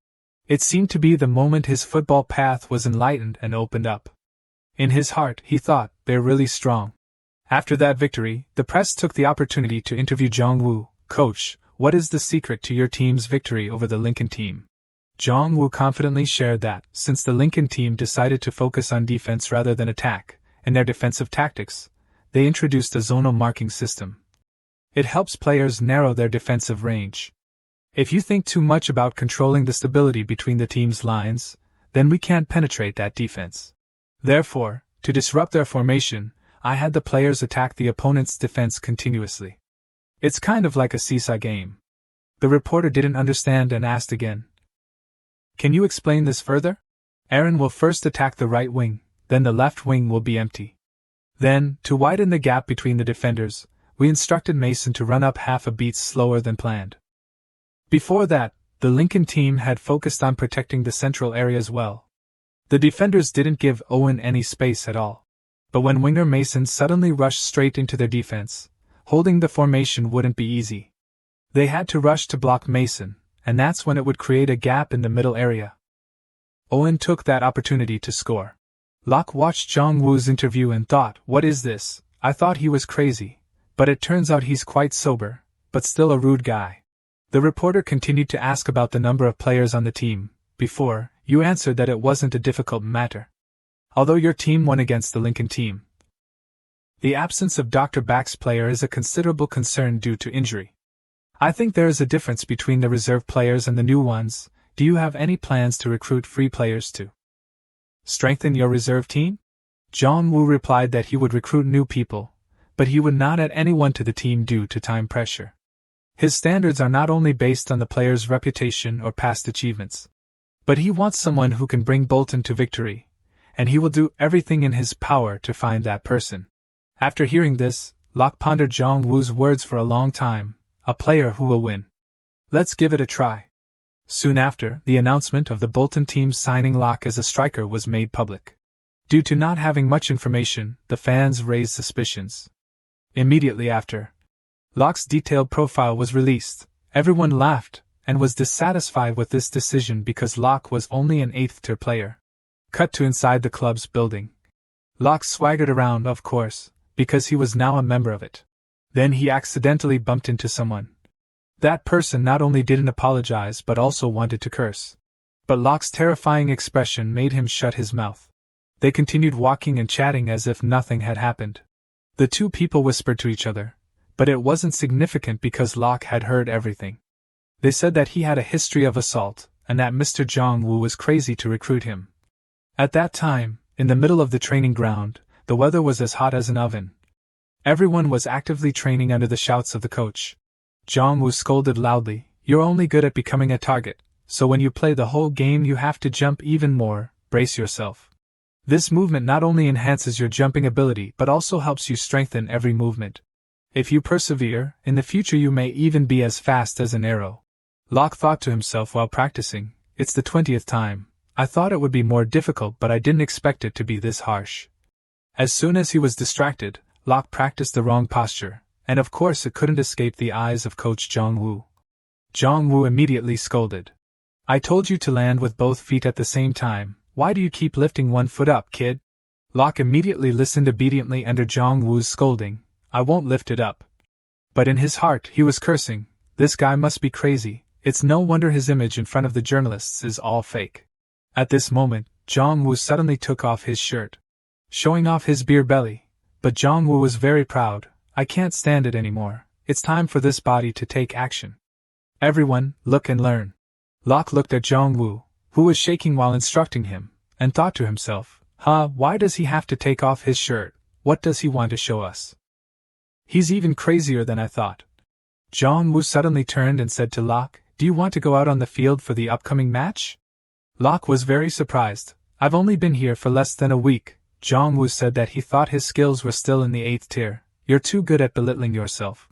Jong-woo threatened, I'm not going to train your body to the 3rd tier. If you don't complete this exercise until the end, I'll put your name on the official list for the next match. Locke was of course very panicked, this crazy guy. By the time the sky had turned a fiery red sunset, the exercise finally ended. The players lay sprawled on the ground. Locke was panting and tired while thinking, training has already consumed a lot of effort, and he keeps babbling nonsense in my ear. He must be joking about wanting me to play in the next match. The remaining members of the club also didn't like Locke. They said sarcastic words. Don't tell me you thought that joke was real and deliberately didn't practice until the last exercise. Even though the club owner has problems with his head, he can't do that. How pathetic. At this time, Floyd saw someone who surprised him very much. Chong-na is back, my friend. How's the injury, can you run? Chong-na smiled and said that he could even participate in the next match. This was the first time Locke had seen Chong-na. He was once criticized for receiving special treatment, and because of his nationality, he had a position on the team. But then, he became the mainstay of the team and went against everyone's expectations. He looked closely at everyone around him. They were all monsters of the football industry. Jong-woo is going to choose me instead of these people. Dream on, thinking about it, it's like a joke. Just then, a hand patted Locke on the shoulder and said, the one just now was Victor, always looking for trouble whenever someone new comes. It was Captain Dignity. Dignity intended to tell Locke the next team opponent, but it seemed that Locke already knew. Dignity said that the coach wouldn't force him to participate. Wait, the upcoming opponent is the Wigan team. Sounds came from the club's bathroom and changing room. It was Locke, he thought while showering. Even though I agreed to sign the contract, it doesn't mean I'll become a true Bolton member.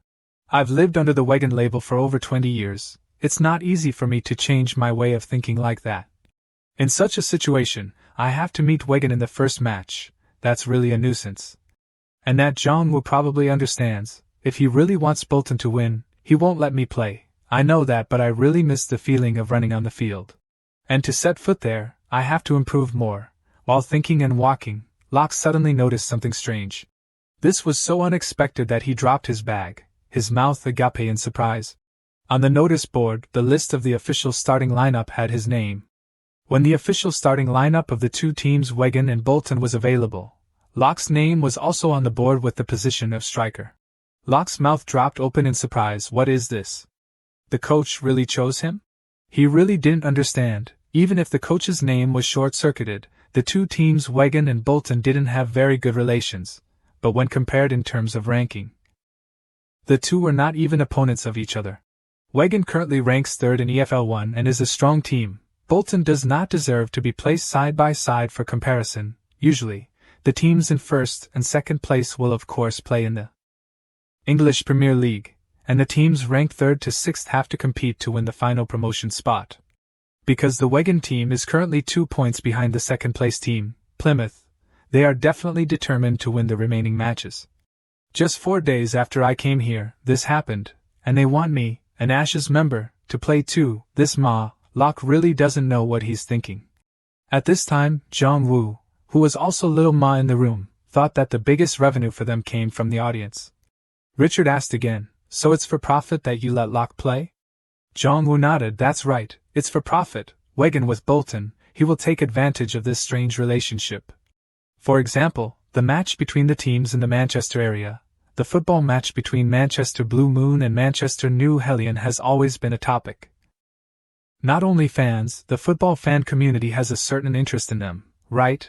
And because we are in Manchester, we will hold a small competition in Manchester. Before the match, the competition between Bolton and Wigan became even more intense, and at that time, Locke, a person who was once a member of Ashes, played as a Bolton player.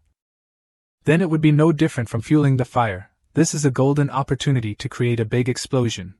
Richard heard this and pondered for a while, then asked again, but Bolton and Wigan are not local rivals of each other in the first place. Will that bring profits as expected? Above all, it was reported that Locke's level has not caught up with the EFL1 matches. Based on the above, as a coach, you are sure that there is another reason besides profit. Being hit on the nail, Jong-woo smiled. Sure enough, he is worthy of being the CEO. He understands him better than his 20-year friend Hee-won. He is right. Jong-woo wanted him to check the remaining reason in the stadium himself. Very quickly it was the day of the match, at the Yggdrasil Stadium, the home stadium of the Wigan team.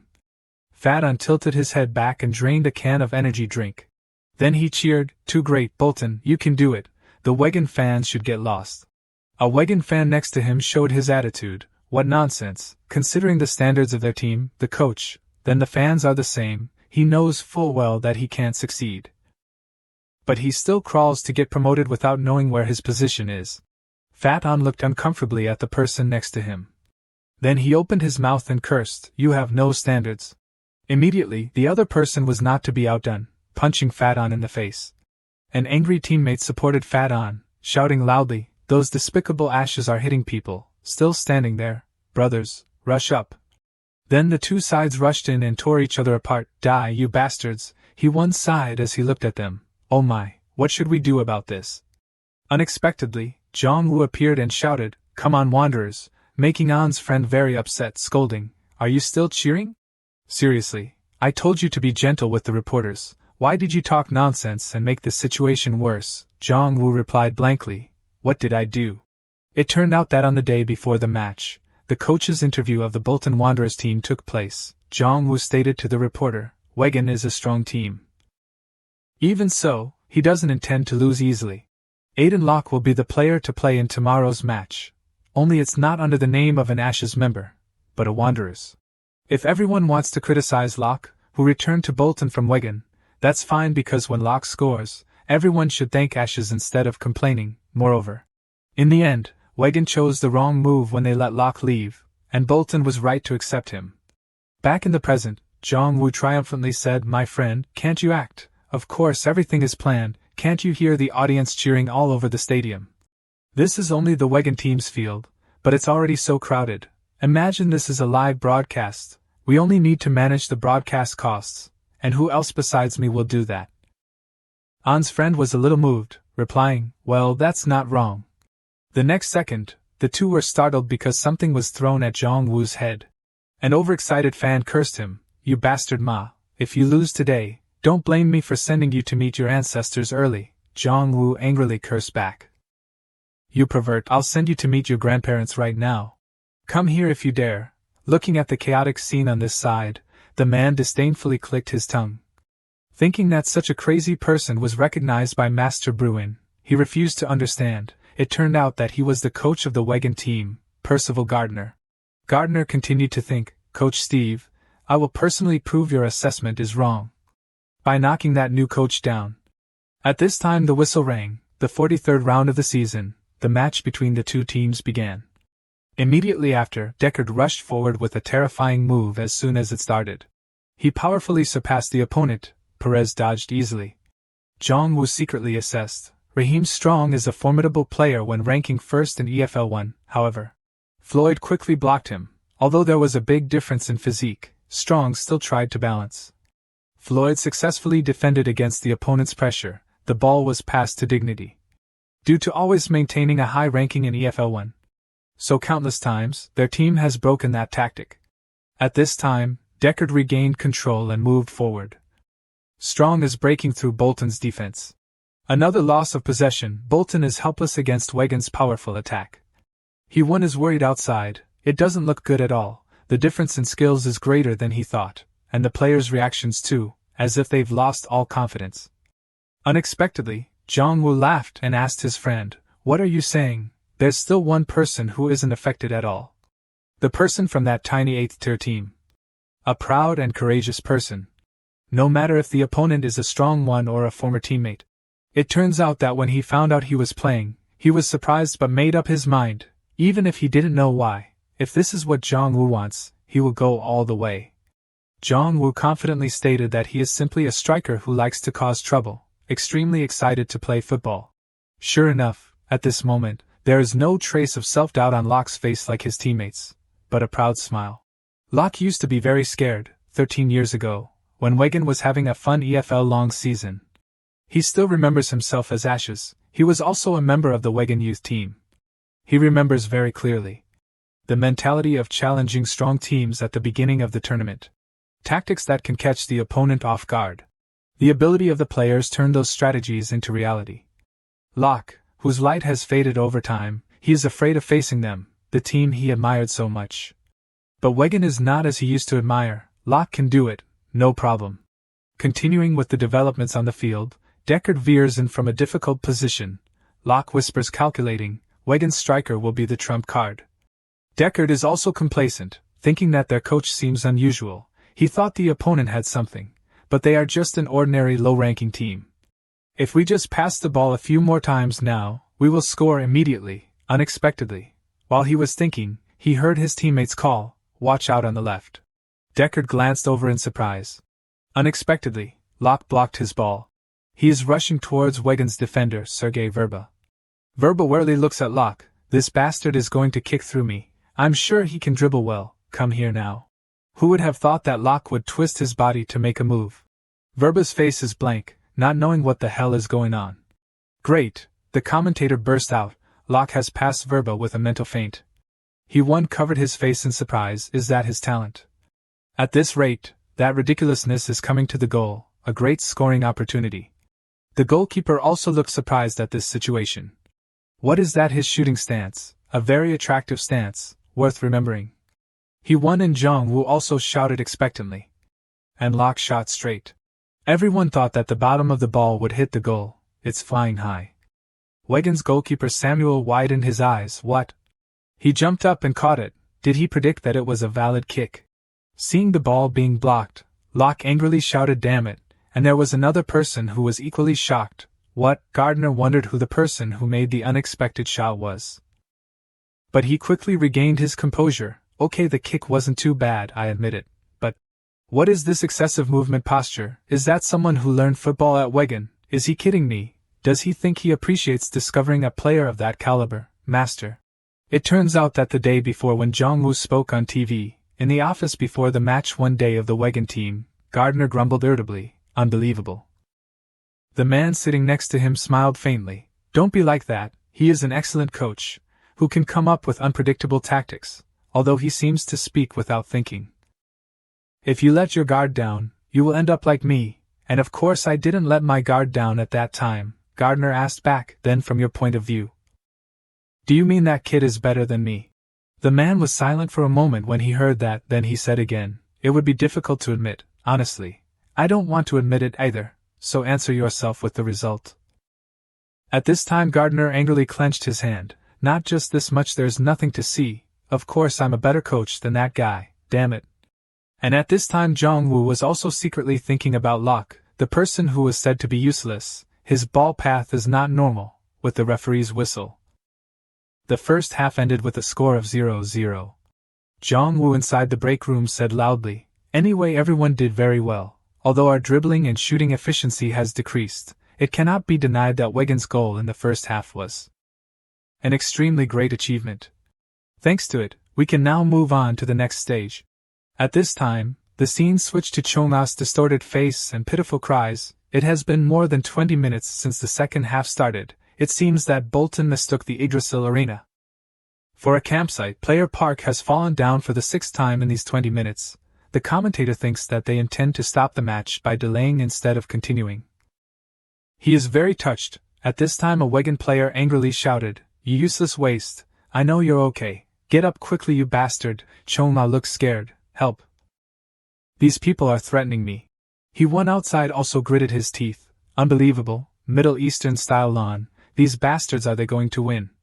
Bolton can avoid being eliminated if this match ends in a draw, but the public will insult Wigan for not being able to win second place just because the opponent is rolling on the lawn.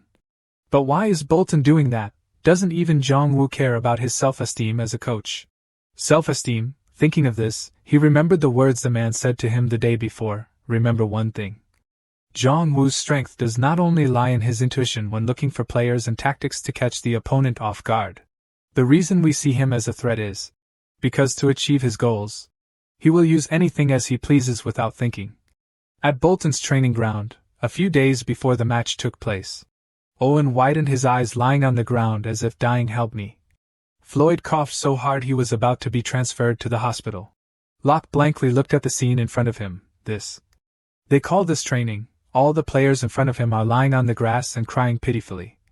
At this time Jong-woo came to him and asked, "Are you going to practice properly, or do you want me to put you in the starting lineup?" A moment later, Jong-woo looked annoyed and asked, "This bastard about his lawn dribbling technique. Do you think it's okay to just act exaggerated without any plan like that? We can't execute the lawn dribbling tactic with such complacent thoughts. Look and learn from your senior Victor here. You have to try your best, like this." Locke was immediately horrified to see Victor being pressed by Jong-woo. "It's because of that it hurts Minnie." "Hippo!" Everyone angrily scolded Locke. "What are you saying? This doesn't just hurt King Victor, you are insulting Victor, our fortune, unforgivable." At this time Jong-woo sighed. "I guess you still don't understand, Locke. If so, here is the explanation from my skilled teaching assistant, Mr. Park." Chong-na immediately looked serious. "Let me." Simulation number 17, a violent football match situation by the attacking player of the opponent's team, prepared to act. Locke scornfully thought, lawn dribbling is the same anyway, right? But in the next second, the situation in front of him made his eyes widen. Looking at Chong-na in so much pain, Locke didn't know what was wrong with him, although he acted a bit too much, but it looked very natural. To the point that it's hard to tell that he's acting. This idiot, he's really seriously injured while acting. This is beyond Locke's imagination. Then he suddenly realized. I understand the opponent's fierce attacking player. Amazing, to this extent even VAR is fooled. Jong-woo proudly smiled and asked, "How is it? Even looking with your eyes you still find it very sophisticated, right?" "It's all thanks to my meticulously planned training course. It's training that if people don't want to get better, they won't improve. Lawn dribbling doesn't only depend on his acting ability. He can even decide where to fall after knowing Owen's favorite direct kick position. Great, right? I'm aiming for a draw. This is not just lawn dribbling. I will win against Wigan." Back to the present, Locke thought. This is not funny at all, because there is no other option. He is putting all his effort into using lawn dribbling to defeat Wigan. Really? Okay, you crazy guy. If you want to win so much, as a part of the Ashes, I will step up and do it for you. At this time the referee said to Dignity with displeasure, "He is one of your players, right? You are the captain. Do something. If this continues we will have to add extra time." Dignity hesitated. That suddenly at this moment, Locke's mournful scream made the two of them pay attention. "No, my close friend Park." "Oh my God, Park, are you okay?" Chong-na blankly replied, "Okay." Locke burst into tears and said, "You idiot, why are you collapsing here? Didn't you promise to advance to EFL with me? You should think about your frail mother and the distance waiting for you in your hometown. How are you going to face your younger brother who was just hospitalized because of an accident?" Seeing his team and the referee in tears, Strong angrily cursed, "What the hell is this? Are you not ashamed of being fooled by this kind of tactic?" As soon as he finished speaking, a yellow card stuck to Strong's face. The referee angrily cursed him. "Isn't that too rigid? I'm the referee, that's enough. But considering your emotions, I will temporarily put it aside. Consider it a warning to you, bastard. Quickly give it back here, so I can write your name." Strong's face froze, realizing something was very wrong but didn't know where to start explaining. So the Bolton team has brought themselves another direct free kick opportunity. As always we can see Owen is preparing.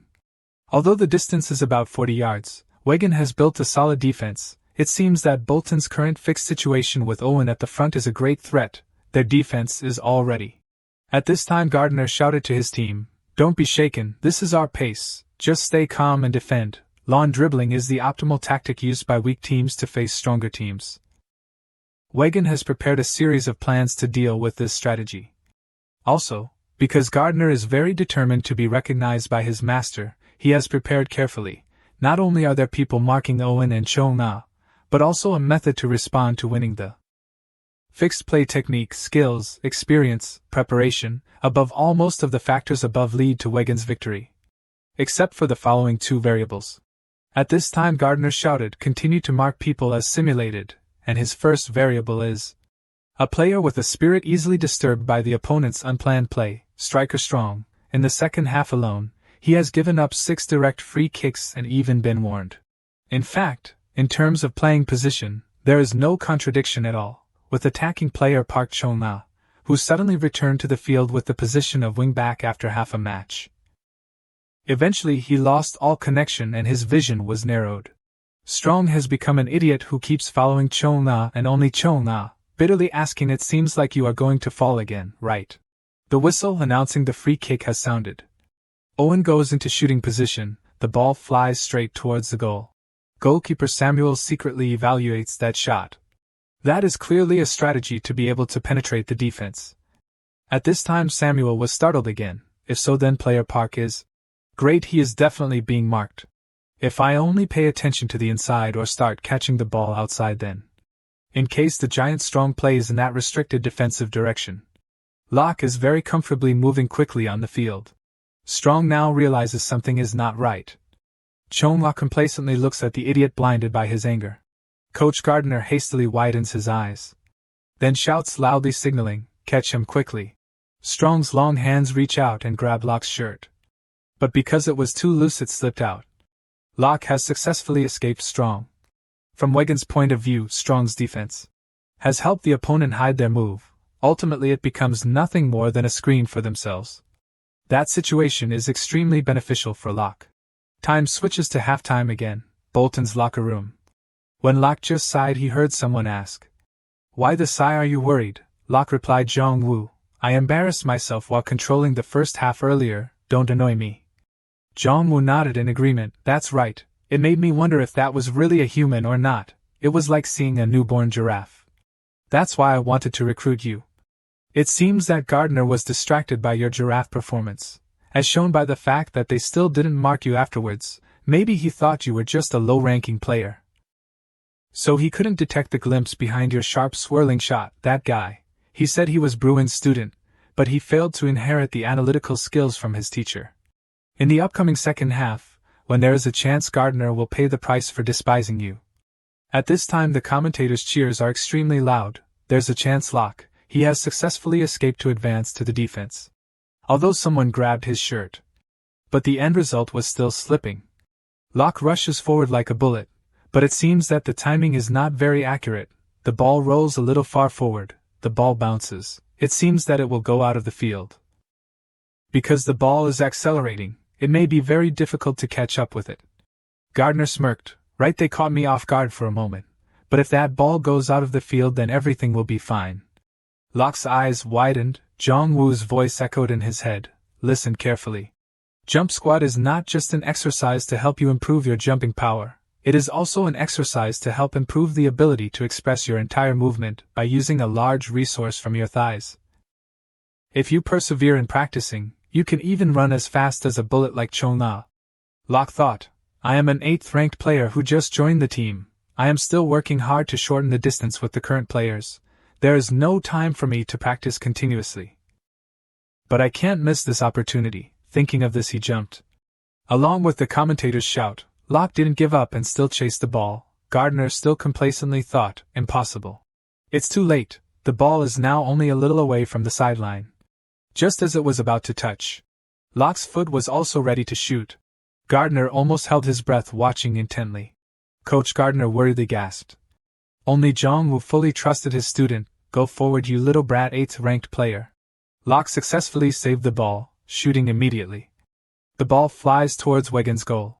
The goalkeeper immediately goes into the crossball position. It is coming because the ball is accelerating, so he needs to be careful. When Samuel stretched out and jumped up, the ball fell across his hip. Samuel gaped. What, a curved shot? Can it curve to this extent? He realized, so the uncomfortable feeling that I felt before was real. The ball successfully penetrated Wigan's net. Shouts echoed throughout the stadium. Locke, a UFO has appeared near the sideline of Yggdrasil Stadium. Locke's great goal has dealt a fatal blow to his former team. And the match ended just like that. The final score was 1-0. A new wind is blowing. Bolton Wanderers has defeated third-placed Wigan. On their home field, the first variable is that their player could not control the spirit of his team. There is also a more important factor in their defeat, the second variable that Gardner missed. Wigan fans angrily cursed Locke, you dirty fake, not grateful to the team that raised you. Before those curses, Jong-woo called Locke's name. Today's performance is praised a lot, now let's wink at them. The variable Gardner missed was the presence of Bolton's new striker, Locke. A few days later, the second experience day of Bolton Wanderers' Young Human Resources program, Jong-woo proudly said, so the Bolton Warriors have won gloriously. And Wigan, a team that was defeated miserably, realized how dirty and low their standards were. The end. He one angrily cursed Jong-woo. I told you that you should be careful with what you say in front of the children, right? At this time a curious child, I have a question. So now are you going to let Bolton promote to the EFL Challenge? He one in the back thought, thinking carefully, this bastard, he still intends to keep Bolton alive to sell the team and leave the country. Maybe he does all those things just to make a profit, but during this time, he has become deeply attached to Bolton. It must be difficult for him.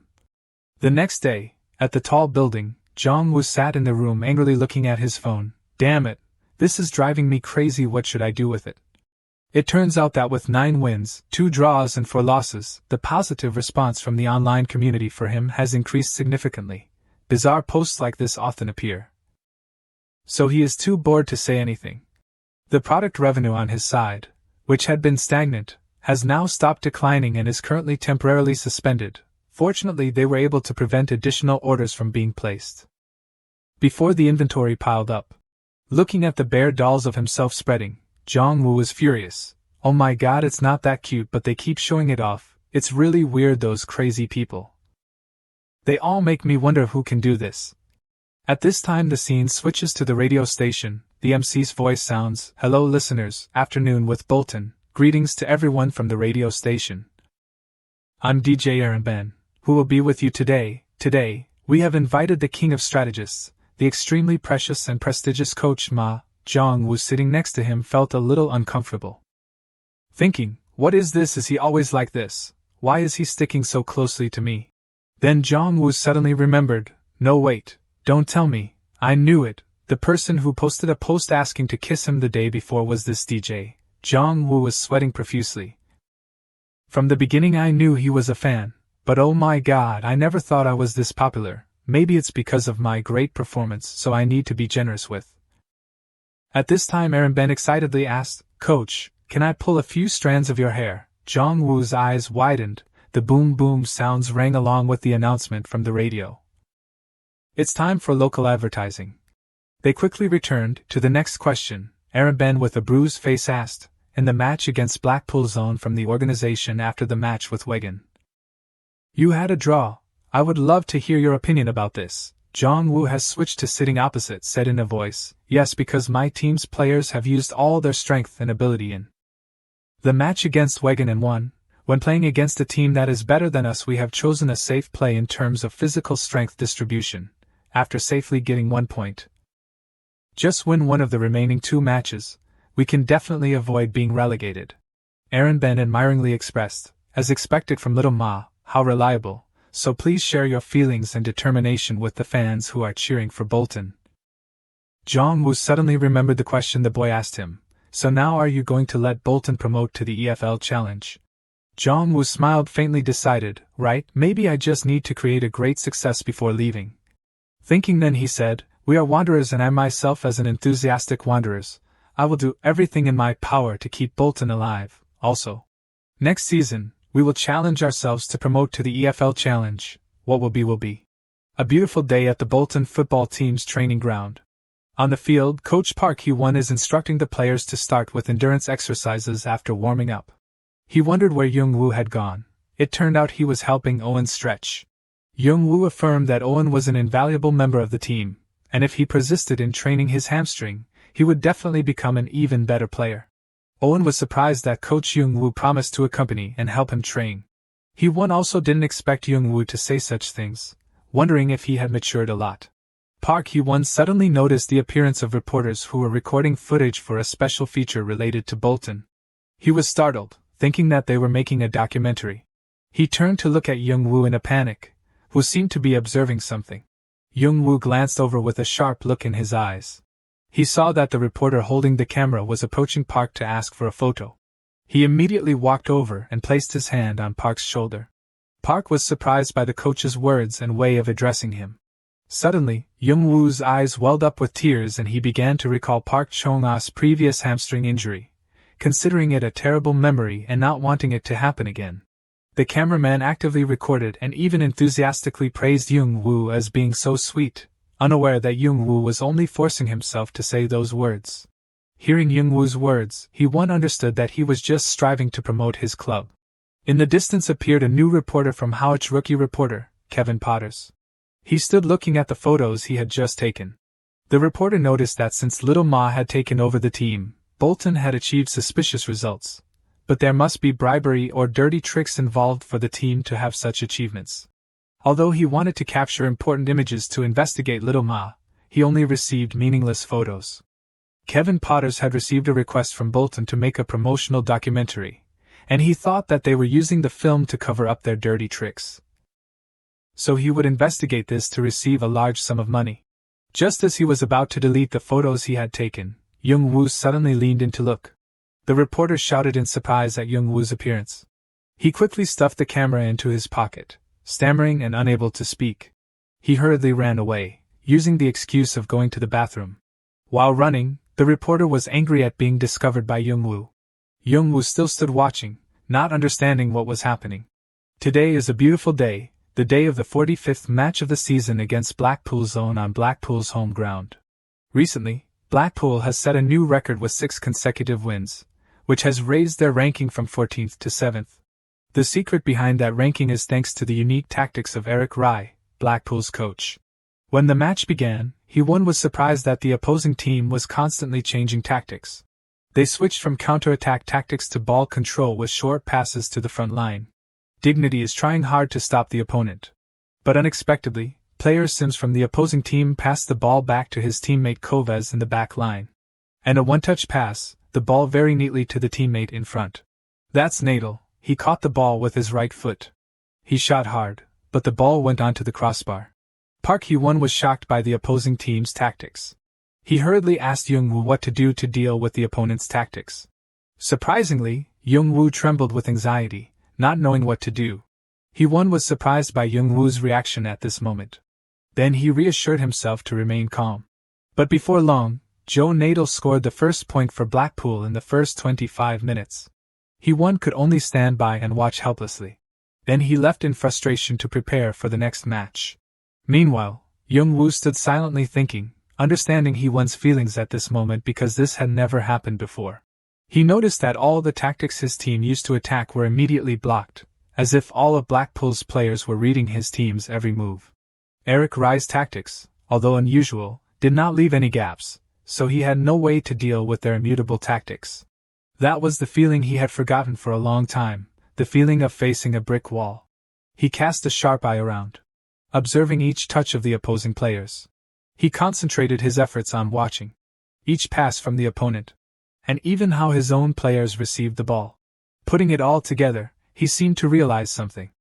Immediately, he ordered Victor to call Hee-won back. He even affirmed with a confident face that his team would definitely win this match. In the opening minutes of the first half, Blackpool scored the first point. The Blackpool team's coaching staff competed to flatter Coach Rye. Coach Rye only smiled and acted modestly. On the outside, he seemed normal, but on the inside, he was gleefully complacent listening to those flattering words. But everyone didn't know that the team's victory was thanks to him possessing something very special. He opened a global football management website on his phone. He remembered when his nephew introduced the website, he only thought it was a place for people who play football through the screen at home, not on the field. Then he was surprised when he saw an anonymous account had posted football tactics called Mad. As soon as he saw that post, he knew he could apply those tactics in practice, and thanks to that, Blackpool had won consecutively, and their ranking had changed unexpectedly. Back on the football field, he still smirked confidently. If his team wins these last 2 games, they will qualify for the promotion playoffs, and he will become a promising coach. Although Bolton used low-level tactics, winning was not easy, but if he had mad tactics, he could. While lost in thought, he was startled when he heard cheering for the Bolton team. Bolton player Locke scored when there were only 5 minutes left before the second half. Coach Rye was stunned, not believing his eyes because he still thought that Mad's tactics were the strongest. He turned to look at the opposing team. Young-woo looked at him with a contemptuous smile. Hee-won had returned to the field. He was trying to explain that he had always believed in Young-woo. To pay the price for not believing, he was tied up by Young-woo as punishment. Young-woo also demanded that Hee-won's mouth be gagged, ignoring his pleas for forgiveness. Finally, Hee-won was released, and he hurriedly asked Young-woo how he had helped the team score. Young-woo revealed that Coach Rai had used the tactics that he had once posted on the community with the name MAD. Those were the tactics that had come to his mind at first, and he knew how to counter them. What he posted there wasn't even based on the 3rd Division or EFL 1 standards. Part 1 was only created for intermediate teams and below in the EPL. Basically, the tactics created must be suitable for the capabilities of each team, so if a silver gull tries to imitate a stork, it may break its own wings. Meanwhile, Coach Rai still shook his head in disbelief. He thought he had only made a small mistake and could turn the situation around thanks to Mad's tactics. He flashed a sly smile when he found a new strategy on his phone. Immediately, he turned to tell the coaching staff to try applying the gegenpressing tactic they had practiced. He smiled confidently that this time he would definitely succeed in reversing the situation. On the field currently, Precise is holding the ball. He is surrounded on all sides by Blackpool players. They seem to be increasing the pressure. He tries to escape but to no avail. Precise is eventually dispossessed. Seeing this, Coach Rai was happy as if he had victory in his grasp. Nalta of the Blackpool team moved and constantly passed the ball to Sims. Suddenly Dominic Shield ran in from the left. This made it impossible for Nalta to continue passing to Slims, so he quickly looked for Lavala. Then he was shocked to discover the opposing players were also applying pressure on all sides. He was dispossessed by Delicate of the Bolton team. Coach Rai was stunned and hurriedly ordered his players to apply pressure and win the ball back. Meanwhile, Young-woo glanced at Rai with a contemptuous smile.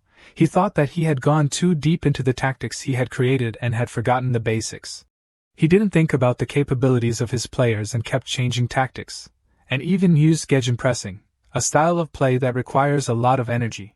It seemed that the Blackpool players had run out of energy. No one could catch up with Locke of the opposing team. This was the perfect opportunity for Locke. And then Locke shot the ball straight into the opponent's goal. Coach Rai clutched his head helplessly and screamed in vain. Rai could only clutch his head and mumble, affirming that he had applied Mad's tactics but didn't understand why he still lost. Then he suddenly snapped his head up as if he thought of something. He frantically pressed his phone to find Mad's Plan B. He shouted, ordering the whole team to apply Plan B. Then when Lapid continued to score for the Bolton team, Rai ordered to implement Plan C. But Bolton continued to score. Rai ordered to switch to Plan E. Then he frantically changed plans continuously. But he still couldn't stop the Bolton team players from scoring. He praised Young-woo for going against the old strategies to get an overwhelming score in the second half of the match.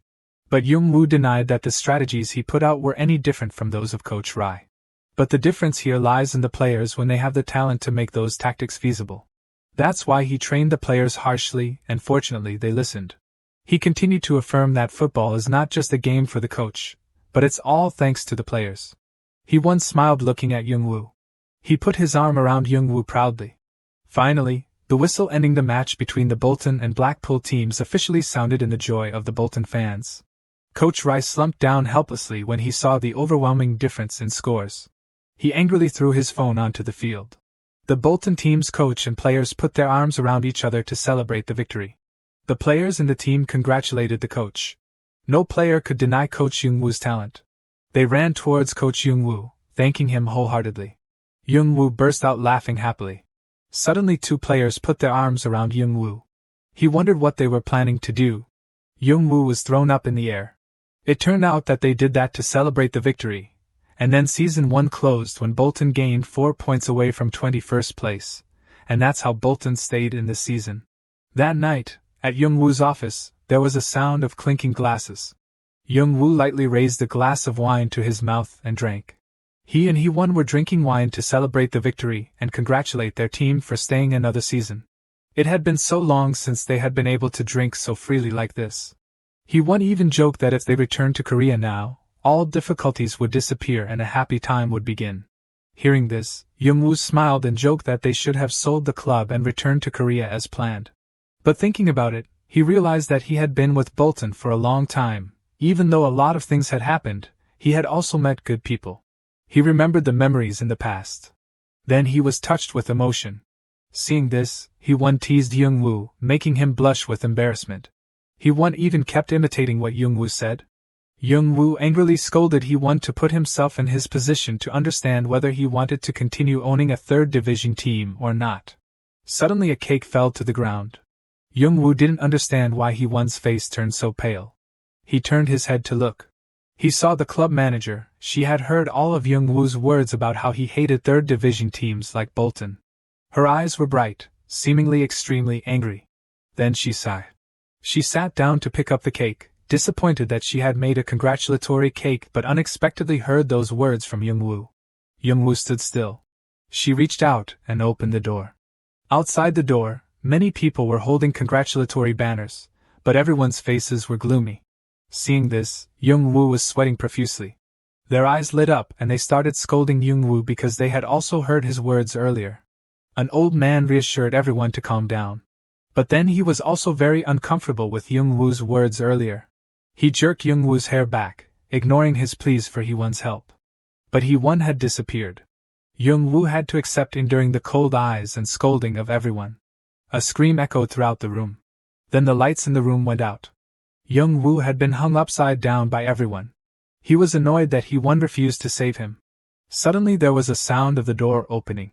Young-woo squinted because the light was too bright. He saw the footsteps of a girl entering from the door.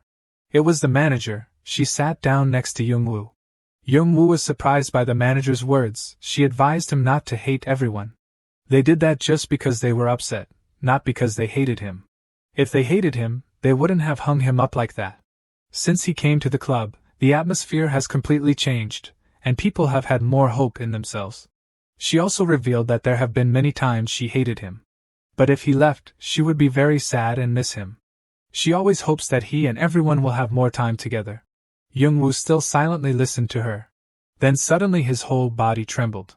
The manager blushed and glanced at him. Young-woo's face turned purple with nausea. She had to quickly take him down. The next day was a beautiful day. Hee-won gently opened the door and entered Young-woo's room. Young-woo was still angry because he had betrayed and ran away first yesterday. Ignoring that, Young-woo asked Hee-won for information about Derby Azazel, who had just been promoted. Derby Azazel was sold and relegated to ELF 1 2 seasons ago, but this time, with the successful return of EFL, the club's position also doubled. Hee-won suddenly realized something strange. He thought Young-woo would change his mind and continue to lead the team. Young-woo turned around with an ambitious face. He thought he would receive £100 million if he continued to develop this team. Hee-won sat down on the chair. He asked Young-woo if he would really stay to help the team for another season, and Young-woo agreed. He even affirmed that the team's promotion, although difficult, was not impossible. And that was Young-woo's ambition. Hee-won agreed with Young-woo's words. Hee-won smiled slightly and said, "Let's play another season together. If we win the final and the atmosphere is good, it's not bad to play another season." Hee-won also advised Young-woo to be honest with himself. After speaking, Hee-won said goodbye to Young-woo and left to prepare for training. As soon as the door closed, Young-woo pouted, mocking Hee-won's advice just now. He opened his iPad and scrolled. Then suddenly he saw something. His face became shy. It turned out to be the photo everyone took when he was hung upside down yesterday. He was helpless to see that photo had been set as the wallpaper. He opened a can of soda to drink. Then, a confident smile spread across his face, ready to start over and get £100 million. Papers were scattered haphazardly on the desk. Young-woo thoughtfully pondered how he had been overly caught up in the promotion, and overlooked the fact that Bolton was in dire need of money. He clutched his head in anguish because Wigan, the team his team had defeated, received a sponsorship of £1 million. Gardner got a raise upon re-signing, but he didn't. He feigned dizziness, thinking he had considered the club too much and needed to watch NeoTube to treat himself. 5 hours later, still in the same office. Young-woo was still lying, propping his chin up, watching his iPad. Suddenly, he saw something on the screen. It turned out to be images of NeoTubers making content about soccer. Young-woo wondered if it was possible to make money this way. He saw information about a NeoTubers channel with 400,000 subscribers, meaning the profit would be very high. Thinking this, he dropped his iPad. He froze, contemplating. The next day was another beautiful sunny day. Hee-won was walking into the office. His face was filled with joy because he noticed Young-woo, who used to only care about money, now cared about the club members. But unlike what he thought, Young-woo was making money by being a neo-tuber. Not only that, but he was also urging everyone to subscribe and like his channel. Seeing this, Hee-won helplessly left. That night, in a fit of anger, Hee-won booked a flight back to Korea, but after careful consideration, he decided to cancel it. The next day, Young-woo was live-streaming, introducing his office when there was a knock on the door.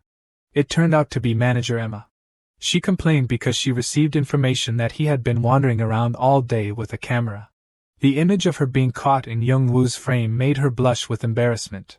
She angrily snatched the phone back. The live broadcast ended with 19,598 views. He received a big bump on his forehead. Manager Emma sighed, asking if he was promoting Bolton through broadcasting, attracting sponsors, and communicating with fans. Young-woo did not deny this. Emma said she understood what he wanted to do, but if he didn't inform them in advance, it would cause trouble. Another employee suggested moderating the broadcast and that Young-woo should not broadcast until then. They advised him to maintain his image and prepare a script before broadcasting. Having no other choice, Young-woo had to agree with everyone. However, when a female employee looked at the amount of support money from his broadcast, she was very surprised because the amount of support money was too much. He argued that if the idea was changed, the amount of support money would not be the same. He added that if he consistently made profits from NeoTube, there would be bonuses for the managers, which startled everyone.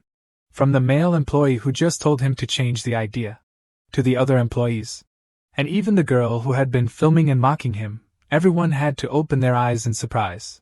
The male employee stammered. He completely agreed with Young-woo's broadcast idea, which surprised Emma. Hearing that there would be bonuses, the girl who had been teasing and mocking him now turned around to flatter and pity him.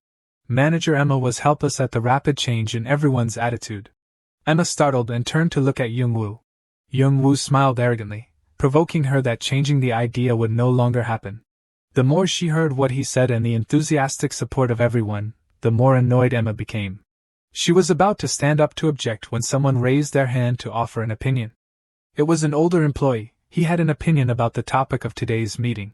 That is the promotion of our ranking in the new season. Hearing this, everyone was extremely surprised. Manager Emma said that it is natural for a club to strive to promote, but setting goals beyond its capabilities will negatively affect the morale of the team. And to solve this problem, more players will definitely be needed. But the club's financial funds are severely lacking. The man also said that the team's lack of strength also needs to be considered because we are using a strategy that requires the continuous use of key opponents in one half and will encounter difficulties in the second half. He said that this season, with aiming for the middle rank as the goal, so we should stabilize the team. Young-woo also agreed with this. He knew the team was facing financial difficulties, and the profit from NeoTube was not enough. However, he said that he did not mention promoting the ranking in a half-hearted manner. He confidently asserted that there was another thing, which was the key point of promotion. A beautiful day at the home stadium of Manchester Blue Moon, the high-rise stadium, the high-rise district. The board of directors' office building is located in the stadium. The phone rings because someone is calling. Manchester Blue Moon operations manager, Francis Carson, picks up the phone. The person on the other end of the line wants to rent players for the Bolton team. At the same time, at the Bolton University Stadium, Young-woo's office. The person who called Carson of Manchester Blue Moon about renting players was Young-woo. But they did not agree to let Young-woo's side rent players. Manchester Blue Moon is a big club that even if we don't care about football, we know. So why would a team like that rent players to a third-rate club like Bolton? But Young-woo still looked complacent. He said that it was only part of the plan. Hee-won didn't understand what plan Young-woo was referring to. Young-woo said that if we could rent players from Blue Moon, we could solve both the financial problem and the problem of lacking players. To do that, we have to prove to them that borrowing players is beneficial for them. Hee-won was sweating profusely at Young-woo's words. Young-woo seemed to be planning something. He looked scary at this moment. The next day at the high-rise building, there's a call for Francis. A long-haired man rushed in and hurriedly handed the phone to Carson to see. On the phone screen is a live broadcast from the radio. Carson was surprised because the voice on the phone was the voice of the person who had called him yesterday. It's the coach of Bolton. He's sitting and giving a speech. He is answering reporters' questions about the issue between Blue Moon and Man Nu. He also criticized the Man Nu team for not being as good as before. And also said that Man Nu is very disrespectful to Blue Moon. Hearing those words of Young Woo, the reporter discovered that he kept praising Blue Moon, not knowing what he was aiming at. Young Woo then confidently replied that he wanted to cooperate with Blue Moon. This surprised the reporter as well. The reporter said that the Bolton team almost didn't even reach the EFL 1 level, so how can they ask for support? Young Woo said that his team is also a bit weak, ranking average, or even low, so his team can support them. Currently, in EFL 1 alone, there are 15 teams that are considered stronger than Bolton, which means that there will be many opportunities to play against stronger opponents. Bolton's first team is still quite limited, so it is easy to be selected to play. Other than Bolton, there is no other place more suitable to gain experience and hone skills. Young Woo also affirmed that players with potential but not enough physical ability to compete with adults, and those who have been constantly failing in the youth club since being signed. He promised to bring them up to a level sufficient to compete at least for EFL, or even higher. Carson listened attentively and thought deeply. He thought that with Young Woo's achievements at Bolton in just half a season, his words were not meaningless. Then he suddenly asked if the Blue Moon coach knew about this yet. At the same time, at the high-rise stadium, in the coach's office, the Blue Moon coach was also sitting and listening. He listened silently and attentively. The reporter continued to ask Young Woo why he chose Blue Moon. The reporter said that the reserve team of New Hellion Manchester, also known as Man Nu, is also good, but why did he still choose Blue Moon? Young Woo grinned. He said that because he wanted to learn a few lessons, he tried to propose a friendly match with Man Nu, but they refused. Although Man Nu did not perform well last season, why should he hire players from their team if they are still defeated by a third-rate team? Hearing that, the reporter gasped in surprise. Carson and the person standing next to him were also surprised. And even the coach of Blue Moon had to open his mouth in surprise. Outside the glass door of the recording studio, Hee-won was crying, pressing his face against the glass. Young Woo looked at him in confusion. Afterwards, when he got into the car, Hee-won cursed Young Woo loudly. Hee-won didn't understand how Young Woo could say such provocative words. Not only that, but Hee-won was also angry and grabbed Young Woo's collar. Because Hee-won was very worried about what the fans of Man Nu would do after hearing Young Woo's provocative words just now. Young Woo was still calm, he understood that. But to get Blue Moon, speaking ill of the old enemy Man Nu was an effective way. Moreover, if his team performs well in the friendly match with Man Nu, there will be a chance of successful cooperation. Thanks to the provocation just now, Man Nu accepted the proposal for a friendly match. Hee-won was very surprised to hear this. Young Woo said that all the necessary conditions for the plan have been fulfilled, from making a deep impression on Blue Moon to successfully organizing a friendly match with Man Nu. Currently, his team only needs to show themselves in the friendly match. Then the decision will be in the hands of the Blue Moon coach. At the office of the high-rise building, Carson is calling the coach of Blue Moon. He asked about the incident on the radio program just now, and the coach made a decision that surprised him. That is next Friday. They will meet with Coach Ma of Bolton. A beautiful morning at Young Woo's office. Emma walked into the room and was stunned by Young Woo's strange makeup. He once said that there was a crowd chasing Young Woo, so he couldn't go out in his normal appearance. Young Woo still looked unafraid because he thought everything was going according to his plan. Emma could only sigh helplessly at Young Woo's thoughts and actions. At the same time, at the office of the senior coach of New Hellion of Manchester. The senior coach of New Hellion, Marco Pantarak, is knocking on the door. Coach Elric Nahag is sitting and writing something. Marco Pantarak wants to ask him about the upcoming friendly match with Bolton. He thinks there should be a joint training session and discuss tactics. Coach Nahag suddenly stopped writing. He asked Marco if he had also seen that radio broadcast. He also heard and expressed his contempt for the Bolton coach. He also scorned that Coach Ma used all kinds of provocative tricks, did everything to attract the public in Blue Moon, no different from a parasite trying to survive. The reason he still agreed to the friendly match was not because he believed in those ridiculous tricks. But he just wanted to get rid of those who cling to him. He stood up, pointing his finger at Marco's face. His eyes lit up with danger. He said that for Bolton, playing with a strong team is just a way to make money, nothing more. He asked Marco to prepare for the next season quickly. And don't think about this ridiculous match anymore. Hearing that, Marco said nothing, he just stood still, closing his eyes and thinking. Then he opened the door and went out. Then gently closed the door. He muttered to himself that the coach said Bolton was a parasite. He understood the coach's intention, but there was something he could be sure of. In the previous season, with what Bolton had shown, they were never at the level of a parasite. At the same time, Young-woo was sitting and drinking water in a waiting room. Even now he still doesn't believe Blue Moon actually offered to meet first. He also thought of February Guadalajara, the manager of Blue Moon, who achieved the treble in the previous season, whom he greatly admired. He felt extremely excited about meeting his idol soon. Taking advantage of this opportunity, he also brought a paper for signing and it was tucked into the back of his waistband. Then he slapped himself in the face again, telling himself that he didn't come here to play. Bolton's future depends on this meeting. He was telling himself not to flinch when there was the sound of footsteps coming. He tried to look serious and tough to show the power of a team owner. A tall man approached him. It was the manager of Blue Moon, February Guadalajara. His face was very serious. But on the contrary, Young-woo's face looked at the coach of Blue Moon with fascination. The two of them started to sit down and talk. Young-woo was still shaking. The Blue Moon coach took a sip of tea. Young-woo clasped his hands together. But his face was extremely excited and happy. Young-woo also praised the Blue Moon coach for his beautiful hair and beard. The Blue Moon coach was stunned because Young-woo was different from what he was in the radio broadcast last time. His laughter and silly questions made him feel uncomfortable. Seeing that, he immediately asked him if he had any special questions for him. But in response to that question, Young-woo still said irrelevant nonsense that annoyed him. He annoyed and squeezed the glass of water tightly. He had to take the time to meet, but he only asked nonsense questions. He immediately put down the glass of water and asked to end today's meeting. He told Young-woo that cooperating with Bolton was not worth discussing. Hearing that, Young-woo was startled and realized the coach was about to leave. At that time, Young-woo suddenly realized what nonsense he had been saying all this time.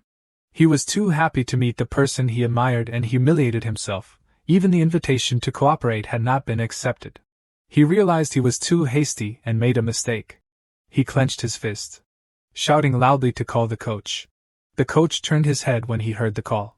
Young-woo bowed his head on the table in the coach's astonishment. He affirmed that I will win. He said decisively that if Bolton wins in the friendly match with Man-woo, he hopes that the coach will cooperate with his team. On a beautiful day at the stadium, the sound of shooting the ball, then chesting the ball, and also strong steps. The players are diligently practicing on the field. In the distance, standing next to the goal is He-won. He stood thoughtfully, wondering what Young-woo had said in the meeting earlier without informing him in advance. On the field, Young-woo was wholeheartedly directing the players to practice. He-won looked at the tactics written on the paper and thought, could it be that Ma Young-woo, he wants to die at the hands of the Red Devils, the coach of Man-woo? At this time, a player suddenly collapsed on the field. Victor gasped and shouted that he couldn't practice anymore. He yelled why he had to try so hard for the preseason friendly match. Quick also sat down and complained of being tired. Park also sweated profusely, his face full of fatigue. It seems that everyone has reached their limit. Young-woo also wondered why he had been training so harshly since the beginning of the season. Suddenly, he shouted, I'm running with you guys. Are you tired already? Although he said that, he was also trembling with exhaustion. He slowly stood up. He knew that preparing for a friendly match with such high-intensity training would be difficult to motivate. But it was all for the players. He guaranteed that if they trusted and followed him, the players' value would definitely increase. He started running again and asked everyone to run 5 more laps. Captain Bolton helplessly watched him run. Even though he was very tired, Locke tried to follow. He said if the coach could do it, he could do it too. Quick also sprinted ahead. Then Park followed. Captain Bolton hesitated for a moment. And finally, he decided to run along.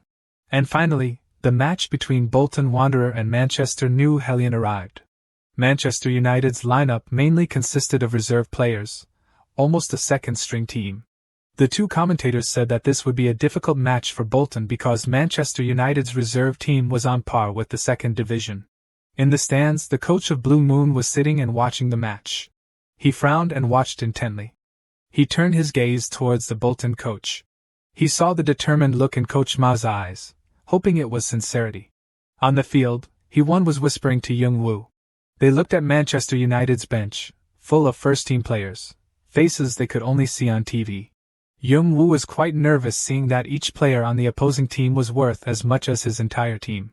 The opponent team's player Manhwa didn't seem to want to play, so there were only 2 first-team players left who were reserves, giving his team a slight advantage. The Man-Nu coach glanced over, meeting Jung Woo's gaze. It seemed the confrontation between the 2 teams officially began. The Manchester United coach still looked at Bolton with contempt. The referee's whistle signaled the start of the match. A Bolton player kicked the ball hard. The ball was passed to a teammate. The ball landed right in front of Bolton's Park. But Park's first touch wasn't good. Taking this opportunity, Manchester United's Kali Xavier quickly stole the ball. Park was completely taken aback. Then Kali Xavier kicked the ball hard, aiming right at his teammate Anderson. Isaac Anderson received the ball securely, and continued dribbling. But Dominic Shield blocked him right in front, with Dignity and Perez closing in behind. Dominic Shield smirked. Isaac Anderson was also very tense. Dominic Shield suddenly became flustered. Isaac Anderson put his foot out and kicked the ball. The ball flew powerfully towards the goal. But the ball hit the post and went out. Attacking midfielder Isaac Anderson was extremely disappointed. Dominic Shield watched Isaac Anderson, speechless. The Manchester United coach looked down on the opponent. He assessed Bolton's Park. The first ball was off by 2 meters, and the scoring ability was terrible. The speed was usable, but the skill was poor. How could such a player be the team's superstar? Meanwhile, Jung Woo was deep in thought. On the field, Manchester United's Jalal Amar was dribbling past the halfway line and advancing deep. In front was Bolton's Delicate. Jalal Amar observed carefully. He passed the lateral ball to his teammate Anderson. Anderson took the ball towards the opponent's goal. He kicked hard. The ball flew straight towards the goal. Anderson smiled, waiting. Then he was startled and surprised. Dominic Shield headed the ball, saving Bolton. After the header, he fell to the ground. Anderson wondered why they were so determined in this friendly match. Anderson and Dominic Shield looked at each other. Anderson was very uncomfortable with the save. Dominic's face was serious. He stood up and dusted off his clothes. Anderson's face darkened with anger. The Manchester United coach seemed annoyed that his team hadn't scored yet. On the field, the Manchester United players were passing the ball. A Bolton player ran out to receive the ball. But he was very surprised. Isaac Anderson ran up quickly. His foot slipped on the grass. He caught the ball and prepared to shoot. He kicked the ball hard with a determined face. The ball flew straight into the opponent's goal. Seeing this, Jung Woo was completely astonished. The Manchester United coach smiled triumphantly. In the 30th minute of the first half, Manchester United continuously attacked Bolton's goal and scored the opening goal. Anderson smiled arrogantly, contemptuously. Suddenly, for some reason, Anderson was startled and surprised. Dominic Shield was posing as the Statue of Liberty. His eyes shone brightly. Dominic Shield confidently pointed directly at the offside situation. Dominic Shield openly protested the offside, stunning the referee. The referee was still puzzled by Dominic Shield's actions. There was no lie in Shield's eyes. He was sure it was offside. Finally, the referee had to announce VAR. The Manchester United coach still stood smiling mockingly. But he was surprised to see VAR shared on the scoreboard. The scene of the previous play was replayed on the screen. It was clear that Anderson was ahead of Delicate. Dominic Shield was still calm because he knew the other team was offside anyway. After checking VAR, Anderson was extremely disappointed. The Manchester United coach was trembling with anger. Jung Woo smirked triumphantly. Dominic looked at his coach and smiled because they had executed the plan to trap the offside, exhausting the opponent's attack. Jung Woo had really planned it in advance, with the appropriate arrangement of players. At the same time, Dominic performed as planned, so Bolton successfully blocked the goal. Thinking of this, Jung Woo laughed arrogantly. Seeing Jung Woo's attitude, the Manchester United coach became even angrier. The match continued. This time Dominic Shield blocked Anderson's shot. With the previous shot, Manchester United had made 7 shots in 30 minutes, but Bolton's defense was blocking well. There were still no goals. Jung Woo and Hee-won were discussing the match. Jung Woo even suggested betting on promotion in the winter, because they believed they were still leading in organizational skills. Alessi Pedro Carmacho was the only first-team player playing today. Recently, he played for both the first team and the reserves. But Jung Woo felt that Carmacho wasn't comfortable today. Young-woo looked at Nihag, the Manchester United coach's angry face. He thought Nihag didn't think this match was important. Now, the only reliable person at Man-nu was injured while playing here, which was the problem. He-won was shocked if that was the case. Wouldn't it be dangerous if that person started running properly again and the other players also updated their organizational skills in the second half? Young-woo immediately replied that they had to prevent them from grasping it. As he spoke, he looked up at the stands. Bolton's supporters were cheering their hearts out. The junior wanderers were also supporting enthusiastically, no less than the adults. Suddenly, the junior wanderers took out small boards in their hands. They raised them all at once. The boards were combined to form the face of a large cat. This image was shown on the big screen. After seeing the picture, the Bolton players understood the coach's plan. Coach Nihag, on the other hand, was surprised and didn't understand. The Bolton players began to switch positions with each other. Nihag thought they had some kind of signal on the coaching bench, so he glanced over, but there was nothing.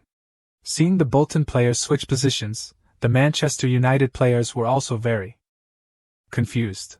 Anderson was still paying attention to Dominic's shield. Dominic grinned slyly, making Anderson angry. The ball was falling from above. Dominic's shield and Anderson tried to chase after and receive the ball. Shield ran faster. Shield successfully stole the ball. Anderson's face darkened. He gritted his teeth, frowning uncomfortably. However, Bolton still didn't have a chance to attack. Their ball was stolen again by Team Frederick. Frederick passed the ball to Benedict. Benedict received the ball and made a long pass forward. The ball flew high. Anderson and Shield were waiting at the drop point. The ball was flying towards Anderson. Shields, standing right next to him, suddenly jumped up. He used his head to receive the ball. It seemed Anderson had something planned for Shields. He smiled slyly. Immediately after, he forcefully nudged his shoulder into Shields' leg, causing Shields to fall. Young-woo and Hee-won were shocked to witness the situation. Shields lay on the ground in pain. He couldn't stand up.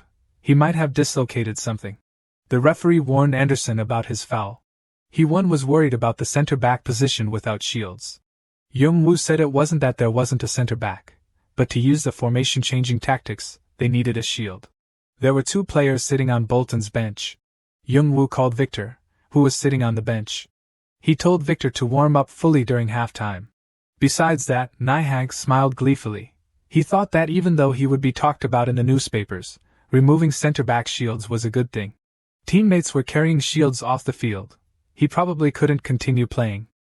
Nihag looked at his team with confidence. And especially, he had great faith in player Camacho. Currently, in the locker room, there was the sound of a fist hitting a locker. It was Nihag. He was extremely angry and criticized the players. The players were also very tense.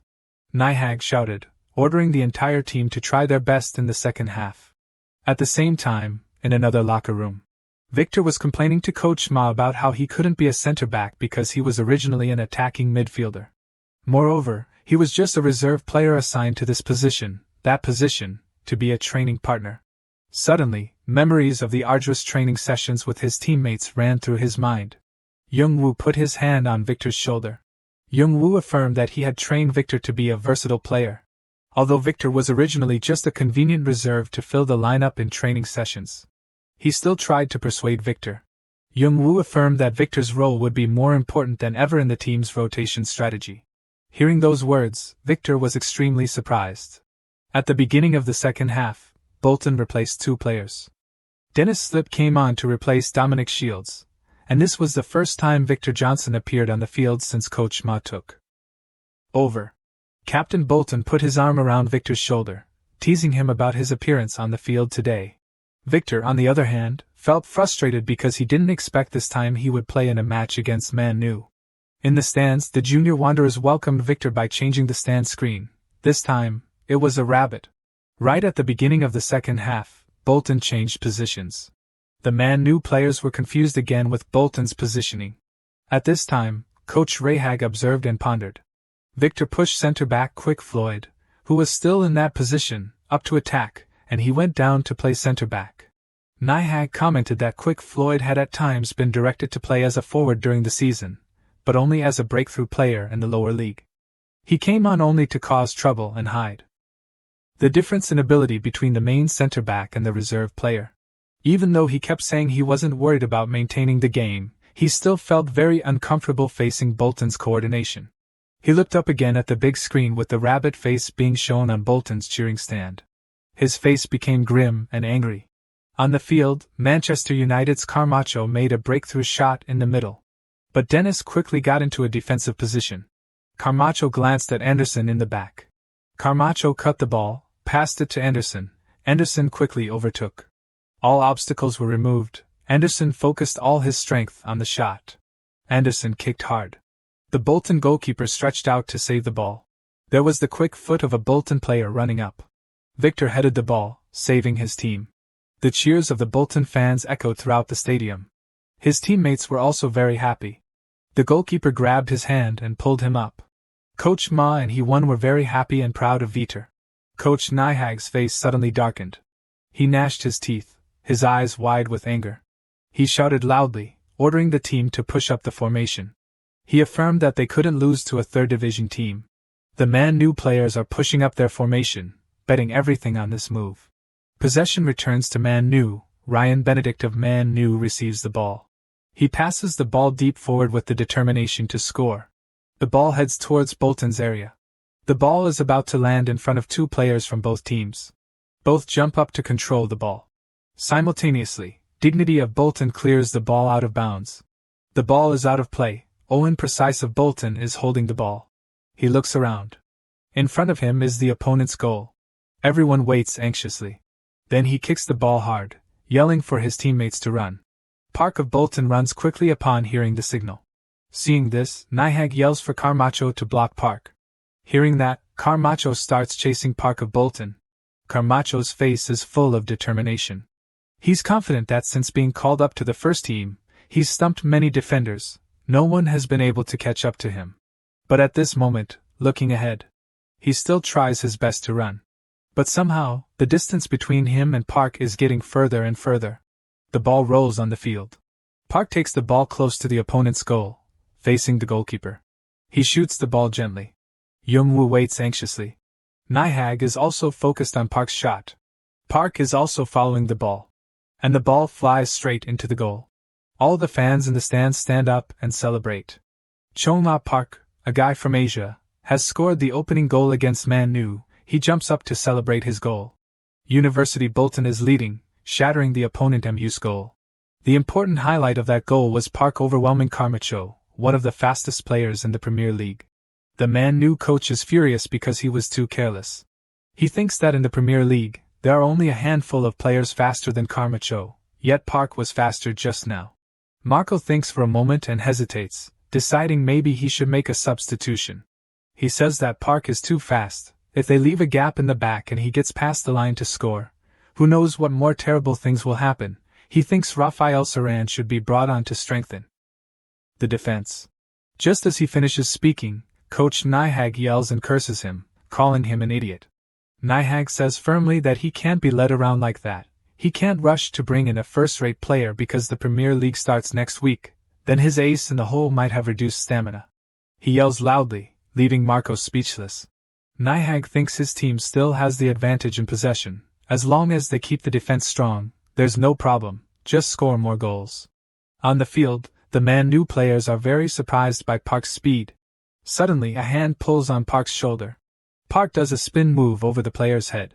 The opposing player is stunned, not understanding what's happening. Park falls to the ground, holding his back with a very painful expression. A yellow card is raised for a Man U player. Outside the field, Jung-woo rushes to call for medical assistance for Park. In the distance, Coach Nyhag is burning with anger at what just happened. Jung-woo still smiles defiantly. He turns to look up at the stands. Coach Fev gently takes off his glasses. He still sits quietly, observing the match. Then he suddenly smirks. Jung-woo remembers that Coach Fev's condition wasn't to win the match, but to tarnish MU's reputation. So the most effective way is to make them mentally collapse. The tactic that Jung-woo had carefully prepared from the friendly match was to attack the opponent's psychology. Although he had changed the formation many times and used confusing tactics, he could only maintain a stable formation 3 or 4 times in the match, which made the players' stamina decrease. Because it was an ineffective tactic. Jung-woo has used 3 formations so far, which seems like a lot and complicated, but it's just exaggeration and showing off. The basic formation consists of the defense in the back, the forwards, and a two-line gap with long ball counter-attack tactics. If he uses this tactic, he can't beat MU. Young-woo's main tactic is to destroy the opponent's spirit. In the stands, the banners cheering for Bolton have been changed to mocking monkey faces. It seems Bolton is about to change formation again. As expected, Bolton is changing positions. Even with the injury, Park is still trying to implement the tactic. 3 Bolton players stand in a horizontal line, this time adding 2 more defenders. They are determined to tighten the defense. In addition, to attack the loophole, Manhwa has tightly marked Park because no player in MU's defense can contain Park's speed. The MU coach grits his teeth with a very angry expression when he sees Bolton still using that trick. He yells loudly, ordering the players to only leave Benedict and Menzies behind. Everyone else go up, use whatever tactics it takes to score. Young-woo smiles gleefully seeing that the opponent has mentally collapsed. Anderson just stole the ball from Benedict.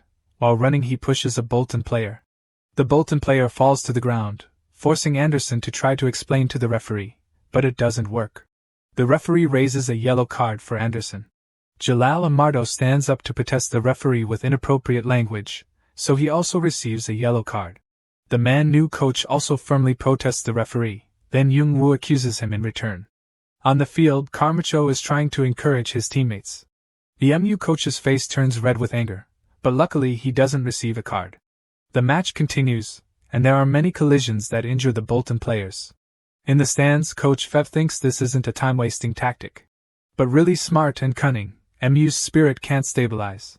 He also comments that Coach Ma is indeed better than he thought. Thinking of this, he smiles excitedly.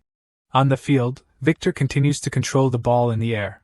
The ball is moving towards Ruff of Bolton, but Akobe of MU is blocking him. Ruff tries to get past him, but can't because Akobe is too strong. Suddenly he remembers that Park and Victor have been active after months on the bench, so he can't just stand still. He thinks he has to create a legitimate collision. As soon as he thinks that, he immediately lowers his body. Ruff moves on all fours, to Akobe's astonishment. Then he performs a somersault pass. Akobe yells, ordering his teammates not to leave any space for Park. The MU player knows he can't keep up with Park's speed, so he grabs Park, causing both of them to fall on the field. The referee gives a yellow card to Ryan Benedict of MU and asks him to leave the field. The coach is extremely angry and agitated. Although the evidence is clear on the screen, Coach Nihag still protests fiercely. The referee approaches Nihag. The referee's face is stern as he raises a card. It's a red card. Coach Nihag has been sent off the field. What is needed to achieve the title of superstar player? So what are the requirements of a superstar player? First, of course, you must have the ability. It's even better if you use a unique style of play. In important matches it would be great if you could take the opportunity to score. Special stories surrounding the success of the match have a great impact on society. Even the name is important. Among them, there is one most important condition, a congenital condition that cannot be achieved just by trying hard. That's looks. Shearer Kane stands in the bathroom, points at the mirror, and smugly acknowledges himself as someone who has all the elements of a superstar. He also proudly thinks about his past achievements. Even though it's only the 5th division, he achieved the top scorer title. Even if he fell, he could still shoot the ball from a difficult position with flexibility and suppleness. Although he failed to improve his ranking, there is no denying that his ability to take advantage of opportunities to score led the team to penalty kicks. Even his name is compared to legendary English strikers. His name is a combination of Alan Shearer and Gary Kane, sounding like the main character in a novel. He is called nicknames such as the Prince of the Field, the Second Shearer, the Second Kane. After the match he received many recruitment offers from top clubs. After this season, he easily entered the Premier League, with a very high chance of joining a mid-tier team and definitely having the opportunity to participate in the Premier League seasons after. And he is confident that the day he gets to play at his dream club Manchester Blue Moon will definitely come. The scene switches to an office. Kane seems very surprised about something. He is talking to the manager about the Bolton club. The manager says that he heard that Bolton's head coach came to the meeting alone, suddenly said that he couldn't raise investment funds, so he fired all the talented players from other teams. It seems that the club owner has been granted full power. Shearer Kane holds his head and shouts that he doesn't want to join a third-tier team like Bolton. The man says that whatever the agreement is this time, it must be settled before he can negotiate. With other teams, Shearer thinks Bolton is starting to hinder his plans. To have a reason to reject Bolton's offer later, he must seize the opportunity to closely monitor Bolton's every move. Shearer sits and listens to a radio interview program with Young-woo about cooperating with Blue Moon. After hearing that Bolton wants to cooperate with Blue Moon, he is very surprised. He bursts out laughing. He even mocks Blue Moon for cooperating with a third-tier team like Bolton. After that, Bolton sent Shearer a friendly invitation. He opens the letter. Inside is a football ticket. Back to the present, Shearer is sitting watching the match between Bolton and MU. He is startled when he hears the announcement that Nahag is leaving the field. Coach Nahag leaves the field with an angry expression at the teasing of the Bolton coach. Shearer is surprised to see Coach Guadalajara sitting in the stands on the big screen. He can't believe that Coach Guadalajara has also come, so the cooperation isn't a joke. Speaking of the playing ability today, this is entirely possible. On the field, Owen Precise prepares to take a free kick. The distance to the goal is 40 yards. Locke focuses on his teammate's shot. Park is also very nervous. Precise moves far back. It seems he is trying to shoot directly. His face is serious, focused. He thinks that only Park can do it. The ball is Park's. He closes his eyes and secretly apologizes to Park. His eyes light up with determination. He runs very fast forward. He kicks the ball hard. The ball flies past the Man-Nu player. The ball flies straight towards the goal. The Man-Nu goalkeeper dives to catch the ball. The goalkeeper's hand almost touches the ball. Even the Blue Moon coach unexpectedly stands up. Shearer is also very surprised. Coach Ma and He-won also wait anxiously. The ball flies straight into the goal, to the shock of the goalkeeper and his teammates. In a dead ball situation, Owen Precise has shown world-class talent. Park and Prices have had a great performance on the field today. Outside the stands, everyone stands up and applauds enthusiastically. Shearer also has to stand up and applaud in astonishment.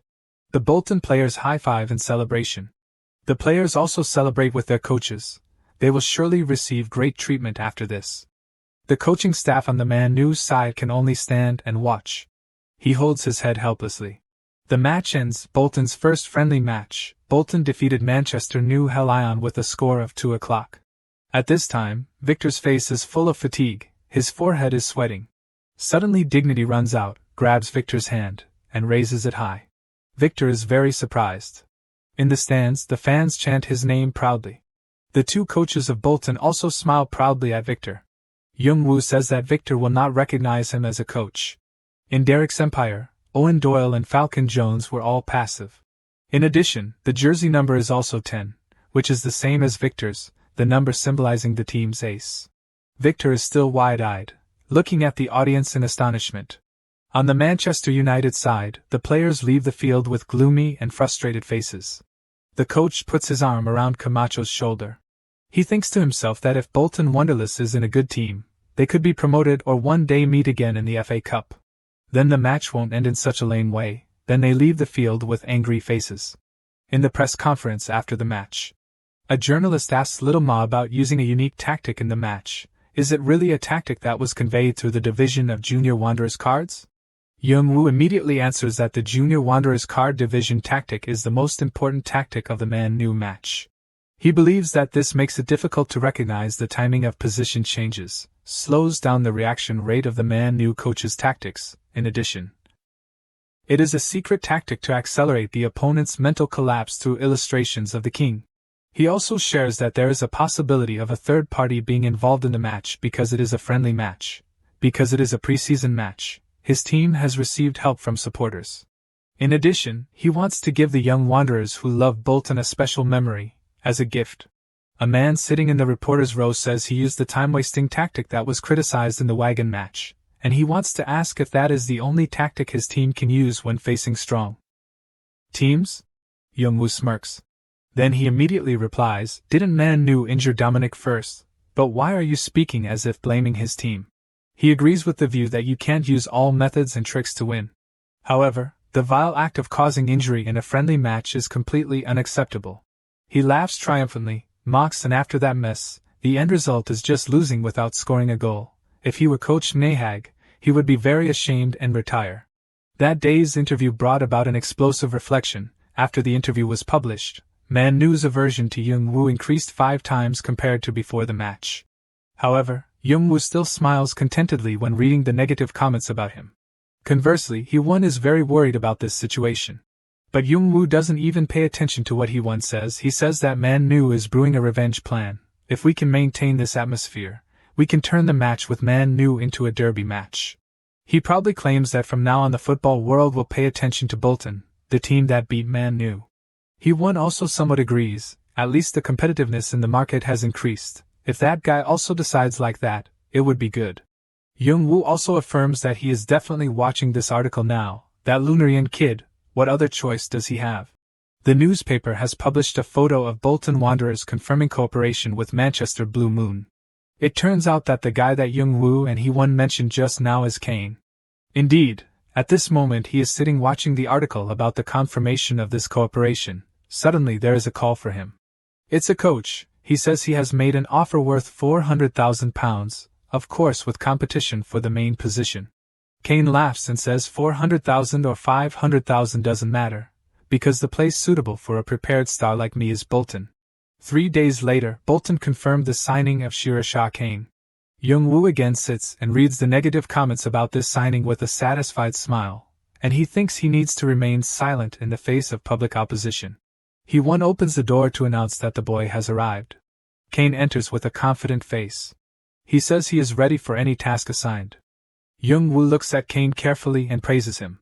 Young-woo decides to try to see how well prepared this star's strength is. Hee-won starts calling the marketing team in. A girl from the marketing department comes in. Hee-won tells Kane to go to the field to start testing his strength. The girl announces that the actors are ready. Young-woo puts on flashy glasses and starts taking videos with his phone. He introduces everyone to the test for Shirasha Kane, a new Bolton.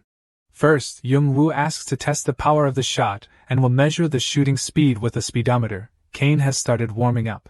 Kane realizes that from the moment he arrived here, they have started filming content for the YouTube channel. If he wants to be a star, he has to get used to this. Young-woo requires the shot to be over 100 kilometers to be used as content. Kane is very confident in his ability. He told everyone not to be surprised if the speed was too high and the measuring device exploded. He raised his leg, preparing to take the shot. The ball flew straight and powerfully towards the goal. Everyone was extremely surprised when the measuring device displayed a speed of 138 kilometers per hour. Young-woo was as happy as if he'd struck gold, and he ordered the next exercise to be a physical fitness test. Suddenly, Bolton's forward, Winslow, appeared with a tall, muscular physique and a friendly smile. Kane's body balance is excellent. Despite the significant physical difference between Kane and Winslow, he is still holding up very well. Young-woo commented that it seemed Dominic was the only other person who could last that long against Slow. After that, Young-woo continually made demands of Kane, such as dribbling, but nothing was impressive. Next was the free kick. The ball hit the frame and went into the net. Next was jumping. Next was singing, and finally, an interview, with Kane's face covered in flashy makeup. Hee-won put makeup on Kane like that to avoid being mobbed by people. Manager Emma gave Kane a bottle of water and told him to drink it before doing anything, while Hee-won and Young-woo were still arguing about the makeup. Emma introduced herself to Kane as the head of strategic planning. Kane winked confidently, thinking that contents of this kind are nothing major to a star who is already prepared. Young-woo only asked Kane to say the script correctly and pretend to be handsome. Young-woo asked Kane before training even started if he was ready to be filmed for YouTube. Then he confirmed that in some way this was a type of training. If you are a star, you have to put your all into not only the game but also marketing and branding. Young-woo continued to say to Kane that to do that he needs to manage himself and show it to the world, and that being stuck in the 5th tier means he is still lacking in experience. Young-woo intends to continue to train him with things like what they did today. Young-woo folded his arms with confidence and affirmed that Kane should trust and listen to this silver YouTube button, and he would turn Kane into the best star in Manchester. Hearing Young-woo's words, Kane secretly thought they had recruited him seriously. Young-woo had placed so much on Kane, that if he didn't take it then it really wouldn't sit right, and Kane gave a confident and willing smile. Young-woo continued to request that he should finish the recording whilst they waited for arrangements. Young-woo asked the head of the committee Emma what brought her here. Emma announced that 5 companies had bid for the position of main uniform sponsor. Young-woo immediately asked which company had the largest deposit contract, and Emma replied that it was dark tone gray. Then Young-woo seemed to see something special. It was information about the dark tone Yang fried chicken store.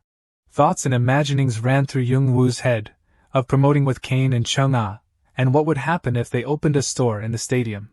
His eyes suddenly lit up. He unexpectedly grabbed Emma's shoulder, making her shy.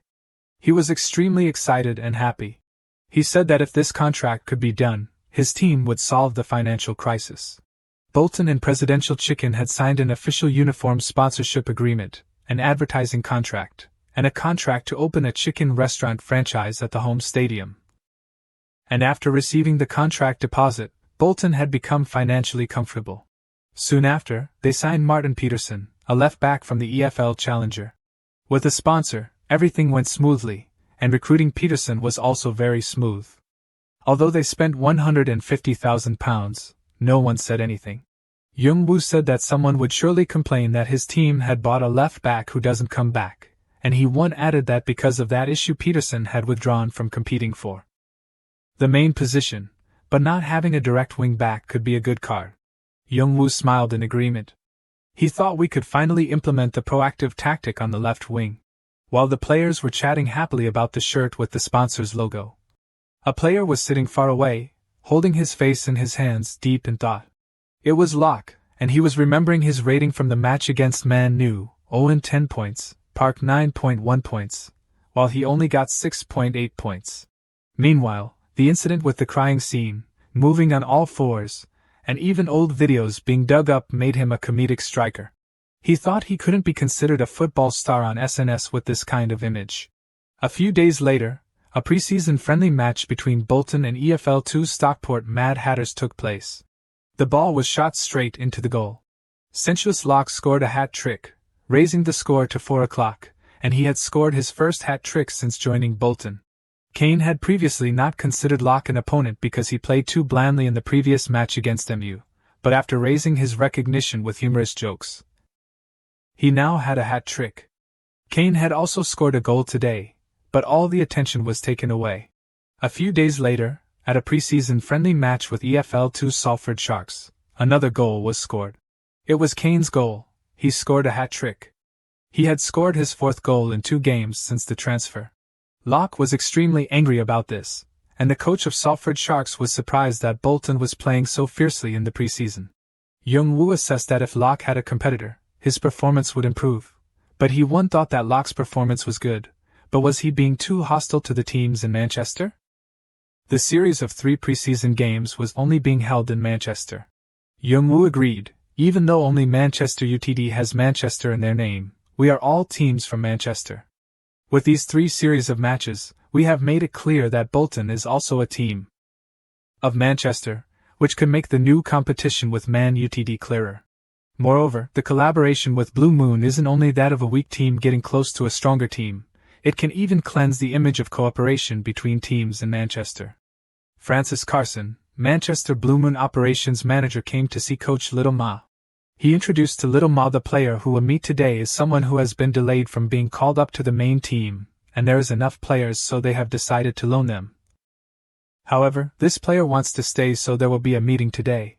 Young-woo sat in the room eagerly waiting, hoping that he was a versatile player like Paul Palmer of the Blue Moon first team. He was also imagining whether he would be a player like Palmer or Josh Adams.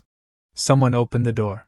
A man with dull eyes entered with the Blue Moon manager, and was introduced as Kian Braken, reserve midfielder Manchester Blue Moon. Young-woo looked excited and rushed out to make contact with Kian Braken. Carson left the room and received a call from the Blue Moon coach. He announced that he had just put Kian in the meeting room. But if Kian continues to refuse, what would the backup plan be? The coach confirms that Kian won't refuse the loan offer. Kian is very ambitious. Even sitting on the bench, he still tries to prove himself by staying. But he thinks that Ma's ambition is even bigger than that, bigger than anyone he has met. So he thinks that Ma knows how to deal with those ambitious people, and that is to touch the deepest part of his desire. He confirms once more that Kian will not refuse Bolton's loan offer. Hanging up, Carson was flustered, not knowing what Little Ma and Kian had talked about. He didn't know what conversation took place in that room. Kian walked out with a big smile, his eyes wide and sparkling with joy. This made Carson very surprised because it was the first time he had seen Kian so full of life. Young-woo even asked Carson if he could meet another player. Young-woo said he told Kian the type of player that he wants, and he had introduced him to a suitable player. That is Frank Garris. Afterwards in the office, Hee-won was discussing with Young-woo about Kian, who is known as England's savior, who has been diligent in the national team by age group. Young-woo said that he had secretly yearned for a person like that but has never mentioned it directly. Hee-won asked about Frank Garris, who is a classic defensive midfielder.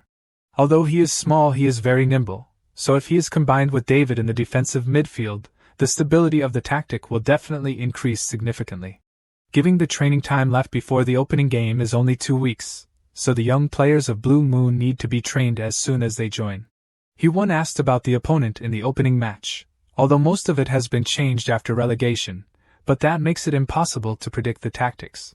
Young-woo agreed that the change in lineup has made the team's organization messy, and anyway the tactics are decided by the coach, and that analysis of the coach's tactics had begun early.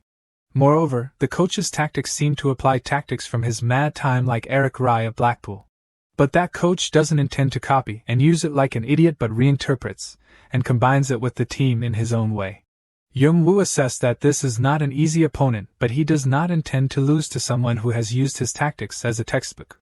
He once said that team has produced Korean Premier League players in the past, so they will surely receive great attention from Korean fans, and if they win here Bolton's pride will be enhanced. Young-woo agreed and said that the team must continue to develop the spirit gained from YouTube, the match with Man Utd and the popularity of the national team. And the opponent that Bolton must defeat in this round is Reading Royal. Thinking about this, he gave a smug and meaningful smile. Today is a beautiful day at Reading Royal's home ground, Maidski Palace. Coach Celestial is focusing on observing. He thinks Little Ma has used a rather strange formation. 2 strikers are placed far apart, and 2 attacking midfielders are lined up vertically, which is like placing Owen Praises, who cannot move, in the false 9 position. He doesn't know what it means to leave the center empty in the highest striker position. He carefully observes the opposing players. Shu Kane is a formidable player, but in that wing position his influence has been reduced. It is simply that containing Kane has become easier for his team. He assessed that Little Ma is an excellent strategist, and he told himself that he must not be complacent but must focus on putting pressure on Kane to make him make mistakes. On the field at this moment, the ball is at the feet of a Reading player. Kane cannot break through the pressure. McIntyre of Reading passes a long ball to his teammate Carroll. Carroll, with his superior ability, defeats his opponent. Reading's exhibition receives the ball with his chest. He shoots the ball powerfully into the opponent's goal. In the 17th minute of the first half, Kelvin Exhibition, a product of the Youth Academy, opens the scoring for his team. Kane secretly blames himself for losing the ball, which led to the goal. At this moment, Kane is directly leading the ball. Kane was probably too nervous and lost the ball to the opponent. Hee-won suggests moving Kane to the center, but Young-woo disagrees because moving to the center at this time will bring more defenders rushing in, and if Kane loses confidence in the center position, then it's really over. Although Young-woo intentionally put Kane on the wing, he is still not complacent and has sent 2 people to accompany him to restrain him. At the same time, when attacking, he also uses the heading tactic based on Carroll's aerial ability. This tactic was originally designed based on the assumption of having a pair of strikers, one big and one small, taking advantage of Dominic's injury reducing his aerial ability. He used a pair of muscular strikers and adjusted the tactics accordingly. He assessed that Ruben Celestial compared to the cheat of Blackpool, he is clearly a much better student. On the field, Hutchins of Reading is passing long to the front. Once again it's Carroll. He jumps up to head the ball. This time he passes it back to his teammate. An Armour Savage shoots the ball. The shot from outside the penalty area, the ball rolls low into the goal. In the 31st minute of the first half, Reading took a 2-goal lead. This time the goal was scored by Savage. The 2 Bolton coaches stand and watch with frustrated faces. Young-woo looks at the opponent's player who just scored. Savage turns to look at Young-woo and gives a contemptuous smile. This makes Young-woo extremely angry. Then he sneers, that kind of boasting will only last for a moment. Kane is standing in front of the ball at this moment, and he blames himself again for losing the ball. He thinks he can't ruin his official debut match like this. He looks towards his coach and wonders what the coach would be like in this situation. Suddenly Young-woo raises his hand and makes some kind of signal by raising 3 fingers, the thumb, index finger, and little finger. All the Bolton players see that signal. It seems to be a signal for some kind of special tactic. Kane's eyes light up and he gives a confident smile. The commentator, based on the results and assessment up until now, says that using Kane in the winger position doesn't seem like a good choice at all. Because Kane isn't the type of player who can only play football with individual skills, he continues to be isolated on the wing, which slows down the attack. And he doesn't seem to fit well with the main striker style of play. It seems that Bolton is now trying to build a slow attack and pass the ball back to Bracken. However, on the field at this moment, the Bolton players are moving at breakneck speed. This makes the reading coach extremely surprised. Bracken has escaped 2 players with simple and quick movements. He breaks the central defense and is advancing. Because Precise and Bracken have switched positions, the reading coach orders Holmes to mark Bracken, and the full-back to retreat and protect the penalty area. Young-woo smiles smugly when he sees the opposing coach reacting too slowly. The reading coach is extremely tense. Bracken has arrived at the right time, but Kane is still being closely marked, with Park entering on the left. Kane shouts for his teammate to pass the ball to him. His eyes light up with determination. The ball flies towards Kane, who tries to overcome the opponent's block. He leans on the player's shoulder and leans back. He raises his leg high and shoots the ball with a backflip. The ball flies straight into the goal. Kane's shot stuns his opponent. Kane is also very hopeful about his shot just now. And Coach Park bites his hand anxiously and tensely. Young-woo gives an arrogant smile and assesses that Celestial is strong in selection and focus, but still lacking in identifying the opponent's capabilities. Young-woo seems extremely triumphant and satisfied with his strategy. Back in the game, Kane took a powerful shot with a special pose. The ball flew straight into the goal. This makes the commentators gasp in surprise. That's a completely collapsed pose. A very powerful shot just happened. Just 1 minute after the second goal conceded, it changed the course of the match. The coach of reading thinks that the goal conceded by his team just now was due to bad luck, and if he adjusts the defensive tactics he can return to marking Kane with 2 people. He also affirms that Bolton's current lineup must have rushed into a decision to look for an equalizer. He hesitates, wondering if the space behind is too big, and on the field at this moment, Naeves is advancing on his own. Savik is also following. There are many attacking players. Savik passed the ball through the hole. Carroll received the ball. Carroll shoots from afar. And then it goes in again. In the 39th minute of the first half, Reading takes the lead by 2 goals again. Young-won thought that when the space behind is completely empty, they will want to rush into it. Then he smiles arrogantly. Looking down on the opponent, he seems to have some kind of plan. The Bolton players are passing the ball to each other on the field. Then suddenly the Bolton players speed up again. Precise kick is connected accurately with Peterson. Bolton, except for the centre-backs and Precise, have crossed the halfway line.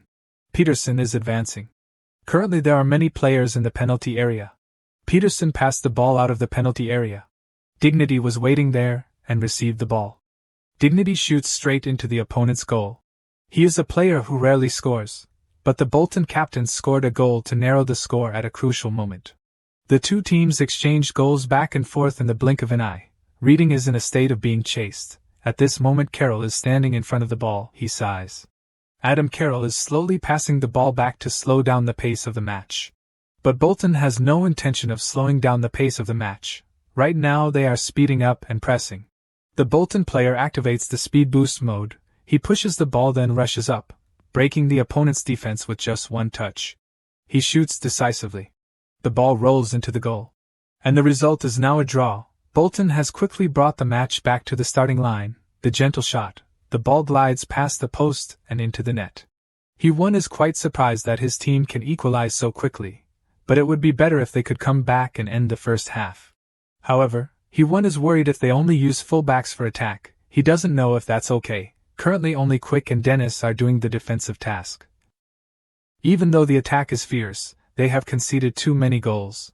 Young-woo calmly thinks that it is still within the prediction of the number of goals conceded, and if they continue to apply strong pressure like now, almost the entire team is defending. Moreover, they have conceded 2 goals in the blink of an eye, Now they will definitely not dare to raise the lineup. In a situation of being withdrawn, they cannot carry out a quick counterattack with the two slow strikers of Reading. In the end, the counterattack can almost only be carried out with the Bolton fullbacks who are quick-footed, so there is no difficulty. Of course, even if they participate in the attack, the situation may still be like the third goal conceded, if the opponent shoots from afar and cannot be stopped.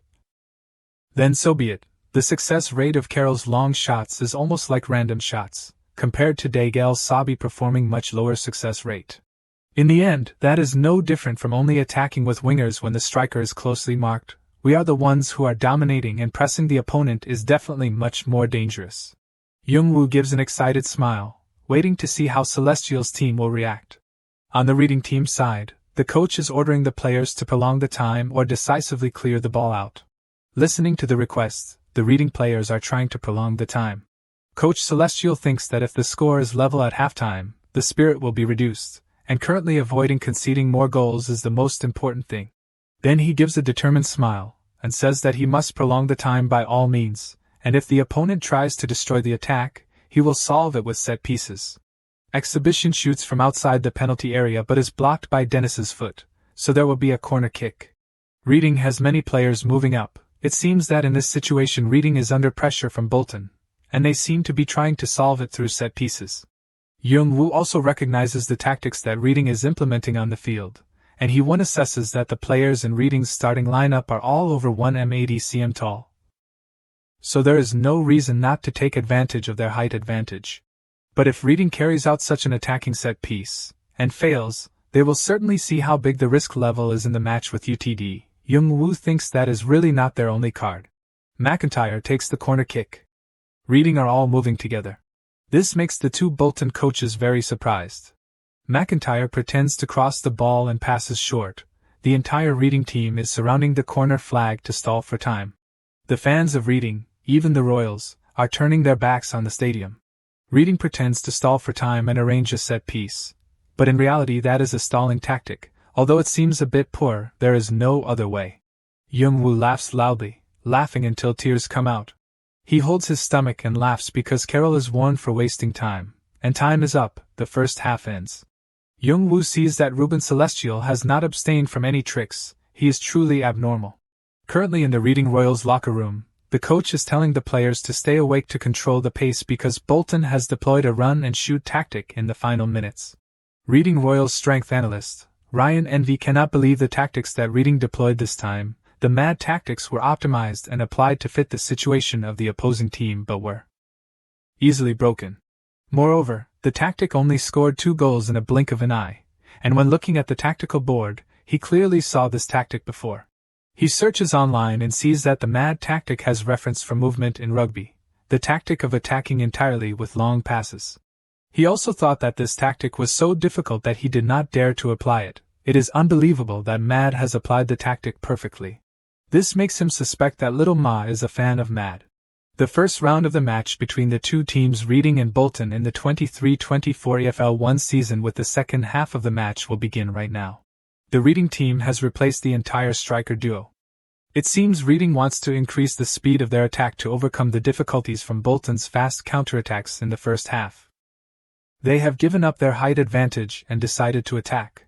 Coach Celestial thinks that now that they have increased the speed of their attack, they can't push the formation forward arbitrarily anymore.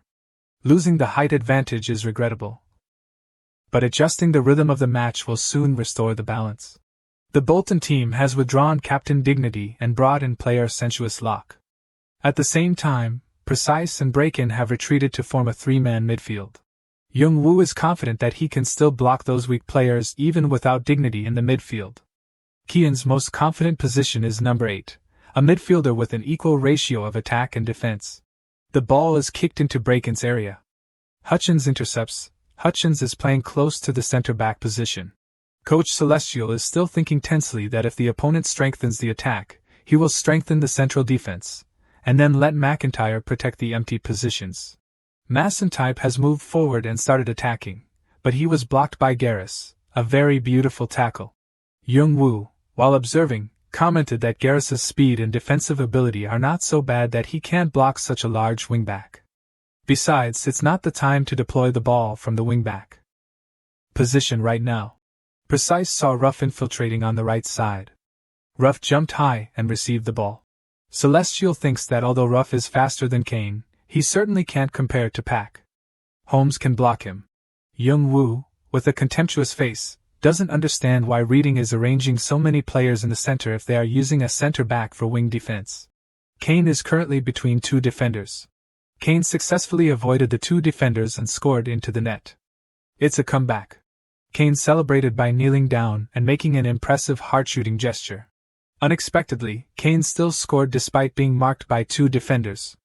Celestial ordered to ignore the deployment of the ball from the wings and focus on launching from the center with Savage. However, Savage couldn't get past the two people marking him. Braken continues to advance into the center.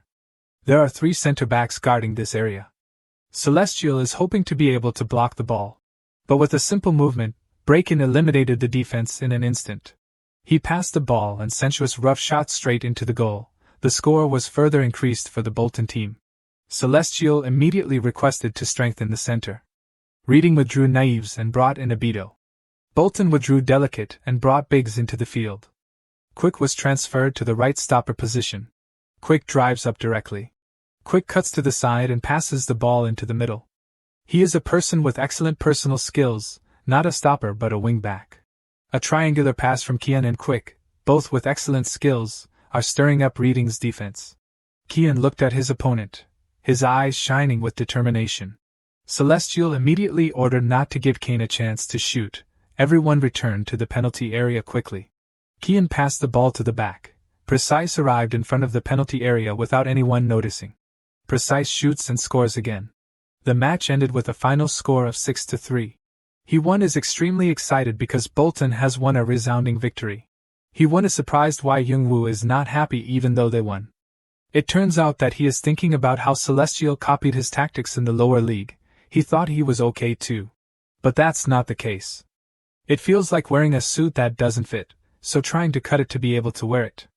In the recent match, he was clumsily and hurriedly looking for a suitable strategy, which made him sure that the person who came up with the strategy was someone else. Celestial seems to be the type of person who will do anything to achieve his goals. If he hadn't consulted his tactics and created his own tactics, he would have been a dangerous opponent for Bolton. The Reading Royals strength analyst, Ryan Envy, passed by and accidentally heard what Young-woo was saying. He was startled when he heard Young-woo talking about mad tactics. He thinks that his team's strategies are still based on mad tactics anyway. It's not a tactic that can be completely blocked by such improvised errors. But it is a type of counterattack tactic that is suitable for each situation. It is also a tactic applied to each player's individual skills. There is no doubt that Mr. Ma is a true fan of mad. It's not just a fan if he can apply the strategy so flexibly. He suspects either Mr. Mad is strategizing for Bolton or Little Ma is mad. Celestial came over and patted Ryan Envy on the shoulder, apologizing for losing the match. Ryan said with a hesitant voice. He unexpectedly apologized and resigned. That evening at the Horichi TV station's editing room, the new journalist of Horichi TV, Kevin Porters, is sitting in contemplation. The first round of matches has ended, so the filming of the promotional documentary has also ended. Thanks to the perfect victory of the strong team, when this documentary aired, it achieved the desired effect, making viewers excited and looking forward to the next season. 4 months have passed since he started investigating undercover under the guise of documentary production to exploit Mr. Ma's dirty secrets. But what he found was just dirty secrets in the literal sense. Thinking of this, he was extremely angry because he had not collected any important information. But he also discovered other things. He looked thoughtfully at the photos in the machine, and thought that he had discovered Young-woo's dedication to Bolton. He recognized Young-woo as a radical wanderer. Perhaps he also trusts and loves Mr. Ma very much. One beautiful day at Young-woo's office, he was surprised to see Young-woo saying he wanted to add a right back. Young-woo believes that if the team frequently uses fast attacking tactics like in the match against Reading, it will be exposed in the later stages. Moreover, Zik is a left back, so having an additional right back would be better. Temporarily Quick, Victor, and Juras can replace the right back position, but they are not professional fullbacks, and the team's budget is running out. The transfer market is also coming to an end. The players worth competing for with money have already been competed for. Only a few free players remain. Jung-woo suddenly thought of the reading player in the previous match who looked at him contemptuously. But even if he was released, he was still loyal to Man Utd. Suddenly Jung-woo remembered something. He immediately asked Hee-won what the name of the player with the knee injury on Man Utd's bench was. Hee-won replied that it was Gary Todd, but it seems that due to post-traumatic stress disorder from the skull fracture, he now completely avoids aerial duels. Last season, because he couldn't jump for several matches, he was released. Jung-woo thinks that he used to play as a wide target man and his passes were also very beautiful. His specialty is pressing striker, so he has the ability to put pressure, tackle well, and is fast. Also, fullbacks don't need to compete for the ball in the air. He has all the qualifications for the fullback position, and with that height, he is indeed a machine. However, he didn't play much last season and this will be the first time he has taken on the fullback position. Will he be able to do the job well? Jung-woo smiled excitedly. He requested to contact that player immediately. Back to the day after the match between Bolton and Reading ended, two spectators were sitting discussing the match. Suddenly, the two of them were surprised when they saw someone. At that moment, Adebayor was also sitting there, self-satisfied because he thought someone recognized him. But no, they mistook him for Smoke Dose, which made his face turn red with anger. The man sitting next to him advised Adebayor to calm down because he had been away from England for more than 7 years, so it was normal for others to mistake him. But just after advising Adebayor, the other two mistook the man sitting next to him for Dr. Exer, the boss of the hip-hop scene. After hearing that, the two were extremely angry and chased after the two spectators. The man sitting next to Adebayor was actually sports agent Mamadou Umar, who asked Adebayor how he felt about watching this match live. Adebayor sat down and looked up at the sky. He affirmed with eyes shining with hope that Bolton would be an ideal place to start his football career for the second time. Currently, at Jung-woo's office, he is asking the two men if they want to become forward coaches at Bolton. Adebayor replied that although he had announced his retirement in March, supporting his family in his homeland made earning money very attractive to him, and only football could help him earn money. But he didn't want to compete anymore because he was old, and his knees were all broken, so he thought he would become a coach. He was thinking about which team to go to when suddenly the press was buzzing about a third division team that had defeated Man Utd.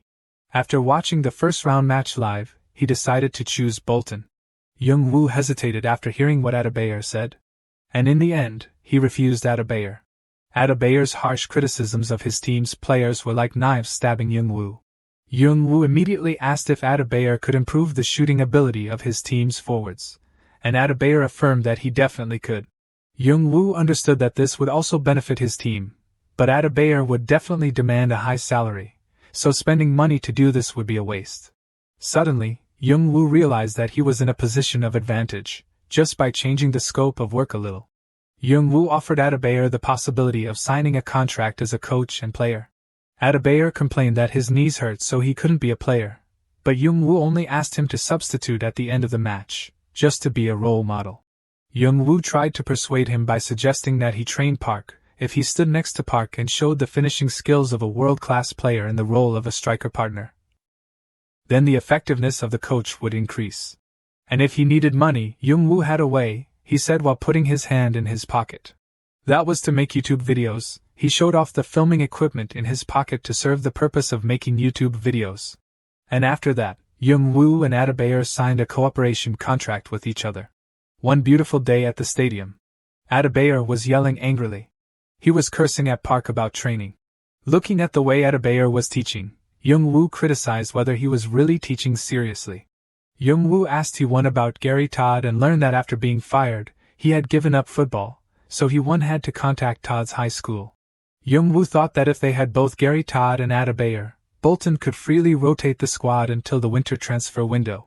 But Hee-won was a little worried about recruiting Gary Todd. If he gave up football because of disappointment, how could they convince him to come back? Jung-woo said that as long as Todd sits in the meeting, convincing Todd is his job, and the issue he wants to talk about now is tactics. Assuming they ignore the EFL Cup with its meager rewards, but there are too many FA Cup matches, it's very hard work to prepare tactics for each match. Young-woo angrily scolded Hee-won for only being good at marketing and not having any sense of tactics. Young-woo also commented that Neil Rose has made a lot of progress, but Derek Scott's bad smell has not completely dissipated. His face suddenly turned red, his eyes lit up with a scary look because when the FA Cup schedule starts, there is no time to sleep anymore. Suddenly, manager Emma rushed to Young-woo. She said that someone was insisting on seeing Young-woo. Because the person spoke quite softly, she only heard that the person came from reading. She said that the person was very skinny and the 3 bodyguards couldn't move him and insisted on seeing the boss. Young-woo sighed. Who is it this time? It turned out that the person who wanted to meet Young-woo was Reading's tactical analyst. He sat silently with a worried expression. Young-woo asked why he was silent, and didn't say anything. But he still sat there silently with a face that was both shy and worried. Still not seeing him react, Young-woo asked him to leave. At this time he shouted the name Mad. This statement startled Young-woo. He asked with a stuttering voice if Mad was here. Looking at him, Young-woo thought back that he said he came from Reading, so there must be someone else who proposed tactics for Celestial at Reading. Young-woo immediately asked him what he had done at Reading, but he replied that he had left Reading. He stammered that he was a tactical analyst for Reading, then he asked about Mad, if Mad was at Bolton. With a determined face he affirmed that he wanted to learn tactics from Mad, not only learn but also apply them. Hearing this, Young-woo smirked. He thought that if he could research and apply his tactics to that extent, it would be very helpful. Young-woo asked again if he wanted to meet Mad. Then he raised 3 fingers. Young-woo continued to set a condition that if he wanted to meet Mad, he would give him 3 months to develop his own tactics, not Mad's tactics. And if he was evaluated as qualified to meet MA, he would be able to meet. After that, in a tactical meeting, Ryan Envy was standing in front of the projection screen talking about his tactics when Breakin pulled the defense back with his dribbling. Wingers like Pak and Ruff would have opportunities. If on goddamn supports by blocking, then the entire midfield will also be protected. Ryan adjusted the tactics of the match with Reading, focusing on Breakin to attack the penalty area. After listening to Ryan's presentation, Young-woo gave his comments on the tactics just now about Kian being closely marked before receiving the ball. Was the premise a bit wrong? This method is only effective in the Reading match because at that time Ryan only had Savage in midfield, so it was easy to be exposed. Young-woo said that if it was him, he would use Quick instead of Kian as the dribbler. Everyone knows that Quick shoots weakly, so there will be more space. Hearing Young-woo's comments and suggestions, Ryan immediately sat down and took notes carefully. Then he left with a sad, disappointed mood, but Young-woo looked at him and smiled that his tactics could be used if they were modified a little. The phone rang. Hee-won was calling. Young-woo answered the phone and immediately asked if he had met Gary Todd yet. Hee-won said that Gary Todd had taken the tram because he was afraid of accidents. Because he had a head injury, this made him scared. He felt safer when the ceiling of the tram was high. Hee-won thought that Todd's psychological injury seemed more serious than he thought. This would really be very difficult. Young-woo thought that although his ability to play as a full-back was still a mystery, Gary Todd was necessary to create color for the team. After saying that, he smiled mysteriously, his face full of determination. He should try it once anyway. Standing in front of the Bolton club building at this moment was a tall guy. It was Gary Todd. He wondered why Bolton wanted him to join the team because even amateur teams didn't give him a tryout opportunity. The door opened gently. Gary Todd stepped in lightly. Suddenly there was a loud shout, "Falcon!" Young-woo suddenly jumped out and flew straight at Ryan in a special form. He was wearing a strange hat on his head. He made Ryan panic. But Todd still dodged. He fell to the ground, while Young-woo took off his hat and praised Todd's reflexes. Young-woo turned around and introduced himself as the chairman of Bolton and called on Todd to become a player of Bolton. Todd was angry because Young-woo dared to joke about his psychological injury. But Young-woo just smiled and said that he just wanted to confirm the extent of Todd's psychological injury. Young-woo praised Todd for having a great passive skill. He also has the talent to play in a wider area behind. Young-woo added that Todd can do well in the inverted full-back position, and he promised to turn Ryan into a player who can contribute without heading. Todd was very surprised about this. Todd was sharing that he had never played in the full-back position since he was in the youth team. Young-woo then asked what he thought about Man Utd. Hearing Young-woo's question, Todd was startled. Young-woo continued to ask, a team that discovered you, trained you, and then abandoned you, Man Utd, what do you think about it? Todd hesitated and didn't know what to say. But then he shared that Man Utd had trained him to this level. The team had spent most of his life with him, so he was very grateful and missed them. He thought that it was natural for them to push him away when he could no longer fulfill his responsibilities due to injury. He really didn't know if he had the ability to be a fullback. But when Jung-woo discovered his potential in the fullback position, he wondered why Man Utd couldn't recognize, discover, and keep him but abandoned him like that. Jung-woo asked Todd if he still wanted to play football again in the end. And that's right, Todd still wanted to play football again. Jung-woo continued to probe if the only team that wants you now is Bolton, the team that is the enemy of Man Utd, what then? Todd hugged his head. He had no other choice. Bolton was the only team that needed him. Suddenly, Jung-woo put his face close to Todd and threatened Todd to hate Man Utd. Because later someone will call you an ingrate and someone will pity you because you are young and abandoned. Attracting such attention is not a bad thing. Immediately after that, Jung-woo forced Todd to practice right away to get used to the fullback position. After that, online news channels started reporting that Bolton had recruited young player Gary Todd. There were many different comments about this issue from the online community. Gary Todd from England joins Bolton with the number 16 shirt and the position of defender. Jung-woo finally completed the squad and the color for the team. He smiled confidently. So the preparation for promotion is complete. With the squad deep enough to go through a season, Bolton started winning according to Jung-woo's plan. They discussed tactics together very carefully. When the season reached round 20 in December, Bolton was third in the standings. The team also reached the fourth round of the FA Cup. The team has surprised the football world with its total attack style, highlighted by the number 1 ranked goals scored and the number 19 ranked goals conceded. The team's star Owen has scored 12 goals and has 8 assists, ranked 4th in the top scorer list and leading the league's assist list. Surprisingly, Golden Boy, who was famous for his terrible finishing ability, has also improved after being trained by Goddamn, currently ranked 7th in the top scorer list with 9 goals. Among the 15 wins, there is also an away win against Portsmouth, who is ranked above Bolton. But the most regrettable thing is that Bolton lost one of the 2 matches against Wigan. Bolton lost to Wigan, but Ruff still scored a hat-trick in the match. If they want to guarantee promotion, Bolton cannot lose to any lower-ranked team anymore. At this time in the office, God went in and asked Jung-woo if he had prepared for the live stream yet. Jung-woo was startled to realize Goddamn's appearance. Goddamn has opened the YouTube channel Goddamn Dog and became a YouTuber with a silver button. Not only that, he also goes on the field regularly as a substitute player, and enjoys a successful life. His work as a forward coach is also progressing well, and recently Quick has also been put on the list of students to help overcome his fear. The players are also gradually adapting to his harsh training style. At the office, Jung-woo told God to participate in the tactical discussion after the live stream.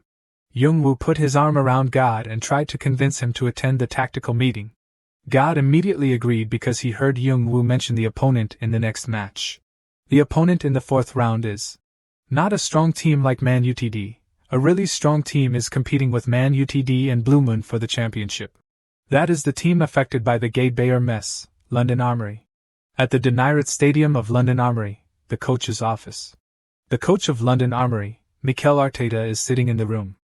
At this time, the captain of London Armoury, Martin Odegaard, entered the room. The coach asked about the situation of the team, and as he worried, the team seemed to be a bit careless. The captain thought that since defeating Blue Moon in round 8, the team seemed to have relaxed a bit too much. Currently, the players are not the generation that face Godabayer's excesses, so they don't care much about Bolton's provocation. Coach Arteta also played for London Armoury from 2011 to 2016, but at that time he was at Everton and just watched and ate popcorn. Arteta thought that provocation is not important. They were eliminated by Blue Moon in the 4th round of the FA Cup last season, and if they are also eliminated in the 4th round this time, will anyone consider them a strong team capable of winning the EPL Championship? Last year they could still use the excuse of losing because they had to face a strong team. But this time they only have to play against a 3rd division team like Bolton. However, Bolton is not an easy team to underestimate. They defeated Man U in the pre-season friendly match and are dominating this league. Bolton destroyed Sunderland, a team in a higher league, in the 3rd round of the FA Cup. Arteta thought that calling Bolton a weak team was no longer correct. Bolton is a strong team far beyond the reach of a third division team. The captain thought that now the team needs to regain its spirit and prepare carefully for the match. The coach asked the captain to inform the other players about what to do. At this time, Coach Arteta thought of Mr. Ma. Did you think this childish provocation would make me angry? He clenched his fist. Then he slammed his hand on the table angrily. He was angry because Ma dared to be close to February. On the TV, in the pictures in the office were all pictures of Coach February. He is a very admiring and loving Coach February. He was trembling with anger because he thought February was his. He and February went to the sauna together, led Blooming together. He was also February's top assistant coach from 2016 to 2019. He gave a dangerous smile and decided to let Ma be abandoned by Coach February. The fourth round FA Cup match between Lowdown Armory and Bolton Wanderers takes place at the Emirates Stadium. First, looking at Armory's lineup, Armory is a team that has no quality difference between the main and reserve teams. They have prepared very carefully. Captain Odegaard will be on the bench today. It seems they will be on a mission to observe the first half. Next is Bolton's lineup. Notably, Emmanuel Gadabayer will start from the first half. Mr. Ma mentioned the running backwards celebration on that day and provoked Armory before the match. Today, Mr. Ma wore the uniform of Blue Moon that season. There are no specific regulations on the coach's clothes, so it's probably not a problem, but a new regulation may be issued from today. The match begins with Armory's kickoff. Gadabayer immediately appeared in front of Armory's penalty area. Gadabayer whispered into the ear of the opposing team's player and asked extraneous questions. He kept repeating the question in the ear of the Armory player. Not only the players but also the goalkeeper was bothered by his silly extraneous questions. Too upset, the players reported to the referee, but that could not be considered a violation either. Seeing this situation, Coach Arteta called on the players to calm down, don't be distracted. Arteta thought Gadabayer was trying to create tension with noise like a vuvuzela horn. Armory is still controlling the match, getting shot, but that's an easy save for the goalkeeper. Arteta thought that as long as he scored, Gadabayer wouldn't be able to speak anymore if his team was losing. The ball was shot straight into the goal. The loud shout startled Coach Arteta. Emmanuel Gadabayer scored. Precise long shot was connected non-stop. Gadabayer controlled the ball and shot straight into the goal. But Gadabayer is running a bit far. Emmanuel Gadabayer, after 14 years, at the home of Lowdown Armory, the Emirates Stadium. He recreated the running backwards celebration. In the stands, Armory fans were extremely angry. They threw dangerous objects at each other. A major incident could happen. Seeing the situation was quite unstable and dangerous, Mr. Ma asked for a substitution, replacing Gadabayer. Young Woo threw the car keys to Gadabayer and asked him to go home. The match has been suspended due to riots. This is an unprecedented incident. There will be penalties after this match. Young Woo and Hee-won had to sit and catch the objects thrown down by the extremist fans. Young Woo also thought that he and God had prepared to be fined and suspended. Meanwhile, Coach God was pondering about the goal just now. Clearly his team played dominantly, but it was unacceptable to lose because of a long pass. Gadabayer only hung around in front of the penalty area. Precise made a long pass from near the halfway line. Armory was distracted. Instead of paying attention to Gadabayer, his team was caught up in the rapid movements of Park and Ruff throughout the match. And then Gadabayer suddenly accelerated. Everyone was surprised by a guy who kept acting like a talkative old man, but then suddenly had perfect acceleration and finishing. And after causing chaos, he left the field without being stopped. The substitution immediately afterwards also showed that all of this had been planned in advance. He was still standing silently thinking. God clenched his teeth together. His eyes lit up with anger and hatred. Young Woo was sitting suddenly felt uneasy. He knelt down and peered over to Coach Arteta. Then suddenly he said an incomprehensible sentence changing from 90% to 50%. It is not clear why, but he guessed that Arteta seemed to be more angry than the fans. He thought that something was about to happen and needed to be vigilant. The match was suspended for about 15 minutes after Gadabayer's goal. It will be resumed soon. The official time of the second half has expired, and there are 20 minutes of extra time. Quick has been brought on to replace Gadabayer. Quick will go to the central midfielder position, and Precise will be pushed up to play in the false striker position. Armory also made a substitution. Jorginho has left the field. The two players slapped hands after the substitution. And the captain of Armory, Odegaard, was brought on. Seeing Odegaard brought on immediately, Jung-woo thought Arteta was very angry. Jung-woo assessed that Havertz was originally a player with weaknesses when leading the ball. Based on the defensive ability in his midfield, the opponent is not a worry. Just focus on Odegaard. He has excellent ball control and pressing escape skills, but his speed is quite slow. As long as he is shielded in time, he can be stopped. But the issue Jung-woo wants to mention here is player Declan Rice, the best defensive midfielder in the EPL. Initially, Bolton intended to attack Jogenho, who has terrible defensive ability, switching to a formation using a single defensive midfielder Rice. Bolton's defense is even tighter. The outcome of today's match will depend on whether Quick can overcome Rice or not. Quick's feet moved the ball dizzyingly. Quick used personal skills, bringing the ball around this side and then around the other side quickly. One was happy to see Quick's skills. But then he was stunned. Declan cut the ball. Quick didn't expect to lose the ball. Jung-woo immediately ordered Frank to closely follow Salka. Declan takes the ball up himself. Quick tries to chase, but Declan quickly handles the ball. Declan's long pass reaches Salka, but fortunately, Bolton's Gareth intercepts it in time. Salka wins the ball. Salka crosses the ball. The ball flies across the penalty area to Klossard's feet. Klossard shoots straight into Bolton's goal. Jung-woo and Hee-won look worried at Klossard's goal. In the 14th minute of added time, Armory equalizes, and the Armory coach's face is full of determination. His eyes light up with anger and hatred. Armory has shown overwhelming class, but the dominance due to penalties is also a fact. As soon as Rice regains control of the ball, a great offensive-defensive movement takes place, especially when Odegaard pushes up. We can't gain an advantage in the number of defenders. Even though Frank retreated in time to respond, he couldn't overwhelm the number of attacking players. When outnumbered, the difference in penalties doesn't matter. Jung-woo thinks Salka is really too strong, easily defeating opponents in one-on-one situations. Immediately after, Jung-woo crosses his index fingers, signaling Quick and Owen to switch positions. Jung-woo is very nervous because, in this situation, Bolton could be reversed before the end of the first half. He thinks he can't use tactics that have been broken in front of Arteta. Moreover, if he wants to keep the main weapon, he must stay away from Rice. Perhaps now Jung-woo is feeling the true level of the EPL. On the field, Ben Whitewater is leading the ball forward, Peterson is chasing.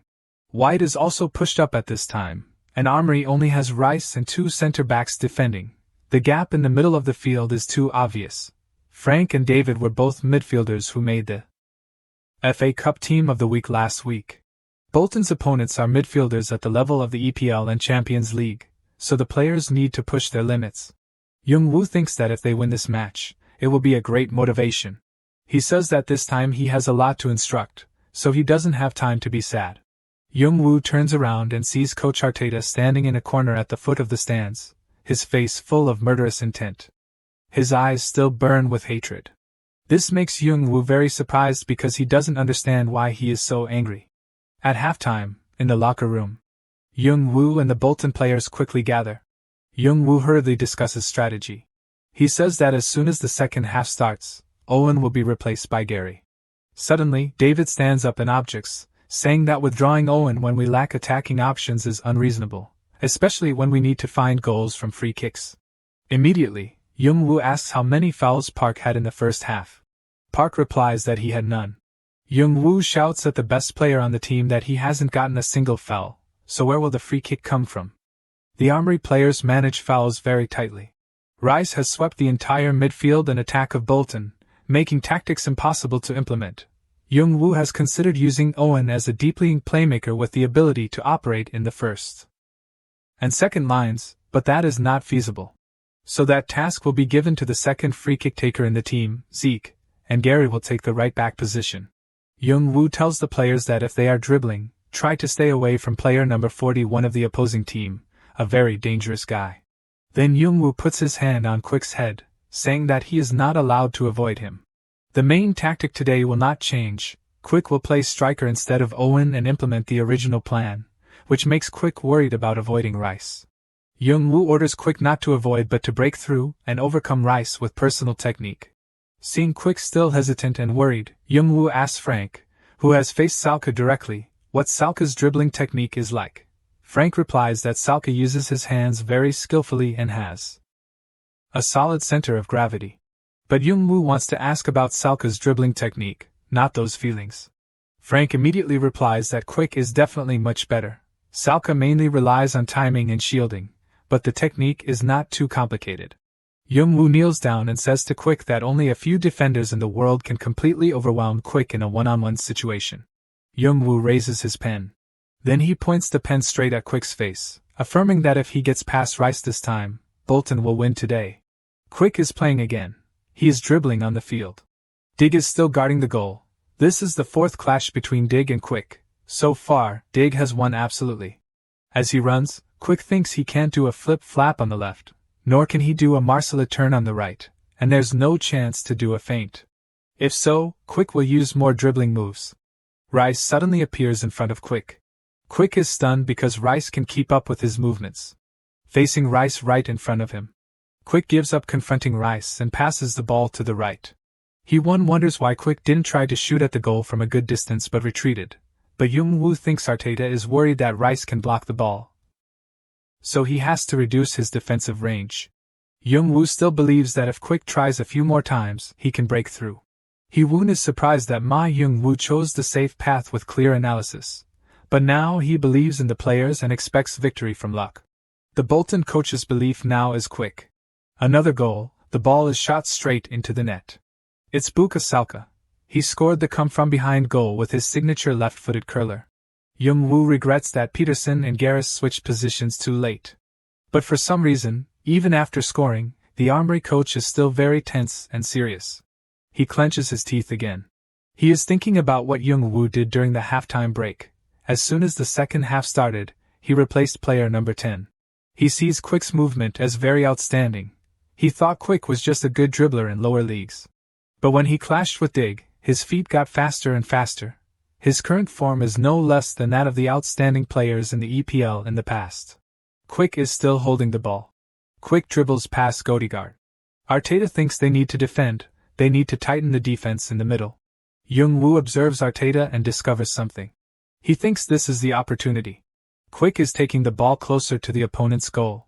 Quick's face is full of determination. Quick thinks to himself that he has shown almost all the skills he has, so how will he deal with Rice now? He closes his eyes and remembers the break just now. He asks Coach Ma what if he can't get past Rice. Quick said that he feels that when facing Rice, no matter what technique he uses, he can't get past him. He said that if there is really no suitable technique to deal with him at important moments, the team will lose because of him. Then Quick is surprised when he sees his coach say to use whatever strategy is the coolest if there is no suitable technique. Jung-woo advises Quick that if he feels that nothing works, use the coolest one, the one that everyone will admire. Jung-woo says he believes in Quick's feet. Thinking of this, Quick's eyes light up with determination. Quick takes the ball towards Dig. He takes the ball to the right. This makes Dig easily recognize it. Quick's eyes still shine with determination and focus. The ball is under his right foot. Suddenly, he crosses the ball to the left. Dig and Coach Arteta are very surprised. It's the hocus-pocus skill, a dribbling technique that uses feints to pass the opponent. Jung-woo and Hee-won are very happy to see that Quick has overcome Dig. At this time, Park and Ruff are also running at breakneck speed. They enter from both sides. Quick takes a finishing shot. The ball hits the head of an opposing player, and is knocked aside. The Armory goalkeeper tries to reach out and catch the ball. But Ruff is there in time to hit the ball with his face. The ball flies back into the goal and straight into the net. Then the ball slowly bounces out again. And Ruff scored. It was a lucky goal. The defender and goalkeeper had targeted the ball, but the ball hit Ruff's face and went into the net. Just as the situation was reversed, Bolton quickly caught up and the score was tied. The Armory defender thinks back that Quick didn't aim at the goal just now, so why did he aim at him? Jung-woo and Hee-won are very excited. Jung-woo says that he has been waiting for this moment for a long time. It's time for the dodgeball king Quick to show his skills. Coach Arteta also wonders why Quick aimed at player Gabriel instead of the goal. He thinks that since Quick is a poor kicker, could his purpose be to score with luck? After thinking, he clenches his teeth again, his face turning red with anger. Then he tells the captain to tell everyone not to confront Bolton's number 5 but only block his path to the ball, and not to care about shots far from the goal. The Armory captain follows the instructions and tells his teammates. Now, Quick is once again advancing to the center. This time, Dig is keeping his distance and defending. Quick slows down as Dig retreats. Quick has come very close to the goal, but he doesn't dare try to finish. Quick kicks the ball up lightly. Then he runs forward very quickly. Quick remembers what Goddamn once said about keeping the instep and dorsum of the foot straight and then kicking. Quick shoots the ball into the center of the goal. Going back to the training day, Young-woo is asking Goddamn about Quick's training results. He replies that it's still hit or miss but it's okay now. Quick tries a direct shot at the goal. Young-woo asks what the accuracy rate is if he kicks like that. God immediately affirms that it's 100%. Young-woo is surprised and doesn't believe it's true. God believes that when dribbling or facing the defense, the ability to make an accurate shot will be greatly reduced. Quick kicking at this level when the goal is empty proves that he is still very poor. But Young-woo affirms that the important thing is to look like an accurate kick. Just that can make the opponent afraid. Back to the present, Quick is still thinking about God's instructions. He shoots straight into the center of the goal. Dig and Coach Artate look worried. The ball touches Dig's foot. Then it flies straight into the goal. The ball blocked by Dig created a great flight path and scored a miraculous goal. Quick is also surprised by this goal. His teammates quickly run to celebrate the goal with Quick. The Armory captain blames why Dig still cares about shots far from the goal, and Dig immediately replies that it was a highly accurate kick. The captain is surprised. Highly accurate? Coach Arteta waves his hand to call the captain over. He tells Captain Godegaard to keep a close eye on number 5. He continues to think about Quick hiding his shot at a good distance. Will he kick based on luck like just now, or will he kick directly like now? He wonders why Quick hasn't shown a goal-scoring shot during this time. Could they have saved that shot as a card to play against strong teams? Could Bolton be saving tactics until December? Do they have so many cards? After that, Armory substitutes 2 players at the same time. Jishin and Clossard are replaced by Marinelli and Jesus. Coach Arteta shouts for Jess, Kai to pay close attention to their positions, and Yas to block well so they don't encroach. Young-woo and Hee-won are confused by Arteta's expressions. After that, Huberts brought the game back to the starting point, switching with Jesus and scoring with a header. Young-woo shouts, quarterback, everyone quickly get into position. Hearing this, Arteta thinks back that this is the tactic that Bolton used to counterattack immediately after Reading scored, saying the tactic's name directly could be a trap. But they still have to be prepared. Arteta orders Martin to retreat and prepare to block the opposing wingers. Whitewater blocked Delicate's ball. The blocked ball is quickly passed from the midfield. Huberts passes the ball. The ball is passed to Jesus. Jesus with very good technique, he dribbled past Dominic. He shoots the ball. And it goes in again. Armory takes the lead. Young-woo continues to order the oligodang chicken tactic. Everyone quickly adjusts their positions. Arteta is surprised to hear the strange tactic from Bolton. He immediately asks Martin to retreat and Ben to quickly return to the defense line. Bolton still uses the quarterback tactic. He freezes again because he realizes something different. Delicate and Park on Bolton run to the center instead of running on the wing. Martin can't keep up with Park. It's too late for the players from the wing to run in. If this is the case, Armory will lack defenders in the middle. Dick thinks behind him there are 2 center backs. Just block the most dangerous situation and it's okay. Park passed the ball to Locke, but Dick blocked the ball in time. At this time, the ball flies straight to Quick's feet. The 6th confrontation between Quick and Dick has occurred. Quick's nimble feet dribble the ball. Dick's eyes widen in surprise. Quick made Dick freeze with a great feint. He overcame Dick. The number of attacking players far exceeds the number of defending players, so now Quick only needs a few more passes to score. But that's not what Quick wants today. Then he shoots the ball. Goalkeeper Tamsdale saves the ball. The ball hits the post. The rebounding ball is in front of Park. Park's volley. The ball hits an Armory player and falls into the net. Player William Galiva scores an own goal. Armory has received an unexpected result. Coach Arteta is also very shocked. The official 90 minutes of the match have ended. There are 3 minutes of added time. Arteta thinks that if it's a draw, they will have to play a second match on Bolton's field. The Champions and League schedule is packed, so that's impossible. In this situation, they must make the most of the added time and apply pressure with penalties. Young-woo also thinks that if it's a draw, they will have to replay at home. Since Quick's skills have been fully demonstrated today, the chances of winning in the replay are very low. Therefore, he asks the players to suppress strongly, and seize control of the ball at all costs. Armory is advancing while slowly moving the ball. Armory's number 29 is facing a Bolton player who is very good at fighting for the ball, so he can't risk dribbling past. He passes the ball to Martin. But Kai is horrified when a Bolton player is running up very quickly from behind. It's sensuous lock. He has retreated to the midfield and is suppressing. He has won the ball. Then Delicate passes the ball to Quick. Quick faces an Armory player directly. The player thinks Quick is aiming at him. If he dodges, the ball will go out of bounds.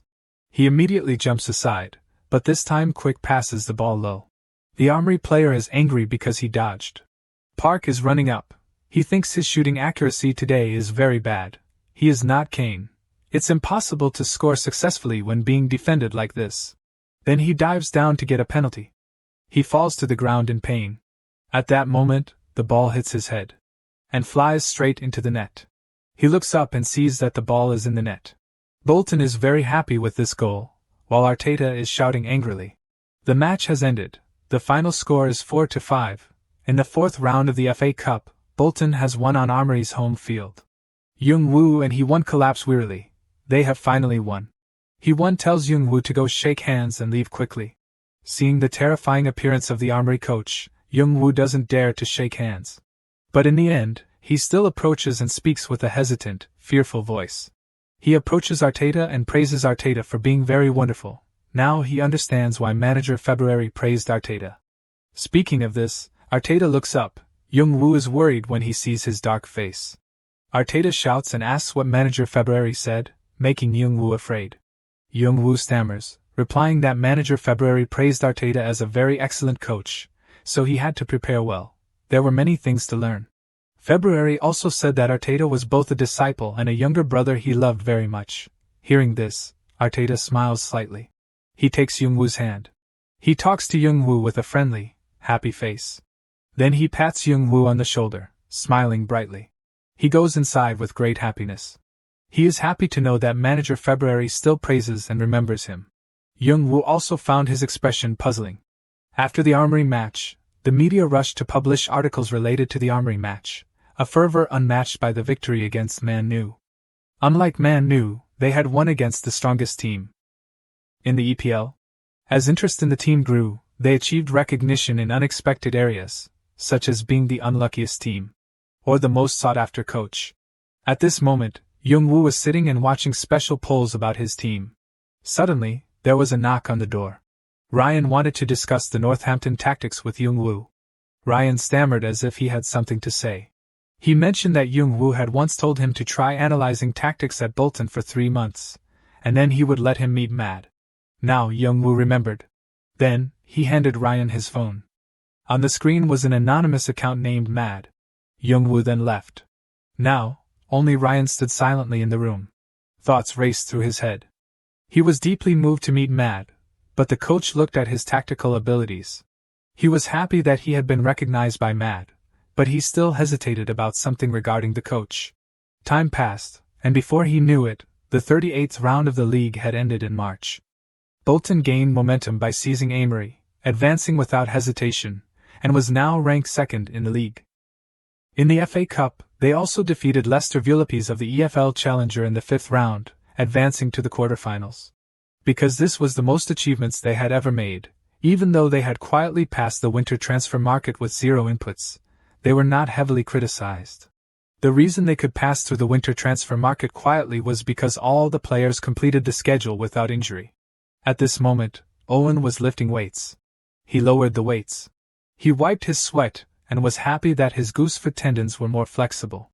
While doing push-ups, he thought about his recent activity rate of only 6 kilometers, while the captain or Frank ran 13 kilometers per game. While Owen was training, Park peeked into the room. Park was looking for Goddamn. Suddenly, Goddamn appeared right behind Park. Startling Park, Goddamn asked why Park was following Owen. Park said he heard that Goddamn was doing special training, so he was curious and came to find him. Goddamn immediately invited Park to follow him. Goddamn put his arm around Park's shoulder. Park was really looking forward to the special training of the world-famous Hosoin. But at this moment, he was surprised. Goddamn was swimming in the lake. Park was led to the swimming pool. It turned out to be swimming training. Because Jung-woo thought no exercise was better for increasing physical strength than swimming, and coincidentally, Goddamn's agent, Yumohei Unga, said he knew how to swim. He wondered if Goddamn, who was always joking around, needed to increase his physical strength.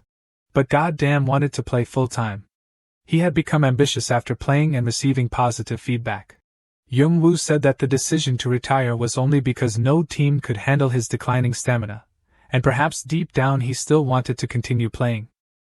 Speaking of this, Jung-woo had a nosebleed again. He pulled out a tissue to wipe it. Perhaps he had been overworking. And he mentioned the most amazing event of the season that was waiting. In a dark office somewhere, a man was sitting and watching a Bolton soccer game on the computer. He turned off the screen and thought that Bolton was indeed a team outside the EFL 1 standard, especially dangerous in a single match. Even though they had been relegated in the EFL Challenger, they had defeated Leicester Vulpes, the FA Cup champions just 4 seasons ago, miserably. He thought he couldn't let his guard down, and had to prepare thoroughly.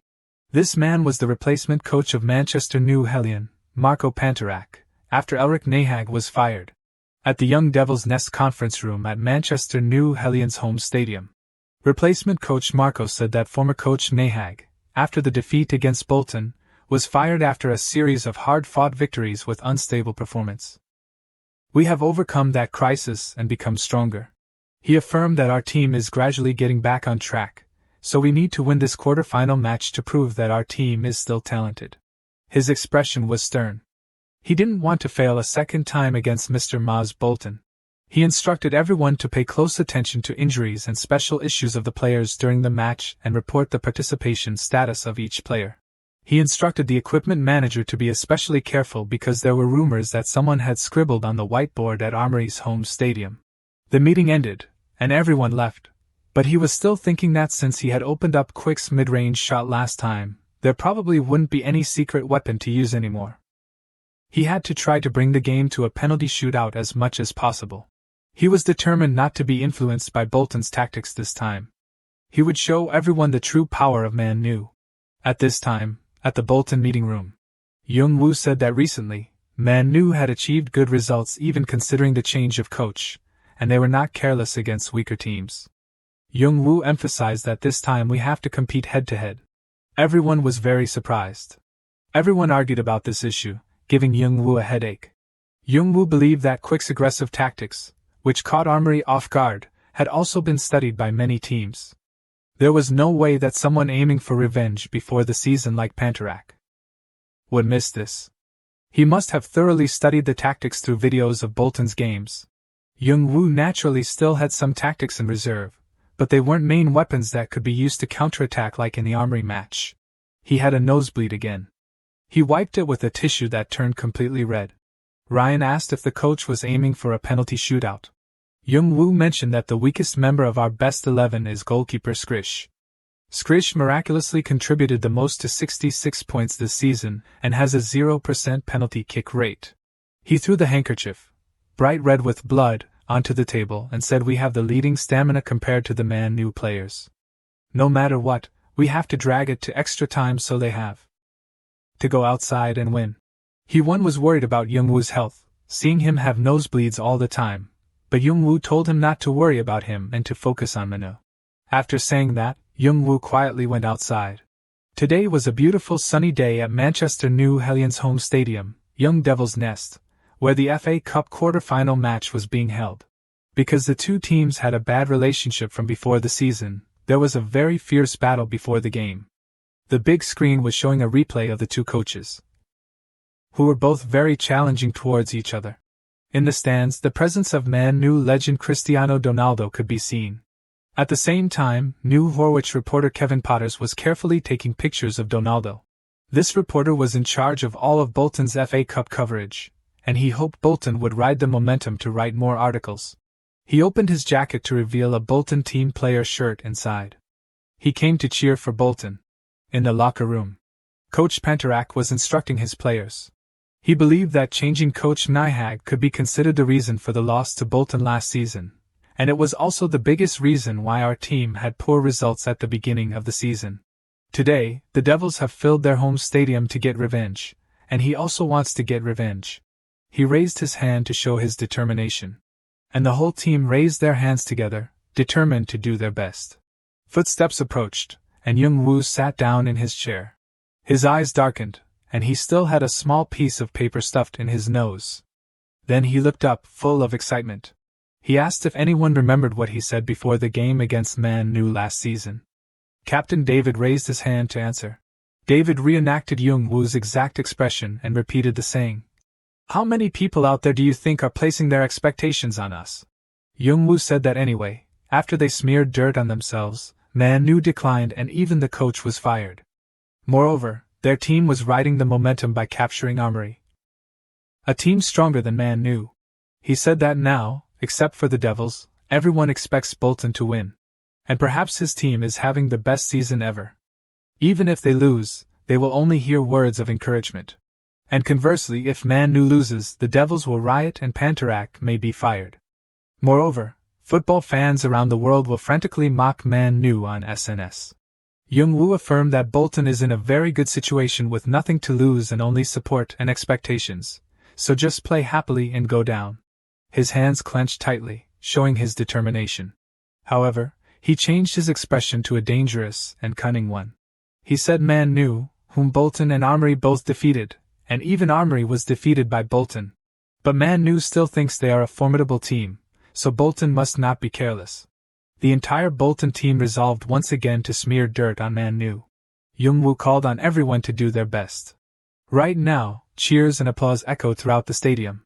From under the stands, footsteps came out, and the two teams, Bolton and Man-nu, lined up and stepped onto the field.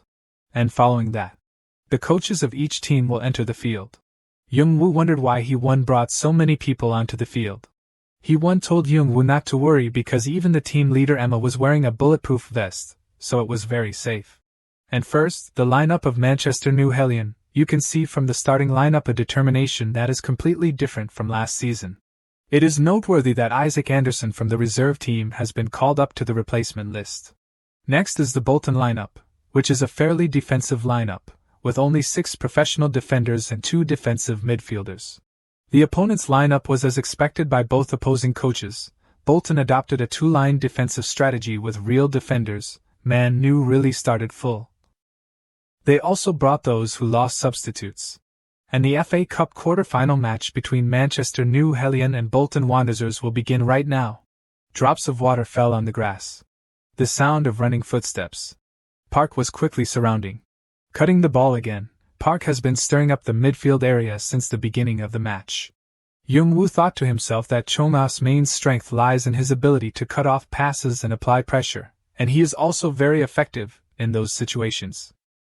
However, Cho-ma does not have the ability to build attacks, so using him as a defensive midfielder in this way is not appropriate. His individual technique is also not good, so in a situation of retreating to defend, he cannot penetrate the defense of Man Utd. Park was very fast, the ball went out of bounds. Young-woo continued to think that if the 2 fastest people on the team hold the ball, they can at least disrupt the construction of the attack in the opponent's middle area. If the construction of the attacking tactics is blocked, Man Utd will target the wings. Even though it's a 2-line defense, Panterak will definitely know which side is weaker. Satoni attacking the right wing, Peterson waiting. Just as the coach said, when the middle area is blocked, they will attack the weakest defensive spot. Peterson was lost in thought. Satoni had passed him. Satoni easily passed Peterson and Juras. He even turned back and gave a contemptuous smile. Santilli runs very fast forward. But the ball is stopping at the feet of a Bolton player. It was Park. He quickly went down to the defensive line with an unpredictable speed. Coach Panterak was also somewhat worried about Park's running speed. But if Bolton's goal is a penalty, then why are they exhausting Park's energy so early? Even with good physical strength, running so much for 120 minutes makes the chance of injury very high. Someone like Mr. Ma, who is famous for his strict player management, would not use such tactics. Surely they will substitute with the defensive lineup they brought. The bench is full of dangerous strikers. The question is, when will they substitute? Panterak thought he had to mess up the opponent's plan a little. Man Utd is pushing up the middle area. It seems they are aiming to connect directly to the front. Leandro Martinez makes a long pass. Hoyk was seen, but the ball was blocked by Big's header. The ball was kicked out. Locke received the ball. Currently the middle area of Man Utd is empty, even the defensive line has no one. Locke understood that this was an enticing tactic, as the coach said. He didn't remember everything the coach said, but he remembered the important things. He immediately passed the ball to Park near the penalty area. But Sarung on the MU side came out first and handled the ball. Park fell down. The referee announced a foul. The situation happened just outside the penalty area, but no card was drawn. It seemed the referee thought this was not a decisive scoring opportunity because Martinez was still defending. This is a good free kick opportunity. Currently, Bolton star Owen Precise is sitting on the bench. Gary Todd, one of the 3 traitors of the Bolton team, who betrayed the team, is preparing to take the kick. Todd's face looks very tense. Because Owen is absent, the second free kick taker is Zeke, and the next is Locke. But in free kick situations against Man Utd, Todd is the player who always takes the 4th free kick. Young-woo asked Zeke to maintain the defensive formation, while Locke will set up a defensive wall or wait for a second ball opportunity. Todd told Locke that even though there may not be a chance to take a direct free kick, if he has the opportunity to take a shot, he will have to receive the loudest boos he has ever heard in his life. Todd smiled slightly. Since joining Bolton, he has imagined this situation many times. Todd used to be a promising striker. He was also once a free kick specialist. Gary Todd has taken his shot. Goalkeeper Dida has saved, a superb save. Extremely beautiful spinning shot aimed straight at the top right corner. Todd kicked very well, but the goalkeeper also saved very well. Young-woo shouted loudly to encourage, praising Todd's shot. Next, Locke prepares to take a corner kick. Bolton's defensive line does not move at all. Only Park is standing alone waiting for the corner kick. Locke's face is full of tension. He thinks back to what the coach said during practice. Young-woo assigned Locke to take all the corner kicks in the match. Instead of thinking about passing the ball, think about shooting the ball. That is a shot straight into the corner of the goal, and that is very difficult to do. Only Locke in the team has ever made such kicks, so seize the opportunity. It's okay if you don't shoot it in. Young-woo turned to ask Park. Only he can receive the ball in the penalty area. Just consider that Locke will fail and prepare to put his foot out to receive the ball. Young-woo also told Park to play like the match against Armory. Whether it's luck or whatever, try to score in every way possible. Back to the present. Locke has taken the corner kick. The corner kick seems to be on the right trajectory, but it seems a bit high. Park must touch the ball. Park quickly jumped up. The 2 Bolton coaches were also very surprised by Park's actions. Park is flying up with a ballet move like grand jeté. But the ball fell into the goalkeeper's hands, and Park landed in front of the goal. Park was embarrassed and blushed because he couldn't catch the ball. Young-woo and Hee-won were also extremely regretful. Young-woo's face was extremely tense and somewhat tired at this time. Blood from his nose flowed out again. His legs staggered and he couldn't stand firm. Darkness was covering almost his eyes. His eyes gradually blurred and slowly closed. With his eyes pointed straight down to the football field, Young-woo suddenly fell down. His face plunged straight down to the turf. His nose blood flowed continuously. He fainted in everyone's panic, worry and confusion. Manager Emma was extremely worried when she heard that Mr. Ma's health was not good. Hee-won told about Young-woo's illness, having a nosebleed every 3 hours. Even though Hee-won had repeatedly advised him to go to the hospital, he still didn't listen. Hee-won put his hand on Emma's shoulder and asked her to go with Young-woo on this business trip.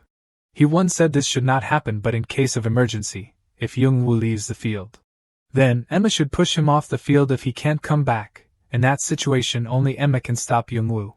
Back on the field at this time, Emma was extremely panicked. Young-woo was lying face down on the field unconscious. Emma hurried to shake Young-woo awake, but it didn't work. Her face showed worry. The referee had stopped the game. Ryan looked at Young-woo with dark eyes. He blamed himself that if he had given better tactics sooner, this would not have happened. Hee-won quietly looked at Ryan. Ryan felt very guilty for not knowing the coach was sick. Hee-won told Ryan not to blame himself anymore. Now only he can replace Young-woo. The commentator was also worried about Mr. Ma's condition. Little Ma was taken to the hospital along with the medical team. The Bolton players suddenly lost their leader. They were all very sad and worried. Hee-won told the Bolton captain, in the first half, follow Young-woo's instructions and don't worry too much about him. Ryan heard Hee-won tell him to use Mad's tactics. This season, Ryan has had about 30 games applying the tactics Ryan proposed. Ryan is the one who proposed the tactics recognized by Mad in 30 games. He once said that if it weren't for Ryan's help, Youngwoo would probably have been exhausted 30 games ago. So Ryan doesn't need to blame himself. Adjusting the tactics is up to him, and Hee-won will help communicate to the team. Hee-won asked Neil to support Ryan. Then Hee-won thought back to the time he had always relied on Youngwoo. So this time, he and everyone will definitely be Youngwoo's strength. The match continued. At this time, Martinez was making a long pass to Santilli. Peterson was trying to pull Santilli back, but he saw Santilli too late. If it continues like this, he will be punctured. Santilli glanced back while observing. Santilli escaped thanks to his narrow shoulders. Peterson couldn't reach him. At the same time, Quick ran up very quickly. Santilli was trying hard to get past the Bolton players. The feet of both players touched the ball. But suddenly Santilli fell down. And the referee blew the whistle on Quick. Santilli looked at Quick with a mocking face. And there was a free kick for Man Nu, with Brandon Fernandez standing in front of the ball now. Suddenly Ryan panicked as if he realized something. He thought he needed to stop Gae-sun Count immediately. On the field, Fernandez pushed the ball forward. Gae-sun Count caught the ball and shot towards the goal. The ball flew straight towards the goalkeeper. He was thinking he could catch this situation, but no, the ball hit his chest and fell down. Right at this moment, two players from Man Nu and Bolton quickly ran up. Gae-sun quickly shot the ball straight into the goal before the goalkeeper's astonishment. The ball went straight into the Bolton team's net. Man Utd finally scored a goal against Bolton after a strong attacking half. The Bolton goalkeeper apologized to his teammates for losing the ball. But Locke said it was okay. Because it wasn't the first time that goalkeeper had made such a mistake. The Bolton captain looked at his team members with worry. If Coach Ma was here, when conceding the first goal, he would guide them on what to do if they were down a goal. But now the coach wasn't there, he didn't know what to do. Hee-won saw that Ryan had discovered something from Gae-sun Count's movement earlier, so he told Ryan that if he discovered something in the future, don't just say it to himself, but report it to him immediately. Hee-won also felt that the team's morale was very low, so he had to do something to improve the atmosphere. He hurriedly told Ryan that he would plan improvisation after taking the lead, so Ryan revealed that the goal was not due to a tactical issue but due to a mistake. Hee-won tried to encourage Ryan to think of a response tactic, but he couldn't. Everyone looked at each other with worried faces. As soon as the coach disappeared, the whole team returned to the era of Coach Derek Scott. The sky darkened, the rain continued to fall heavily, the referee blew the whistle to end the first half. Man Utd was leading by 1 goal. While walking, the Man Nu coach turned back to look behind him. The Bolton players were all very sad and worried. He glanced at them for a moment, then closed his eyes and turned away. He thought to himself that he didn't want to win this way at all. The second half between Man Nu and Bolton began. Victor went out, Owen came in. The atmosphere had been dampened by the goal conceded in the first half. The Man Nu coach focused on observing. Owen's precise position was not clear. If he stayed in one place, it would hinder Pak and Ruff's movement. The two-layer defensive tactics that were deployed in the first half were also affected when Delicate was brought up to midfield, which changed into a normal formation. The Man Nu coach feared that with this situation, he didn't know if they could score another goal. Precise was holding the ball in midfield. Park and Ruff didn't seem to be participating in the attack. Precise had no way to pass the ball, he was hesitating. Then suddenly his eyes lit up. He launched a powerful shot, sending the ball straight into the net. The Man Nu coach stood stunned at Precise's goal. Precise created a surprise shot near the midfield area, bringing the match back to a balance early in the second half. Going back to the halftime break, hurried urging. Hee-won urged Ryan to immediately come up with a plan for the second half. Suddenly a player stopped Hee-won. Victor said to Hee-won with contempt, although he used to be the Bolton coach, what could a poor tactical analyst like him do? He also blamed the previous goal conceded on goalkeeper Screech. He thought the whole team had really played their best. He said there was no need to be sad when losing to a first division team and don't think you're world class, when the team got here thanks to the coach's ability. The whole room fell silent after he said that. Godabear suddenly shouted loudly. Has Bolton become so bad without Little Ma? Isn't it all thanks to Little Ma?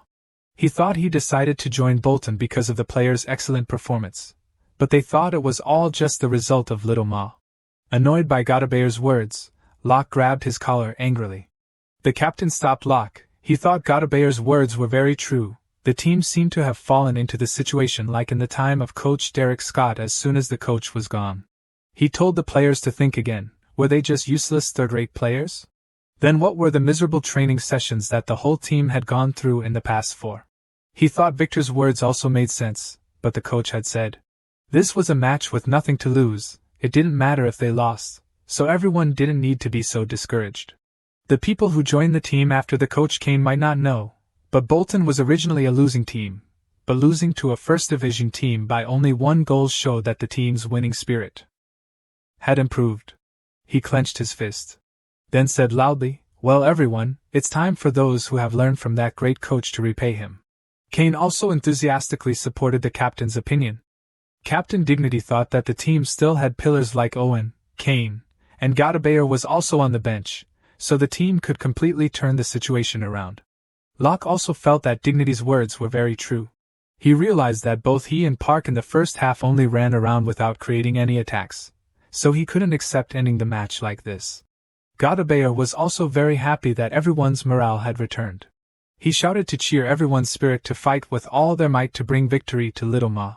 He once saw everyone's spirit like this, and was very proud because Young-woo had really built a great team.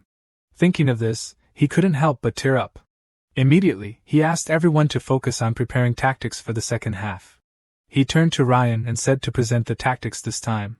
Ryan said that first of all, the team should not reveal signs that their morale had returned. Everyone was surprised why they had to do that. Ryan thought that if they returned to the spirit like everyone returning to the changing room after the first half, it would make Panhera lose his guard. He also admitted that he was not a great tactician who could immediately come up with perfect tactics, so he hoped everyone would help him. Each person would say the tactical options they had, he would choose the best combination from those options. Back to the present, Coach Panhera still couldn't believe that Bolton's shot like that went in. The new captain encouraged everyone to stay calm, it was just a goal thanks to luck. Panhera also saw that it was a risky shot just thanks to luck, so his team now had to lock down the match.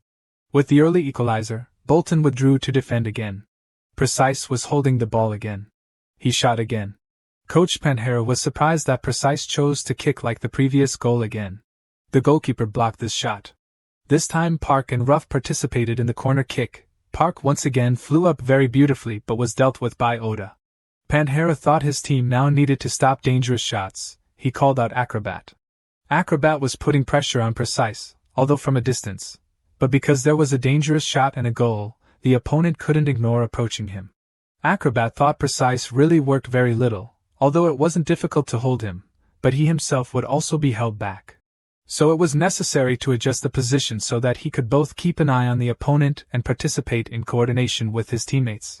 Brandan looked towards Acrobat. The position was too good, even though he was keeping an eye on Precise, Acrobat was still participating in building the gameplay. But Acrobat suddenly saw something was wrong. Owen Precise flew up quickly to block the opponent's pass. He immediately passed to Ruff. At the same time, he rushed forward quickly. Panhera was extremely surprised to see Precise's speed. Precise was rushing away with incredible speed. Back to the halftime break. During the strategy table, Ryan decided to replace Biggs and Owen immediately. Owen must make a shot from midfield. If he scored, that would be good, but the top priority was to be closely followed by markmen. Owen thought that after training, his body condition was better than before the injury, but it was not clear whether the fitness was enough to move. Ryan immediately replied that fitness was not a problem. If Mark followed, run very fast. Ryan decided to test Owen's mobile artillery tactic first. At this moment at the stadium, Precise was concentrating and rushing forward. He rushed too fast, making Acrobat unable to keep up. A great lob pass to Park, who was attacking. Park took a shot but didn't score. Right at this moment, Panhera signaled to change players. Anderson came on as a substitute. Isaac Anderson, who was summoned from the reserve team, would come on. Bolton also made a change. Sick Delicate and Kian Bracken would be replaced. Ryan once said during the strategy discussion that in order to be able to take on Owen Mark, it was highly likely that Sofian Acrobat, who had good personal defense ability, would be replaced if Owen started moving. The person with slower speed would be replaced. It was highly likely that Isaac Anderson would come on. At that time, Zick and Kian would be replaced, With Kian's control ability, Mark would be distracted. Back to the match, Bracken with his personal technique, he escaped the marking. Anderson was startled when he saw something. Precise turned to the side and escaped. Bracken passed the ball immediately. Precise shot but Martinez saved the goal. At this time, Ruff was preparing to take a corner kick. Ryan once said that the team would only experiment with corner kick tactics until the 70th minute. After that, attacking from free kicks and headers would be more important. So Kane would come on. For the same reason, Giras, who lacked the ability to take free kicks, would be replaced. Locke knew that with this was probably his last corner kick. Perhaps he would be replaced by Kane in the next corner kick. He thought he couldn't go off the field without being more effective than Kane, so at least he had to create a decisive situation before leaving the field. He shot hard. The ball flew in a curve towards the goal. The Man Nu goalkeeper was startled, focusing on watching the path of the ball. And goalkeeper Odata punched the ball to save his team. Ruff regretted the corner kick just now. Count received the ball from Odata's long clearance and advanced but was blocked by Garris. Garris also thought this was the last corner kick and it was blocked. Perhaps he would also be replaced. Bolton was changing two players at the same time, replacing Ruff and Garris with Kane and Johnson who would come on. Garris felt no regret about today's performance. Now just trust his teammates. Man Nu also made a substitution. Ashford was withdrawn and Carmacho came on. Ashford, who had a poor performance today, was being booed by the audience. Coach Panhera thought that unlike the first half, the match was one-sided. It seemed like his team was receiving attacks. With Owen withdrawing to the center-forward position, Park's defensive range returned. Starting from a low position and focusing on building the gameplay, attacking became difficult. Although he could break through the defense, compared to the left with Peterson, the right with Todd was very stable, being able to turn a striker into a defender with such a high level in just one season was suspicious. The ball was being passed to Dignity. But he suddenly shouted. That was the signal to push up. Quick was advancing. Quick leaving the field and Johnson coming on would be more accurate to say it was a signal to change positions. Coach Panthera frowned, thinking that something seemed to be missing, but the flexibility of the tactics was amazing. Bolton's response to his tactics was also excellent. Quite a few tactics he had prepared for the second half were now useless. He felt this feeling was exactly like when facing Little Ma. Even though Little Ma was not on the field, he was disrupting the match. He thought Bolton was not a team to be pitted for losing their leader. He couldn't be pushed back any further. He needed to improve his fitness to reduce the fatigue of Park and Todd. Man UTD made two substitutions. Count and Lindstrom went off and Shaw and Sentimini came on. The Bolton coaching staff was discussing and saw that Ryan, Sentimini and Dong Shaw came on, strengthening the influence from the left wing. Supporting Peterson from the left had become more difficult. Perhaps the left and right wing positions should be switched for the two strikers. He then called out David and Dignity started shouting. It seemed like a position change was about to happen. Martinez took a long kick. Anderson received the ball. Currently it will switch to the left. The decisive opportunities are on the right. Peterson must not leave Santilli empty. He immediately ordered Todd to be ready, Peterson to follow closely. Anderson passed to Sentimini. Todd was defending. Ryan told Sentimini not to make a long pass. Pay attention to Anderson. Sentimini passed back in front of Todd. Anderson passed the ball. Connected with Brandao Fernandez. Ryan continued to order that if it was Fernandez he could do well himself, so be vigilant from all directions. Brandao focused on observing. He passed the ball to Carmacho. Carmacho made a volley. Goalkeeper Scritch made a save. Anderson was running straight forward with incredible speed. He shot hard, sending the ball straight into the net. The Man Nu fans cheered and celebrated the goal.